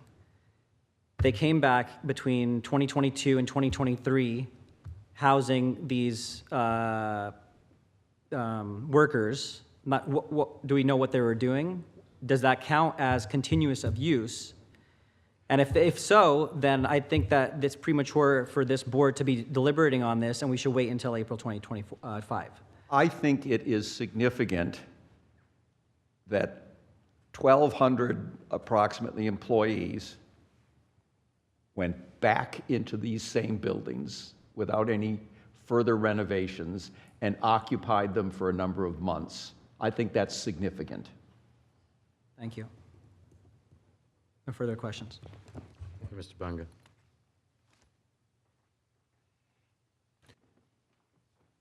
Any other questions from our board? I have a question, Mr. Chair. Mr. Atkins? So I know we're speaking in a lot of specifics and legalese, but I just want to step back for a second and kind of get a holistic picture of, what we're really discussing. It's my understanding that the property sits in the M1 limited manufacturing zone, and I guess the buyer wouldn't be able to use that property in the zone for their intended purposes. So M1 to M1A. But as it stands, any buyer could also demolish the property and really do whatever they want with the property within the guidelines of the M1 zone, which is a limited manufacturing zone. But however, what the township is hoping to do is step in before any buyer, any property owner could do that and establish parameters to hopefully serve the community's best interests. So this may be a question for our board officials or attorney, but what are the implications of establishing or recognizing this property as an area in need of redevelopment versus not? Well, if the township council, if this board were to recommend that the property be declared an area in need and the township council agrees and declares that, the next step would be preparation of a redevelopment plan. And that works. Like you referenced the M1 zoning, it has the permitted uses and then the various bulk requirements, your setbacks, your impervious cover, all that. The redevelopment plan would do that. It would establish the type of uses that would be permitted on that property. And that can't be changed. Like ordinarily, you can apply for a use variance from the zoning board if you want to do something that isn't a permitted use. There's no use variance from a redevelopment plan. That controls.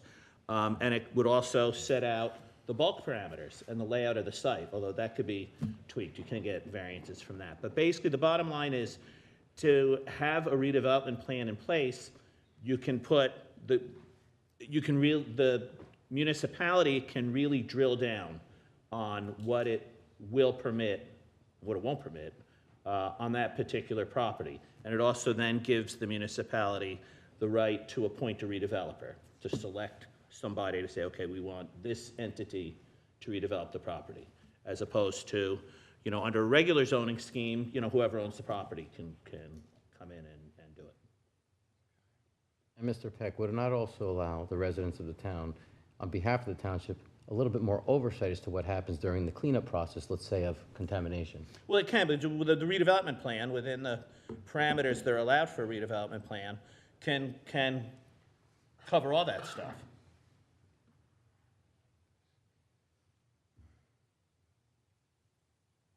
And Mr. Peck, just for my clarification, in that redevelopment plan, as it relates to, and I think there was some testimony towards the end of Mr. Sullivan's, a redevelopment plan should be either substantially consistent with the municipal master plan or designated to affect the master plan. That can be designated to whatever either the governing body, which in this case would be the council, or the planning board, to designate whatever zoning would make sense within the master plan. Yeah, and there'd have to either be a finding of that it's consistent or it advances the purposes of the master plan, or what usually happens if you adopt a zoning ordinance that's inconsistent with the master plan, a municipality can do that, but they then have to adopt a resolution setting forth the reasons why they would have adopted that zoning ordinance, even though it's not consistent with the master plan. They'd have to lay out their specific reasons, which you don't have to do. And I believe that's the same with the redevelopment plan. It's supposed to advance the master plan, be consistent with it. If it's not, you'd expect there to be a complementary resolution that would explain the rationale for why are you deviating from. And does the master plan. public and any other parties have the ability to deliberate at that time prior to that being accepted? The redevelopment plan, if it gets that far, would be adopted just like any other land use ordinance. So, which would have a public hearing associated with it before the final vote on it. So the public would have the opportunity to be heard. Not to mention that at any other time, they could go to a council meeting and just during the general public phase could let their opinions be known. But yeah, certainly before the plan would be adopted as an overlay zoning ordinance, there'd be a public hearing where the public has the opportunity to be heard and bring in professionals like Mr. Steck or do whatever they would want to do. Mr. Peck, just to clarify, there'd be probably multiple public hearings because it'd be first reading at the council, then come back to the planning board for master plan consistency, and then back to the council for second reading and adoption if that was the path. I think the only formal hearing would be the second reading of the ordinance, but there's certainly plenty of opportunities along the way where this would be debated in an open public meeting, and the public always has the right to comment at a meeting. And I'm sorry to state the obvious, but, you know, myself, my 4 council colleagues, the mayor, the rest of us, we are all exceptionally accessible to the public. And for any time, a person does not have to come to a public meeting and sign a piece of paper and speak in front of a microphone. We all have published email addresses, published phone numbers. We all go grocery shopping. We all take walks in our neighborhoods. You know, this idea that somehow the mayor and the council are this, great Wizard of Oz setup. It's just not like that. We are residents just like everybody else in this room, and we want to do what's in the forward-facing interest of Bridgewater, and that really can't be lost here. I mean, you know, the people on this dais are now devoting a substantial amount of their free time to this because we care and we love and we care for Bridgewater, and that does not change in any way, shape, or form.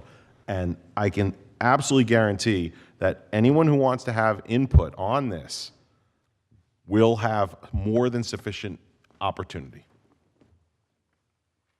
Thank you, Councilman. And Mr. Peck, if we could reiterate, as you mentioned earlier, this is a very preliminary step in this process. Yeah, it's again, simply for the board to decide whether or not the property qualifies for being designated an area in need of redevelopment pursuant to one of the 8 statutory criteria. So Mr. Sullivan has opined that criteria B applies to the larger Ethicon site, and criteria C applies to the smaller 2.2 acre lot, and possibly criteria H also could. But his report focused on the criteria B and C.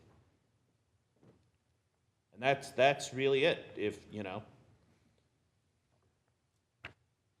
Thank you, Mr. Peck. Mr. Steck, do you have any further testimony, or? No. I guess the public should be able to ask me a question if they do have one. Absolutely. If there are any members of the public that wish to comment on the previous testimony, please feel free to come forward.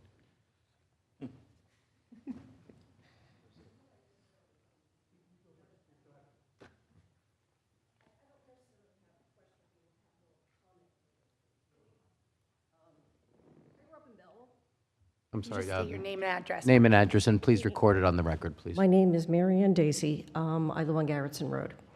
I grew up in Belleville. I don't know if you guys know where Belleville is. In my childhood, there were many factories around us that were abandoned.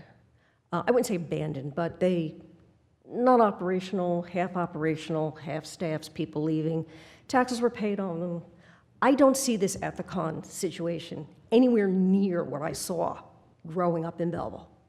I think these lawyers here from SJP are spot on that utilizing this statute to take control of this property is not the correct thing to do legally. I'm not a lawyer, but I'm just listening to common sense here through my brain, okay? These properties that I grew up in Belleville were abandoned for years. No one would buy them.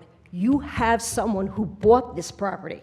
Let them figure out how they want to redevelop it in the normal process with all the, coming to you with zoning changes or whatever they want to do, and let the DEP worry about the contamination, because that is their job. This contamination was here before I moved into this town. I moved here in 1988, and I was handed by the prior owner a piece of paper where Ethicon would check my water every year, and they did that for 10 years I lived there. And now the levels are low. So this contamination has been here for years. It's now dissipating. We let the DEP do their job. We let the new person, whoever buys it, whether it be Pyle or whoever, do what they do through the normal process. And let's take it that way, because I do not think that doing this and making this designation is the proper thing to do. And I do think you guys are all exposing yourself to legal litigation from SJP, as well as maybe several other companies that live in this area. Thank you very much. Thank you. Thank you.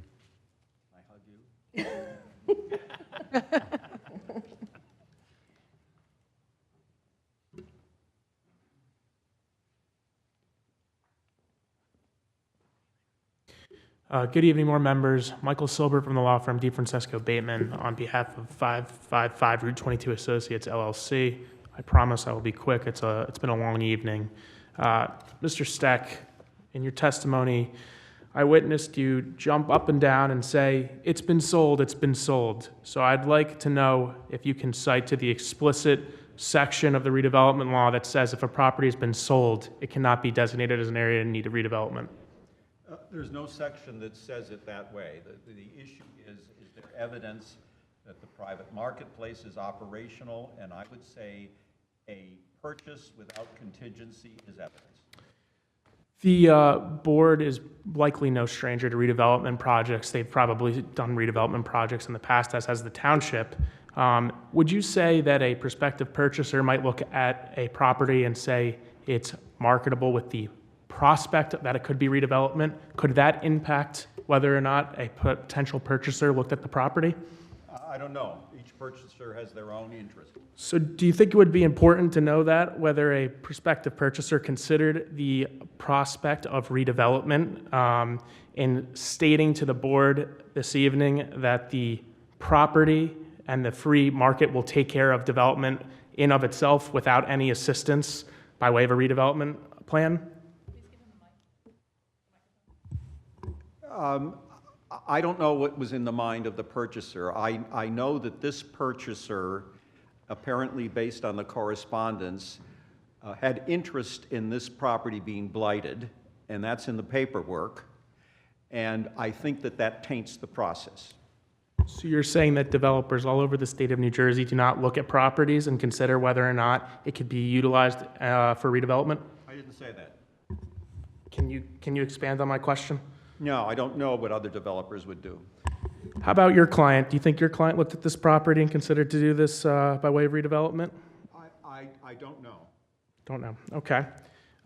It's true that only one of the criterion under Section 5 of the redevelopment law has to be met, right, in order for the board to determine that the property meets or can be designated as an area in need of redevelopment, or can put forth that recommendation? Yes.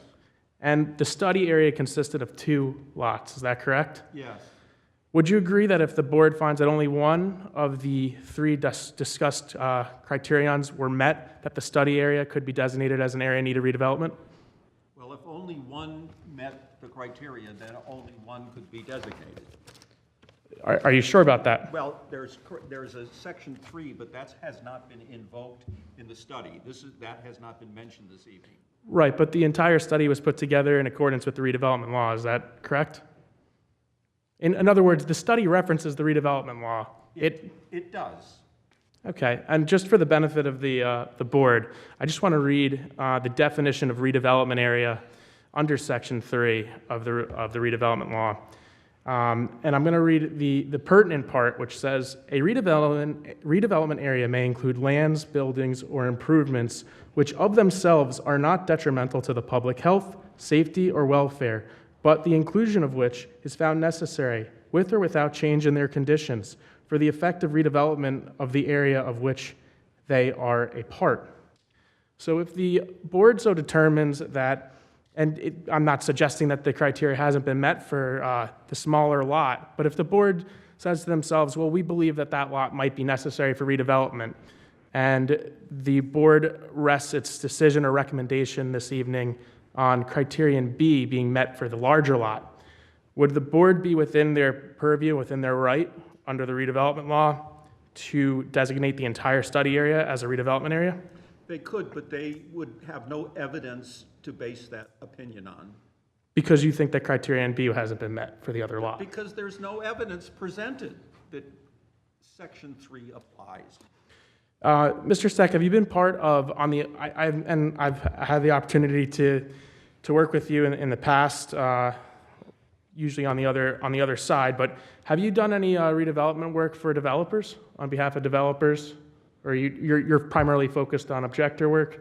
I'd say about half of my business is objector work, but I have worked, I helped a developer amend a redevelopment plan in West Orange for the Edison site, so I have been on both sides.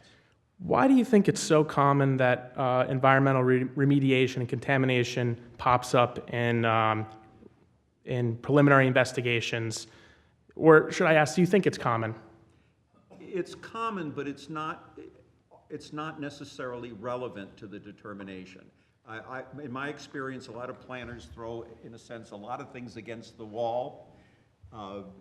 And this report, for example, said nothing about the master plan. A lot of reports talk about the master plan, but it's not relevant.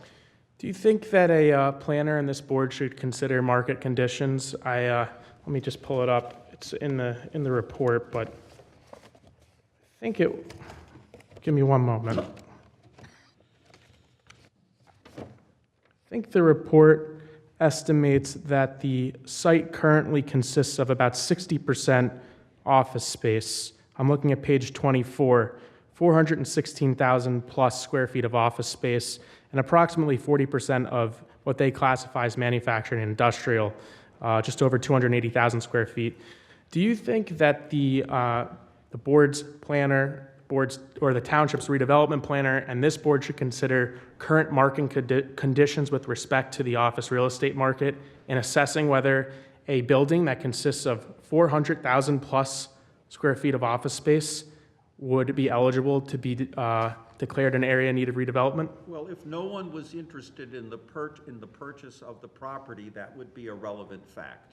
So again, didn't you testify earlier that just because a property was conveyed, that it does not mean that the property does not meet the criteria for it to be designated as an area in need of redevelopment? It's evidence that the private marketplace is operational. So then, are you suggesting that every property in New Jersey, a property owner should not market their property, should not sell it because thus then if they sell it or market it, it will not be declared an area in need of redevelopment? What you're saying is basically that a property owner must sit idly by with their property, that they can't sell it because then it should never be declared an area in need of redevelopment. I didn't say that, and that's absurd. Well, but you are suggesting that just because it was sold, that it doesn't meet the area in need designation. I'm saying that in these circumstances, in my opinion, the fact that it was sold not only tainted the process, but is strong evidence in this specific situation that the private market is operational. Are private-public partnerships uncommon when dealing with properties that require environmental remediation? Sometimes there's a partnership once a property is blighted, and sometimes there is not a partnership. But it is commonplace to have partnerships, public-private partnerships with contaminated properties?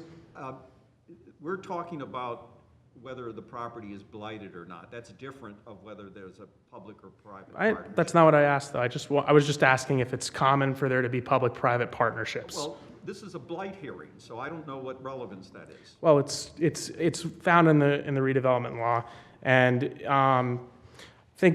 That's once a property is blighted, it is an eligible tool, but you got to find it blighted first. The tool has to be appropriate. I believe that you had cited, and also your attorney had cited the Section 2 of the redevelopment law, which said that without public-private partnerships, it's unlikely that the property would be developed. So that was the basis for the question, but I thank the board for indulging me for a couple of minutes here, and thank you, Mr. Steck. You're welcome. Thank you. Thank you, Mr. Silber.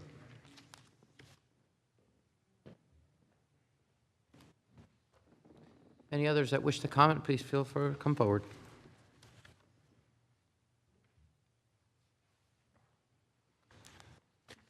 Okay, seeing none, I believe that closes this public portion for this witness and for the For this issue, it's time Deliberation to and a motion. close and deliberate, correct? Mr. Peck, any comments or? No, again, just to reiterate what's been said before, this board tonight is charged with determining whether the study area property qualifies as an area in need of redevelopment under one of the 8 listed statutory criteria. And if so, that would be the recommendation that you would make to the Township Council. Thank you, Mr. Peck. Okay, I'd like to close that portion of the meeting and open it up for deliberations. And I encourage every board member to state the basis for their vote on the record, or the basis for their thinking. Mr. Wang? Thank you. I think this property, I passed almost every day, and it was surprised to me that the business has been discontinued there. It's obvious. I feel so sad that a big company has sold this one to some new owners. The new owner, from the property usage-wise, I think that the new owner should, to bring the benefit and consider, of course, the interest of the public and the residents, neighbors, and also, for their operating purpose. All the zonings should be, at this moment, of course, we are not talking about zoning, but we're talking about if this one could be redeveloped for such purpose that's going to benefit the township and benefit the community and benefit the company itself. So, for this facility, my neighbors have been working there for maybe 20 years.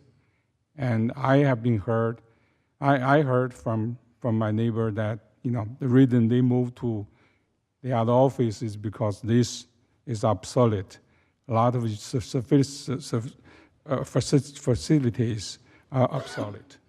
Okay, so that's what I see. I don't see any evidence that, when this property is on the market, there is a bidding war from all pharmaceutical companies and trying to produce or manufacture the same product. I don't know if that's true.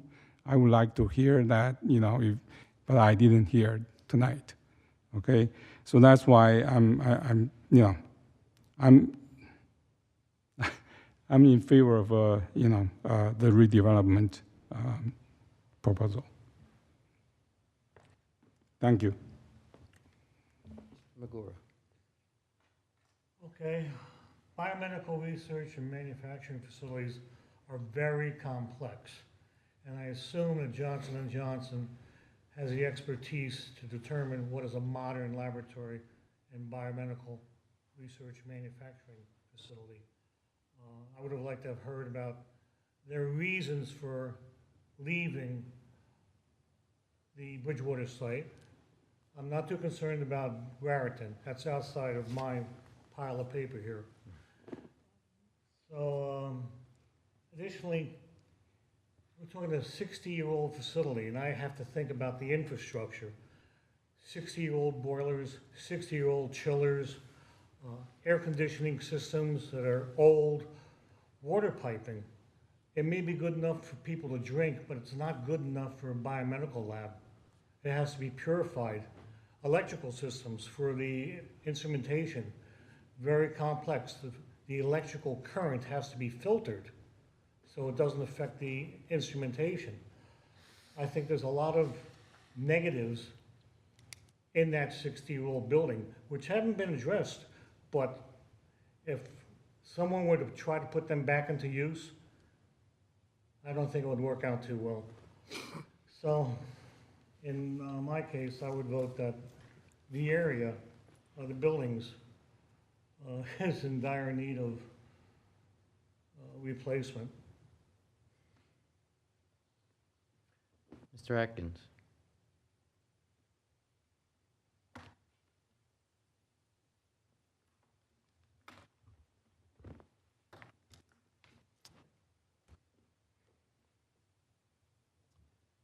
I mean, this property represents nearly 2.5% of all land in Bridgewater. It's nearly 90 acres.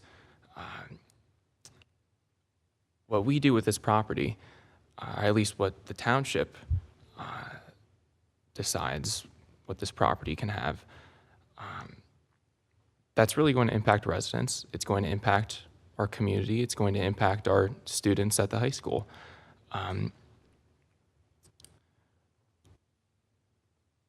I'm concerned about many things. I'm concerned about the pollution. I'm concerned about the lead and the asbestos and the other chemicals that's in this building. But I know it's late in the night, and I know that we've deliberated on this for quite a while now, almost, I guess, 5 hours. But I feel that since there are so many passionate residents here to speak on this issue, and since there are a lot of arguments for and against,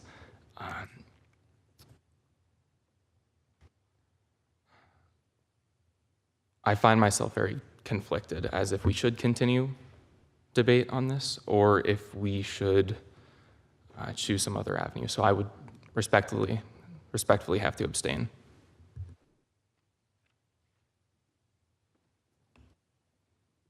Ms. Chartowitz. I would go back to what a couple of the residents said. We had one resident who mentioned there was another Ingersoll building in Montgomery that was redeveloped into a senior center. And another resident mentioned they were one of the last employees of the building and how it had been let go. Looking at, I think it was Exhibit B, one of the ones, Exhibit C, the one in Mr. Steck's report that mentioned all of the renovation years, it looked as if it was an average of every 6 years they did renovations, and the last renovation was in 2011, and they still had people there until 2022, so that was 11 years that went by. So that leads me to believe that they stopped renovating. They stopped kind of maintaining it and keeping it up to date. Again, I will reiterate what I said before regarding it being assessed at, even if we just go with the 35 million at what it had been assessed at for all of those years, the average, and it sold for 21 million. To me, that does show that there is a market for it, but it's below market. It's so they're not paying what the market value could be. They're paying, and assuming that's the highest bidder who won. So everybody else was bidding lower because they see the potential of the property, but they also have to put in a lot of money to make it what they want it to be. So again, that's, to me, shows from a valuation perspective when you're paying under market that there is some kind of obsolescence there. So I'm just, in my mind, I do feel like it would need to be redeveloped in order to move forward. Cora. I thought a lot about what the residents have said as well, especially, I believe your last name is Daisy? Daisy.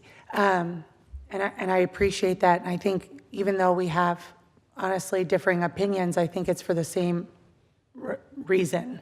I know you had spoken about seeing what the disrepair of these types of spaces in Belleville.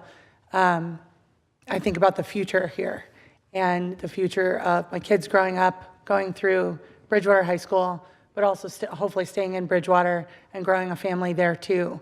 And Ethicon decided to sell this property for some reason that we don't know, right, and undervalue. And even though it's currently being paid, taxes are currently being paid, it was being sold for a reason. And I can't understand, even a very successful company down the road wouldn't want to stop at some point in time.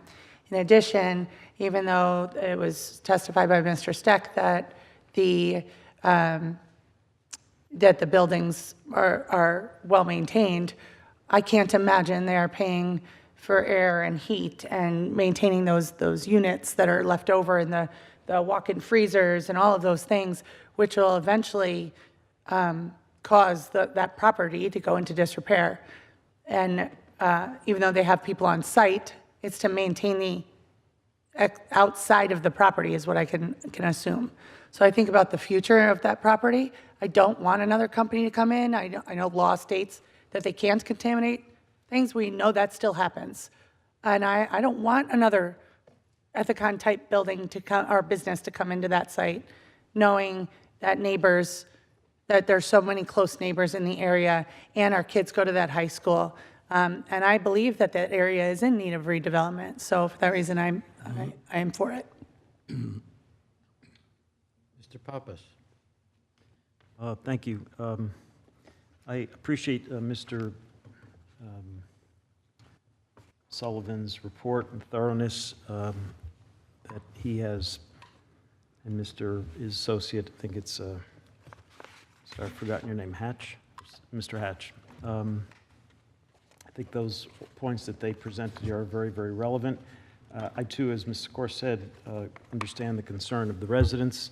There's a school there, residents along Country Club Road, and that's the reason that the township engaged Mr. Llewellyn to try to address whatever would go there. And I think that's an important point, is that Ethicon is no longer there. It's owned by another entity, and the township, in one way, shape, or form, will have a role to play as to what takes place there. If they would decide to pursue something under the current zoning, then that application would come before this board. And so there would be an opportunity for the township to weigh in on it. But I do believe that the criteria has been met statutorily, as Mr. Peck said at the outset of this meeting, that is the board's role here today. And we all understand the other issues that will come later, and we're sensitive to that. But we're also, I think, sensitive to the fact that you have a property that is currently underutilized, and in my view, does meet the criteria that the statute requires. So I would support this. Banga.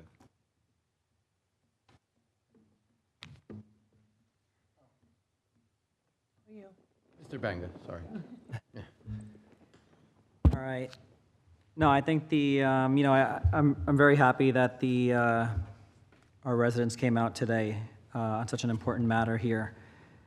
And obviously, the decision of the board is not something that should be taken lightly by any means. I am concerned about the means of how the LRHL request came to be.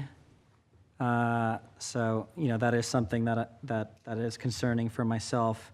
Thinking about the tax assessment, and I know one of my colleagues mentioned this, but the fact that it was rated at $51.8 million and yet sold for 21, begs to question kind of what we were thinking with regards to that. Why was it rated at $51.8 million if we think this is a site that's in disrepair? It shouldn't be assessed at that high of an amount, and should have been subsequently reassessed. If I was Ethicon, I would have asked for a reassessment. That doesn't really make any sense to me.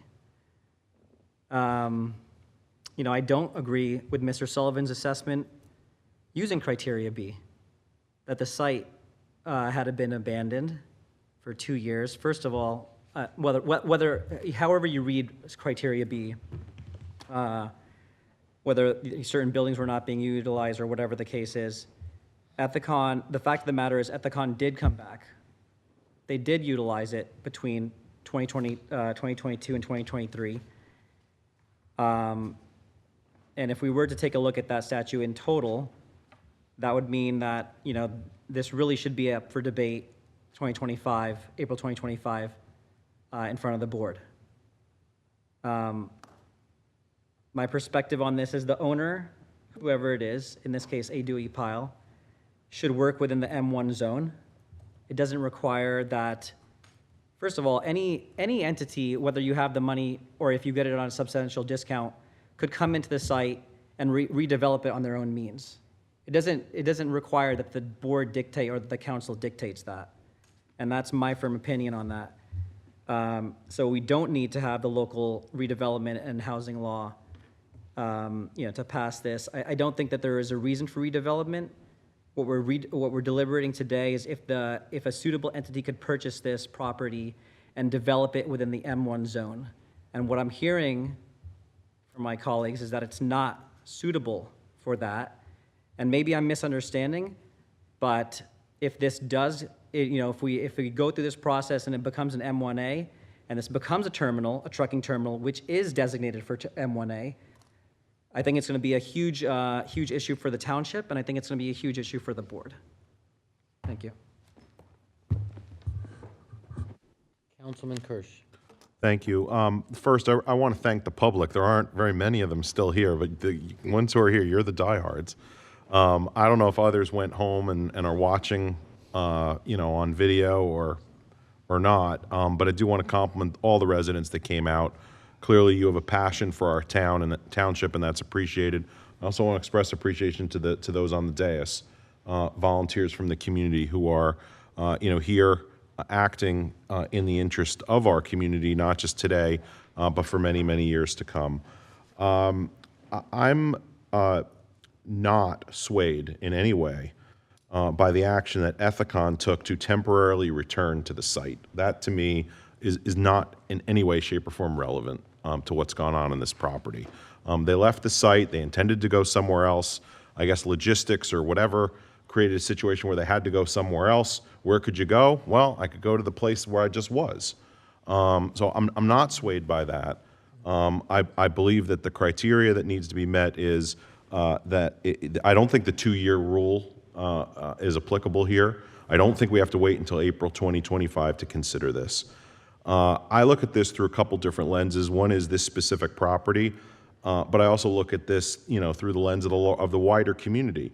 And the reality is that successful communities adapt and change. I live in the Milltown neighborhood. When I meet some people who've been in Bridgewater a long time, they say, "Oh yeah, I remember when that was all farms." Well, I call it my home.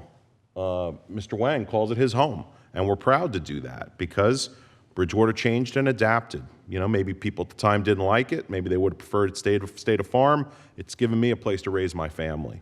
So the reality is that, as I just stated, successful communities adapt and change. A mechanism to do that is this process that we're undertaking, this hearing that we've had. I believe that this property is currently is in position to be underutilized unless significant change is made. And that's why I do accept the recommendations that have been provided to us by Mr. Sullivan, and I do support this area as being in need of redevelopment. I believe that we should continue to proceed down the process, and I will once again reiterate that this is not the one and only chance. There will be multiple chances in public sessions and private conversations, so that whatever comes of this property, it will suit the needs of Bridgewater, the immediate community, the surrounding community, and ultimately, if we do this the right way, we will end up with an asset that is environmentally clean, that is safe, and that can be something that will represent us for 60 years or more. We should look at this property with pride that it served our community, that it employed our residents, that it made various advancements in the field of medicine over a period since 1956. We should be proud of that, and we should be asking ourselves, okay, what can best serve us for the next 40, 50, 60 years or more? And I believe the pathway to get there is through redevelopment. I'd like to thank Mr. Sullivan for his report, Mr. Harrison, Mr. Hatch, as well as Mr. D'Angelis, Mr. Hatch as well. I believe that I'd like to thank the public, many of which are not here this evening or that have left already. Most importantly, I'd like to thank the members of the dais here this evening, because again, to stress, we're all here as residents on behalf of the community, and we're here to better the community. And part of bettering the community is taking the time to read through these reports, 37 pages of Mr. Sullivan's report. In Mr. Sullivan's report, again, I read it as very cogent. I thought that we were tasked with looking for meeting the criterion B this evening, and the discontinuance, check, of use of a building, check, buildings previously used for commercial, check, shopping malls or plazas, office parks, check, manufacturing, checks, or industrial purposes, check. However, we want to read that. We've also heard that there has not been enough of an effective argument in Mr. Sullivan's report. However, on the contrary, I don't believe there's enough of, there was an effective argument on the contrary as well. I don't see a problem at all with the township having more oversight as to what happens at the site in the future. I think, again, as a resident of this township, we're looking, and as a planning board body, we're looking to the future. We're looking at 68 years of this site having been there, and after having heard that, yes, there is possible contamination there on that site that could be remediated, we need to look toward the future. And especially for me, I'm looking at the fact that it's abutting residential neighborhoods and an education, and with the high school to the north of it.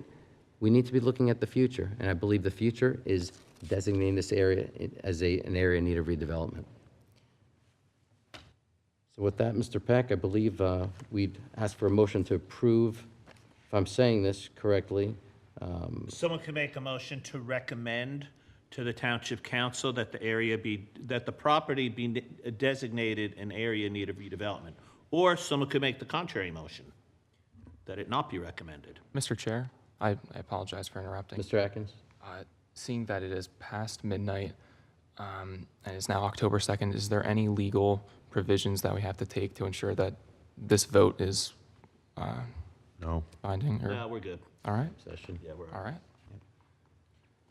Would anybody like to make said motion? That's Mr. Pappas. And you're moving to make the recommendation that it be deemed an area in need? Who would like to second that motion? I'll second. That's Ms. Sikora. Could I have a roll call, please? Yes. Yes. Yes. Yes. Yes. No. Yes. Abstain. Thank you, Mr. Probst. Motion carries. I'd like to thank the public. I'd like to thank all of those that contributed this evening. Mr. Chair? Yes. Just one thing about the approval of minutes. Will we be doing that? Yes, we will. Okay, because Yes, I have we will. We're going to go through them right now. a few little edits to throw in there. Ms. Sikora, I believe, has some revisions, but let's get to those. Moving back to item 6, board minutes. We have minutes up for adoption from May 21st, 2024. Ms. Probst.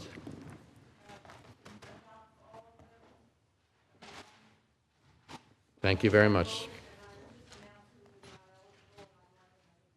Thank you very much, Ms. Probst. So then I only have one on August 13th.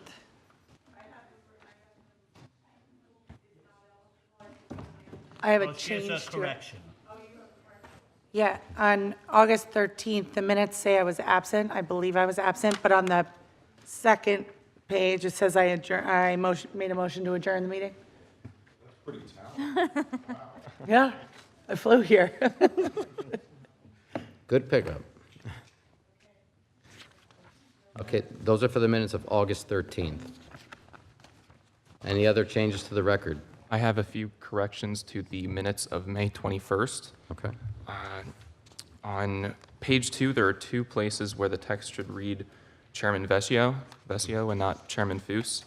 And then on page 5, there's one spot where it seems speaker's name is missing. A speaker's name on page 5. At the top it says Ms., and then asked what happens when the homeowners don't maintain, and then it goes on. Thank you, Mr. Atkins. Again, that's May 21st, July 18th, August 6th, August 13th. Any other changes or comments for the record? Well, how are we going to clarify, how are we going to correct those? Well, the motion, I guess, would be to approve the minutes as amended. Correct. Right, but I mean, are we now going to instruct staff to fill in who the person is that spoke about stormwater management?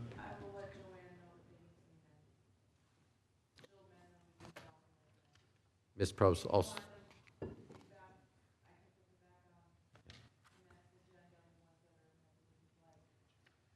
Then why don't we just do that simply?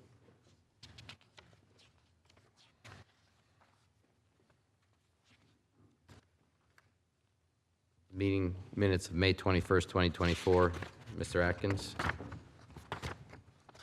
Sorry, what was that? Apologize. we're going to bring them back. Right. Sounds good.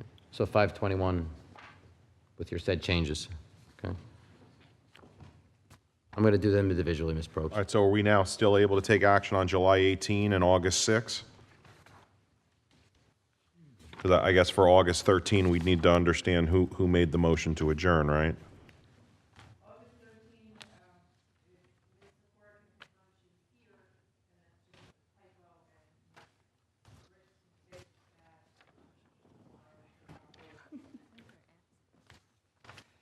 Oh, I'm sorry, maybe it's really late, maybe I'm misunderstanding. Ms. Sikora, you were not here on the 13th, right? Right. I can't remember. So it's an error that the motion to adjourn was made, so somehow we'd have to correct that.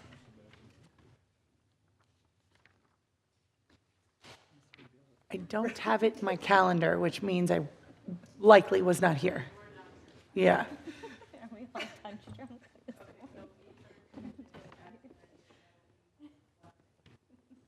With, yeah, no, it already says I wasn't here.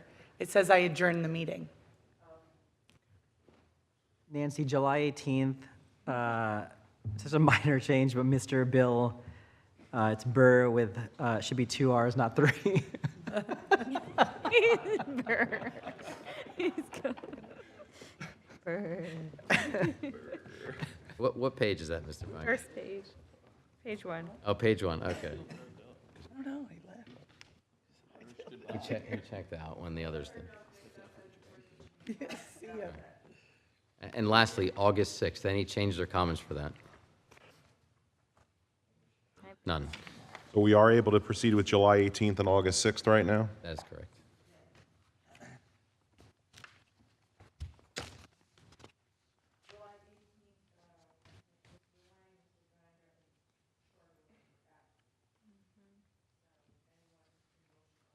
I'll make the motion to approve July 18th, subject to the edit that was just noted. I second. Councilman Kirsch, Ashley Sikora, second. All in favor? Aye. Aye. Meeting minutes, August 6th, 2024. We've tracked those changes. I'll make the motion to approve, subject to any changes we've just discussed. Councilman Kirsch. That's Mr. Banga. All in favor? Aye. Aye. August 13th, 2024. Changes have been tracked. Would like to make the motion? Well, we can't, because we need to understand who made the motion to adjourn. We pushed that one off as well. Can we move those back to pending? Okay. We'll go back to tape. Okay, that concludes the board minutes up for adoption. We don't have any other business this evening. I'll take a motion to adjourn. I'll make that motion. That's Mr. Atkins. I second. No, that's Ms. Sikora. All in favor? Aye. I'd like to know when the latest planning board meeting. It's worse than This this. was it. Well, No, some of those COE meetings went pretty long. I think probably prior to 2018, you probably had some long